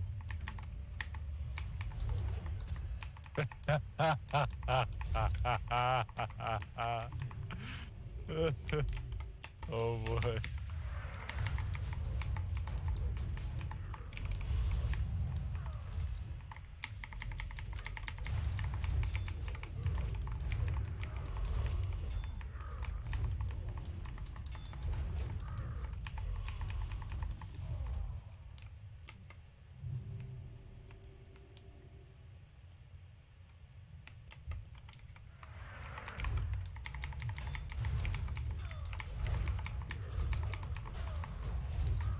Oh, ich bin jetzt fast in die Person reingelaufen, weil ich zu schnell unterwegs war.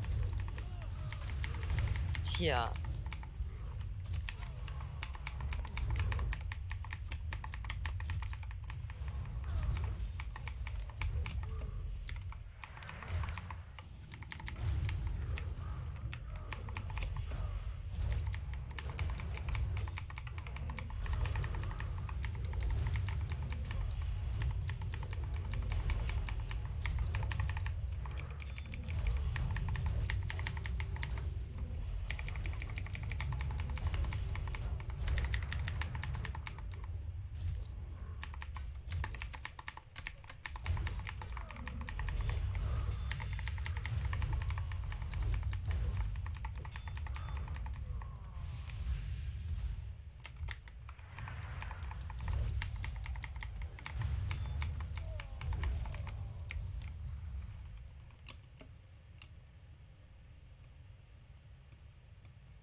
Die hier kann man, glaube ich, skippen.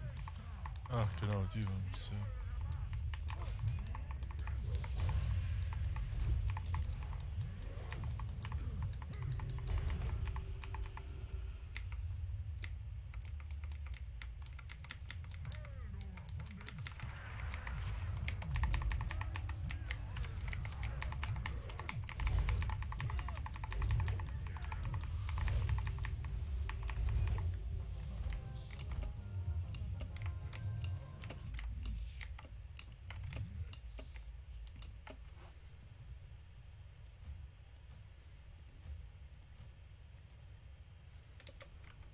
Also ich weiß echt nicht, was es in Halle des Steins war, ne? Das alles gegen uns war.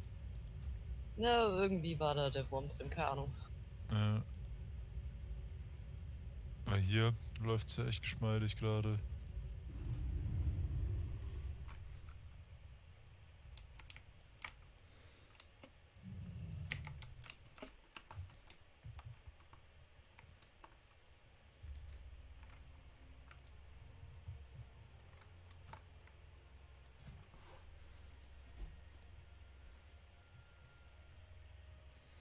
Ja gut, aber ich finde Burg auch einfacher als Halle des Steins. Ja, grundsätzlich schon, ja.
Oh, das Xiaomi hatte 5 kdps.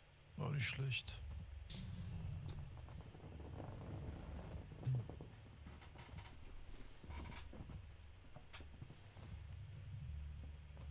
Oh, fuck, ich brauche meine zweite Hand.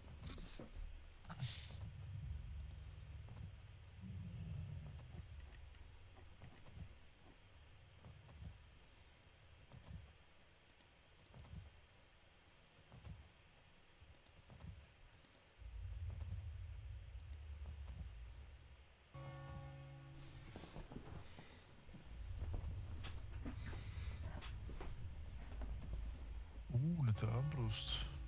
Was für eine Idee.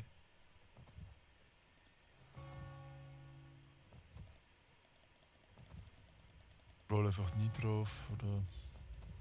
Ne.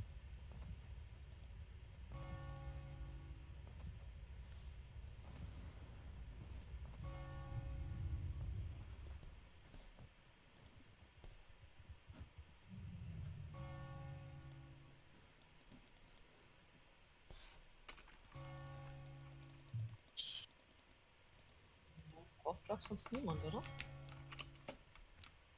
Nee, ich glaube nicht, dass irgendwer das Ding nutzen kann, Nö, überhaupt. haben alle gegiert. Ja.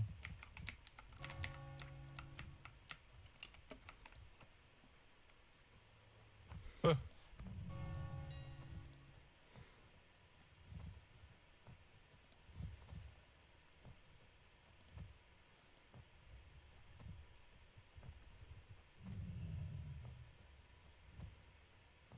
Vielleicht Steinblut. Auch nicht schlecht. Ja. Muss ich hier nochmal ein paar herstellen für den Raid demnächst.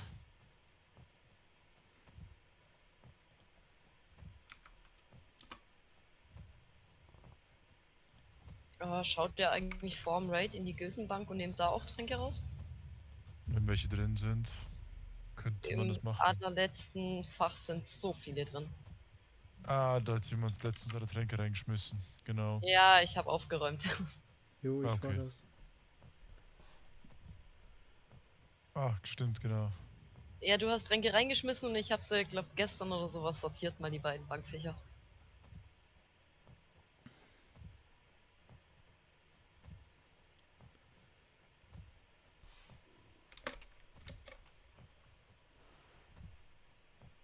willst du noch eine Runde Strat gehen für den Schild, in der Hoffnung, dass der droppt? Prinzipiell ja, aber ich bin mega am Sack. Ich glaube, ich denke heute. Okay. Ne, dann lassen wir's. Zumal ich bin echt unschlüssig, weil ich krieg für Marken eigentlich auch ein Schild, was echt gut ist. Ja, aber für Marken kriegst du auch einen schönen Hals, Hände, Brust.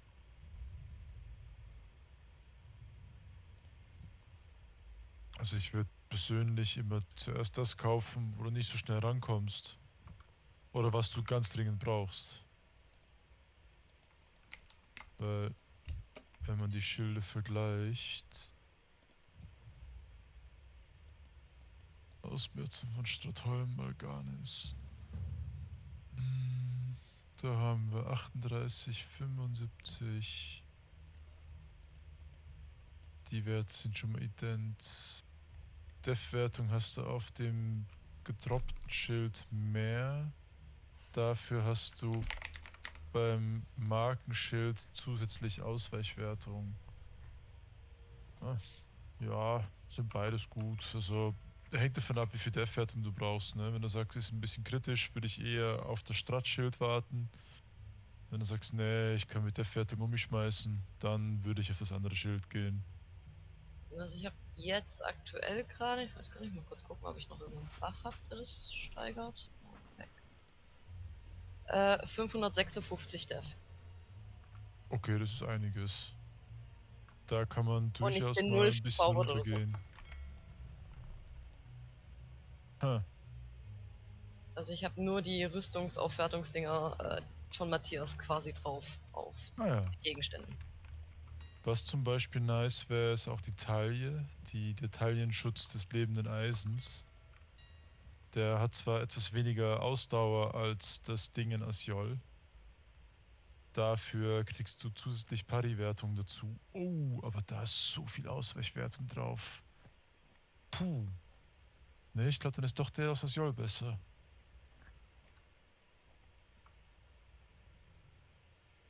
Was gibt's sonst noch für Marken, außer die T7-Handschuhe und den Hals? Tatsächlich fällt mir kein Epic-Hals ein, den man irgendwo bekommt zum Tanken. Ich habe auch Tja, ich würde ja nachschauen, weil ich habe eine tolle Liste gemacht, aber die ist jetzt auf dem neuen Laptop und ich logge jetzt nicht dafür wieder um. Ich habe Ja. Da habe ich mir nämlich richtig schön rausgesucht, was für welche Stelle, für welche Position am besten ist und bla und wo ich es herkriege. Ah, okay. Die Halskette, Ja, nice. die ich gepostet habe, kostet 47 Gold im Macher und wird Die vom habe ich. Trash. Ah, okay. Ja, ich habe auch noch keine bessere. Naja, es gibt die hier mit 25 Marken /G. Der kostet Militärhalskragen. der Umhang. Das Ding hier kostet 25 Marken. Die hat man für gewöhnlich relativ schnell. Wenn ich den Umhang nehme, dann verliere ich 14 Def und 25 Hit. Okay. Ich krieg 11 Stärke dazu und 2 Ausdauer. Welchen hast du?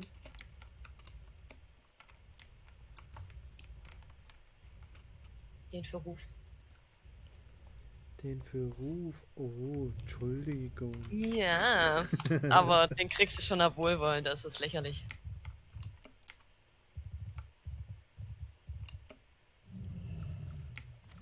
Ich war bei Hans, genau. Lohnt sich eigentlich Schriftrollen in die Gildenbank zu legen oder nicht so? Nee, Schriftrollen kannst du verkaufen. Hier wäre noch ein nice Tankschwert. Das gibt's bei Turm. Ja, das steht auch auf der Liste. Aber es gibt tatsächlich keinen Epic-Hals aus Heroes. Also ich glaube, dass das wohl eine der ersten Anschaffungen sein könnte.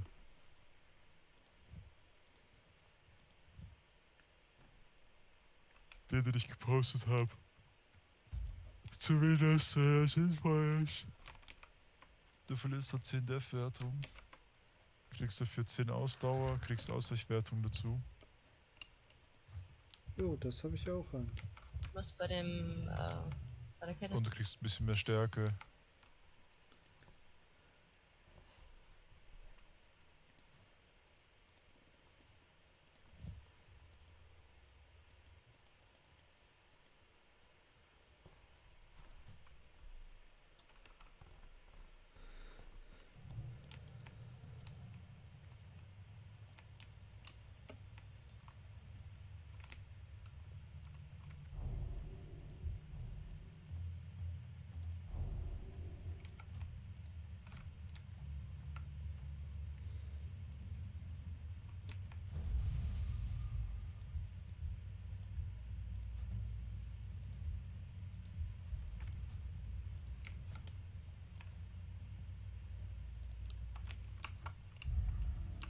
Ach, ich glaube, ich melde es noch Strat an.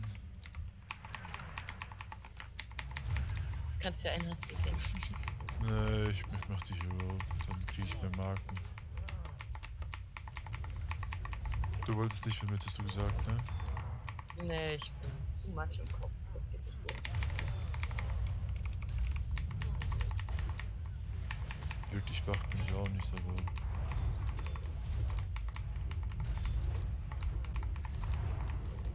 Ja, schon aber bin ich du drin. drückst einfach nur 1, 2 Tasten und gut ist. Ja, ich muss nur ein bisschen auf dem Keyboard rumklicken. Ja, das geht halb schlafend. Aber so als Tank irgendwie hin und her laufen die ganze Zeit, nee.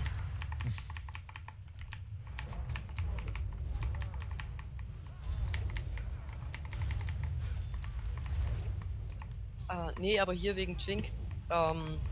Ich hatte ja gefragt, ob Pala oder Priest klüger wäre. Da hieß es ja Priester. Das stimmt auf jeden Fall. Also ich meine, du kannst ein Paar natürlich hochziehen, ne? Das musst du wissen. Ja, klar, nein, aber wir haben so viele Palas. Das andere, was ich noch anbieten könnte, ich habe glaube noch auf Level 14 oder so ein Shami rumstehen irgendwo. Ja, Shami hätte ich mir auch schon überlegt, weiter zu spielen. Weil da haben wir auch nur Thomas und sonst niemanden. Ja, genau. Ich werde mir irgendwann auf jeden Fall noch ein Ele hochziehen, da habe ich richtig Bock drauf. Tatsächlich liebäuglich gerade. Also ich wollte eigentlich alle meine Plattenchars komplett hochziehen, damit ich die durch habe. Also mein Worry jetzt, danach ein DK und danach ein Pala.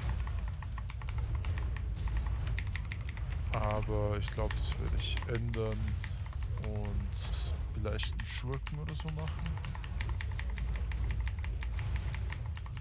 Aber ich glaube, ich hole mir jetzt erstmal ein bisschen... Bitte? Ne, haben wir auch keinen. Aber ich glaube, ich hole mir jetzt erst das Level Gear.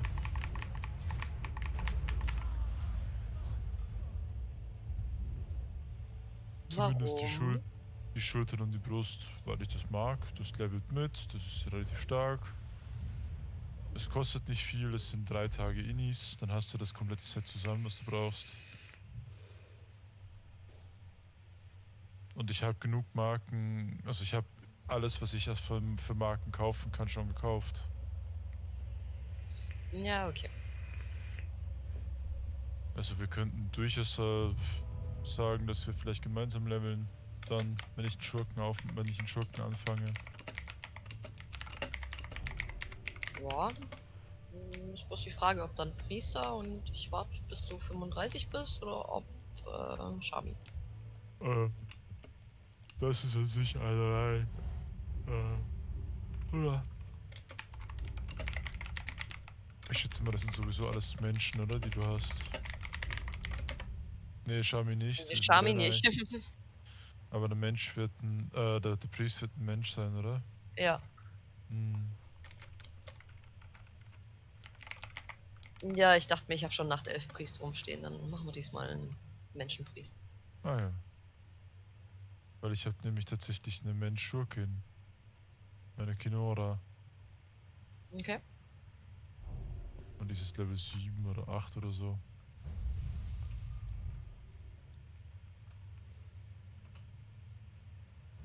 Nee, können wir gerne mal schauen.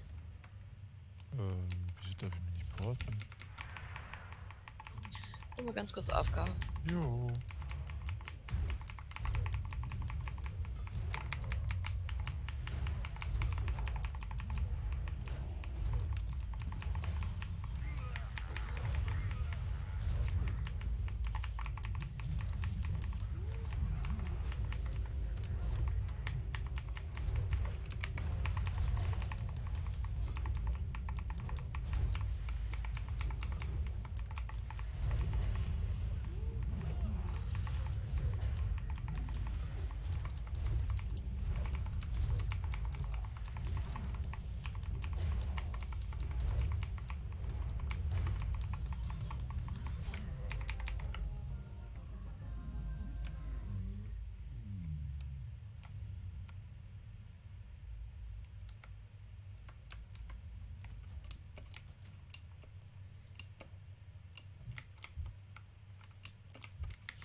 So, wieder da. Jo, WP. Danke. Bitte? Danke.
Aber die Müdigkeit kriegt gerade so richtig rein. Und die Daily habe ich auch verkackt. Was? Wieso? Naja, irgendwie, sie können sie mir nicht geben und ich hätte sie vorhin aus dem Blog rausgeschmissen, weil ich dachte, ich gehe heute eh nicht mehr.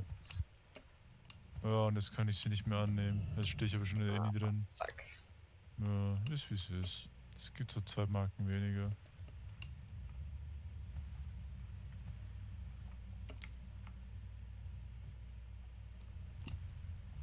Ihr habt keinen Hexer dabei, dass sie dich nochmal kurz antworten. Nee, leider.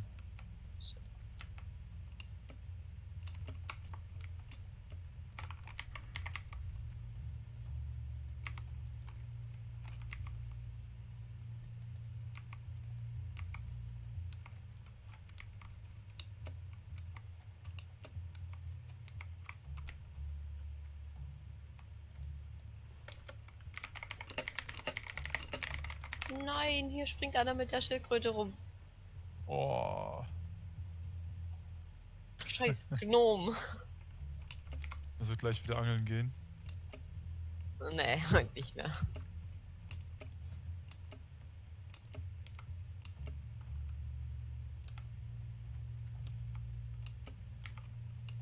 Ich glaube, ich hau mich jetzt aufs Sofa, schnapp mir die Hunde, mach mal ruhig einen Film rein und gut ist.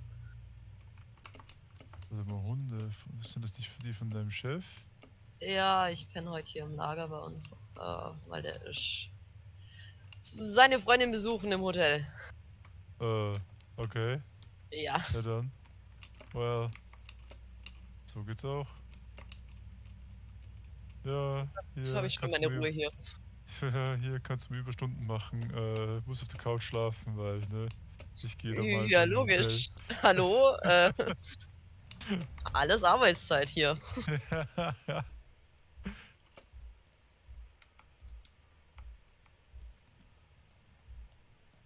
Ja, dann wünsche ich dir eine gute Nacht und viel Spaß mit den Hunden.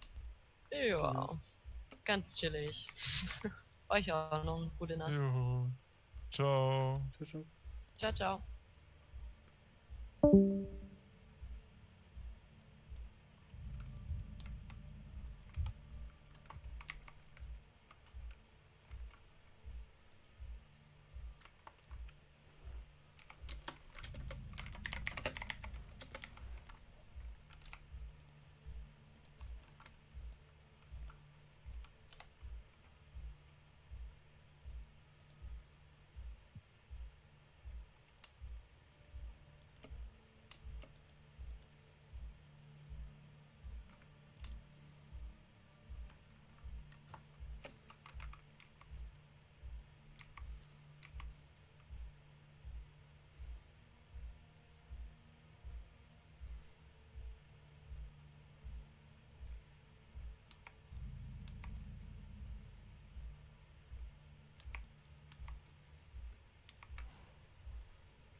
Super aufpassen, dass ich gleich nicht ein bisschen einschlafe. Okay, doch. Ich bin noch mitten in der Hero. Also.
eigentlich gut gekippt ist.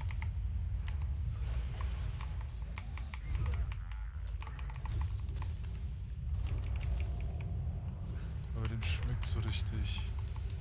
Du bist so leise, Jesper, gerade. Sorry. Ich schimpf gerade über unseren Tank.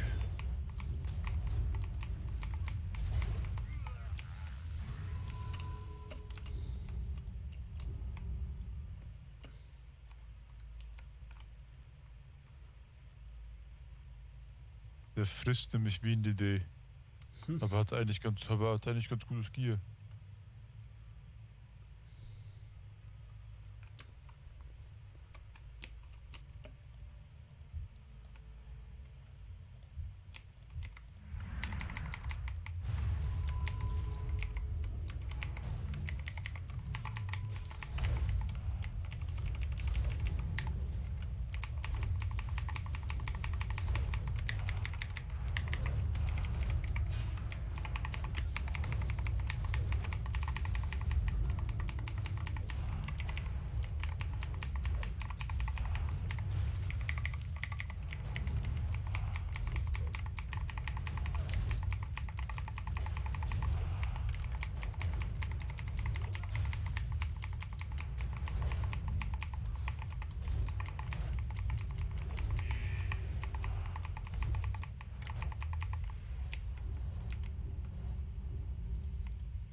So, ich bin immer raus, ne?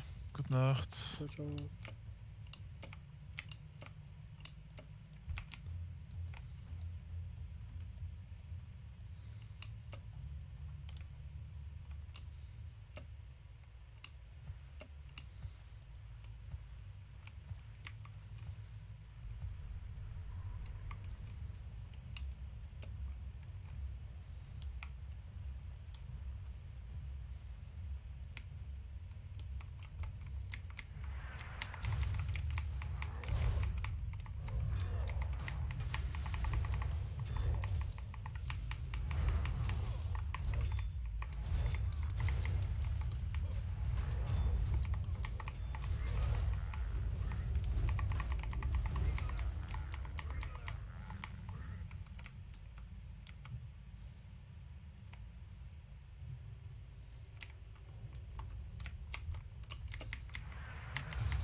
geht's?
Gegrüßt.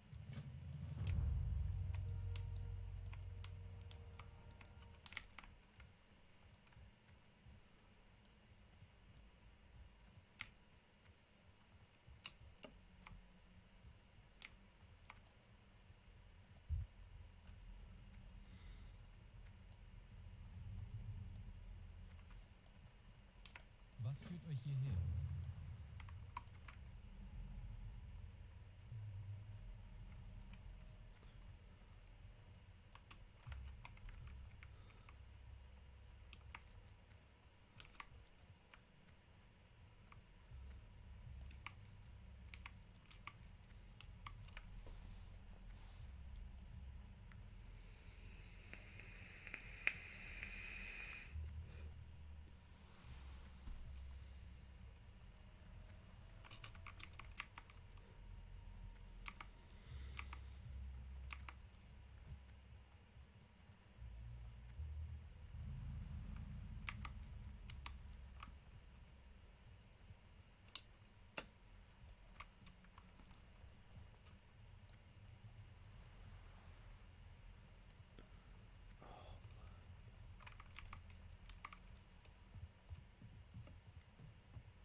Ich bin ganz ohr.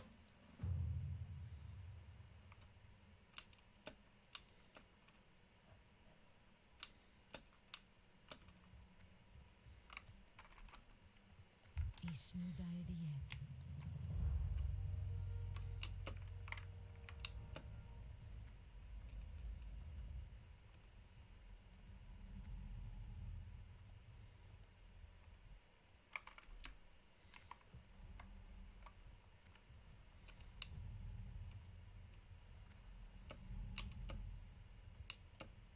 Kann ich behilflich sein?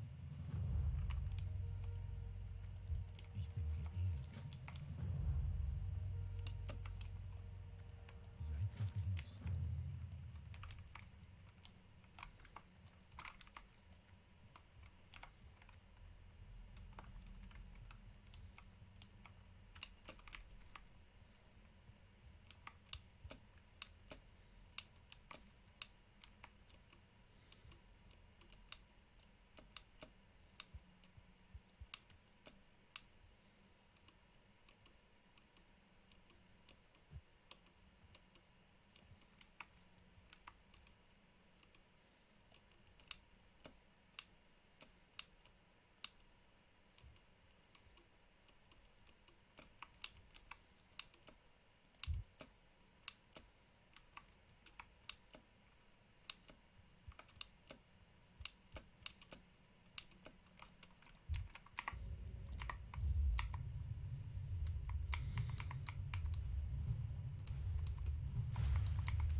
Okay, 3, 2, 1, play. We eat Chipotle.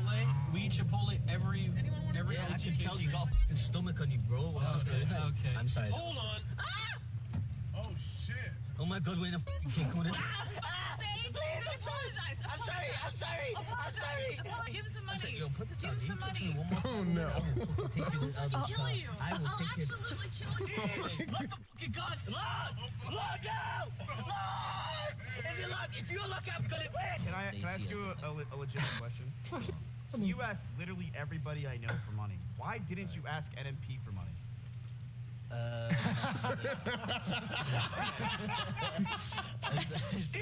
Look the fucking look out. You know what That's though? how the cookie fucking crumbles, dude. I have voted myself as best music taste on Twitch. Okay, are you ready? 2022. Bangers per capita. 3 years running. Takeshi 6ix9ine. Changed my mind. Yeah. Per capita? Oh, shit. Yeah. Can you name a single song? I don't remember what their names name are. one right now. What is it?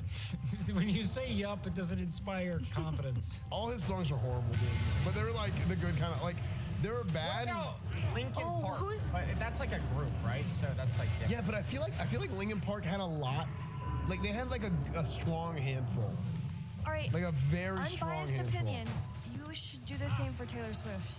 Because there's so many songs. Okay. I agree. Taylor Swift is definitely up there. I do She agree. has to be. Can I give a take about Taylor Swift? She Yeah. looks like a wolf, and I don't care about her music. A wolf? But I don't want to leave TwitchCon, you know? Go on. There's a problem with me doing tailgate tour, okay? Okay. I'm 31 now, right? Yeah. And if I go to a college campus, you know, my hat on backwards, you know, Versace shirt, Gucci Yeah. shoes, chain, the girls there are gonna be like, oh my God, look at this man. But it's weird. I've only known boys, you know, and not only Exactly. do you have to deal with the fact that you've ruined dating for them. You know, Yeah. it's also like it's uncomfortable for you, you know. Yeah. Well, I mean, they Exactly. gotta It's learn like at some point what a man is. My butthole's getting a little bit wet. Dude, you know what happened to me the last couple times I took pre-workout, including today wake whenever we were together, was my butthole is starting to tingle. It's got to be the beta alanine, man.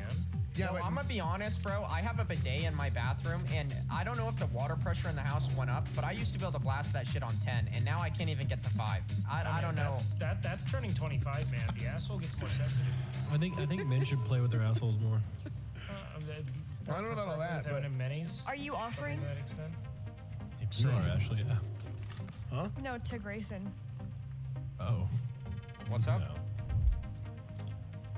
Well, no, I'm serious though. Like, why? That's never happened to me before. But why the last 2 times my butthole's been tingling whenever I take pre-workout? Yeah, Does it tingle like beta alanine? Elsewhere? Yeah, no, it's beta alanine. I know what it is. It's just concentrating in the asshole. But why my butthole? Because I don't like it.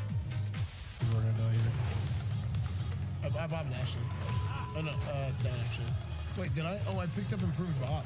Oh, that's smart of me. I did that on accident. I'm so unintentionally intelligent. Or unintelligently. I'm so Yeah, we have to kill these rips. Okay, so if we stay up till 10 o'clock, I think. Dude, I wonder like. Oh, here we fucking go. Nick Beckett again with the Pogo condoms. Pogo condoms? Pogo condoms. Pogo condoms. No, you just said Pogo condoms. I don't use condoms and I never will. Oh, okay. Grayson, why does your girlfriend have a Camaro, dog? I don't know, so I can have a Camaro? It's a V6, bruh. Is that a bad one? I got the Switzerland Tiger, bro. Yeah, he's already gotten a Yeah, I already. Bro, if you think about it, she bought one, so I didn't have to buy one. How do you meet your girlfriend, by the way? World of Warcraft. She plays in Nice. Discrease. Wait, why is that funny? Got her from fucking Owen Forest, huh? No, she was a night elf. It was Dalaran, bro. Oh shit, dude. Flash dancing. The Arcane Dream. So wait, that must have been a Legion then, yeah? No, but here's the thing that's crazy. Yeah, Liege. But you guys went to the same college. No, we didn't go to the same college. We went to the same server. Oh.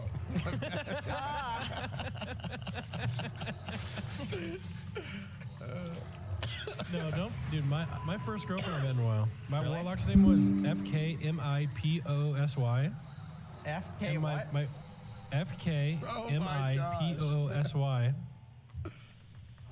That was my warlock's Fuck name. me pussy. Fuck my pussy. That was my warlock's name. Okay. And I had a friend called Dr. Pusey. He was a shadow priest, and we wanted to run Shadow Cleave, and we needed a paladin. And lo and behold, Bubbles QT whispers me. Bro, dude. Will I give Lost Ark another try? I will, actually. Why? Because he's got a sponsor. I love Lost Ark. Okay, so everybody has to run with me. If you don't run with me, you're getting G kicked. So we have to run, and we have to all go under the ramp. Okay, I'm here to do it. This is not gonna work. Trust. I believe.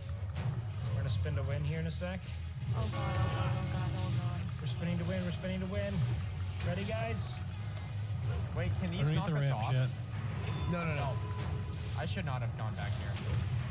Maybe. I hope they knock us off. It'd be the funniest thing in the world, but no. All right, good night, Wake Wilder, Wake, everybody. oh my god! Holy shit! I can save Wake, but I'm not going. We fucking made it. Oh, fuck. Nice, good pull. Actually yoinking. That was badass. But this is our PR. This is our PR. I have the timer for this dungeon, by the way. This is our PR. Extra, We're 6 minutes 20 seconds. 14 minutes and 50 seconds, guys. Is that our best or whatever? From zone in, it's the gotta last be. one was 14:40 actually, so same time. Tomorrow when we level, I'm gonna be freaking clean shaven, or not clean, but I'm wearing a tux. I'll be trimmed up, dude. I gotta get lined up. And now my chat's mad at me because they're like, "Why are you showering in phase 1 of Wrath?" Yeah, now they can't relate to you, dude. I feel like I might be the most unrelatable streamer. Okay, name one reason. Name 6 reasons why you're unrelatable. Go. Black, hot girlfriend, even though I'm ugly. Born rich, doesn't have to try really hard. Successful, good at hockey. Lack of empathy. Actually, yeah, Nick, you're right. You're like overwhelmingly unrelatable. How the hell did you get anybody to watch? Melena, I guess, yeah. I'm seriously just like, I feel awful that I feel like I'm not providing anything right now. Like my damage is not scale. Like I feel bad. Why do you feel bad? I mean, you should, but at the same time, it is what it is, you know? Like everyone out here is playing like gods, you know what I'm saying? Nick, I'm genuinely sad. You're hurting me. I mean, you have to know this. No, he's trolling. First off, you should never be sad over a video game, okay? This isn't real. I put everything out myself. And first off, sad people are like ugly. Yeah. Everything goes into this. Yo, is Rich still going? No, Rich is. No way, Jose. I'm webbed. Rich isn't going anymore? Who did he host? Yeah, wait, where the hell? What the hell? Where's the host? No, legit. Who did he host? Chance? Oh my god! No, that's cool. Rich, you piece of fuck! I fucking hosted you for your dumbass Netflix sponsor. What? Wait, you're in your alt, Nick. Nobody cares about your alt. Why are you gonna? Why do you Could you return the favor? Well, yeah, but why do you want to get hosted? Why do you want to get hosted on your alt? Hey, man, we're trying to grow. Dog, show some respect. Hey, thanks for 10 gifted, bitch. Dang. So which ring do I take? Strength, expertise? I think I take the 68 attack power, 27 crit. No! How close am I? No shot. I'm literally 1 XP away from leveling.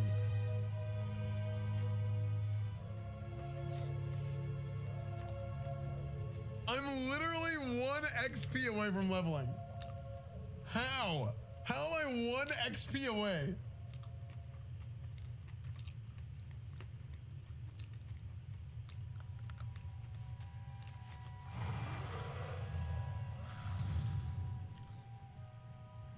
Dude, think about the chances of that happening. Dude, should I hit max level by discovering a new zone? I need to go to Vanilla and discover a Vanilla zone I've never been to. Like, there's plenty of areas I haven't traveled to yet. Shadowfang? Wait, I never did Shadowfang on this character? Wait, I have a quest to join in here? Okay, well, here's the thing. I have to be careful to not ruin it by discovering something now. Dude, I'm actually in, this is like threat level midnight. I can make any false move and I'll level on accident. Oh my gosh, that's a good idea. Chat, you get XP from PvP now, right? So what if I go to Warsong and we get a flag cap and I get XP? Do you get XP per flag cap, per kill and cap? Really? I wonder if it kicks me out or if it keeps me in there. Have you discovered all of Elwyn Forest? That is actually a good question. I think I have. This looks like I discovered all of Elwyn. What's up, Gormick? Thank you for 26 months. Here we go, chat. You ready? You know what? Let's fight him.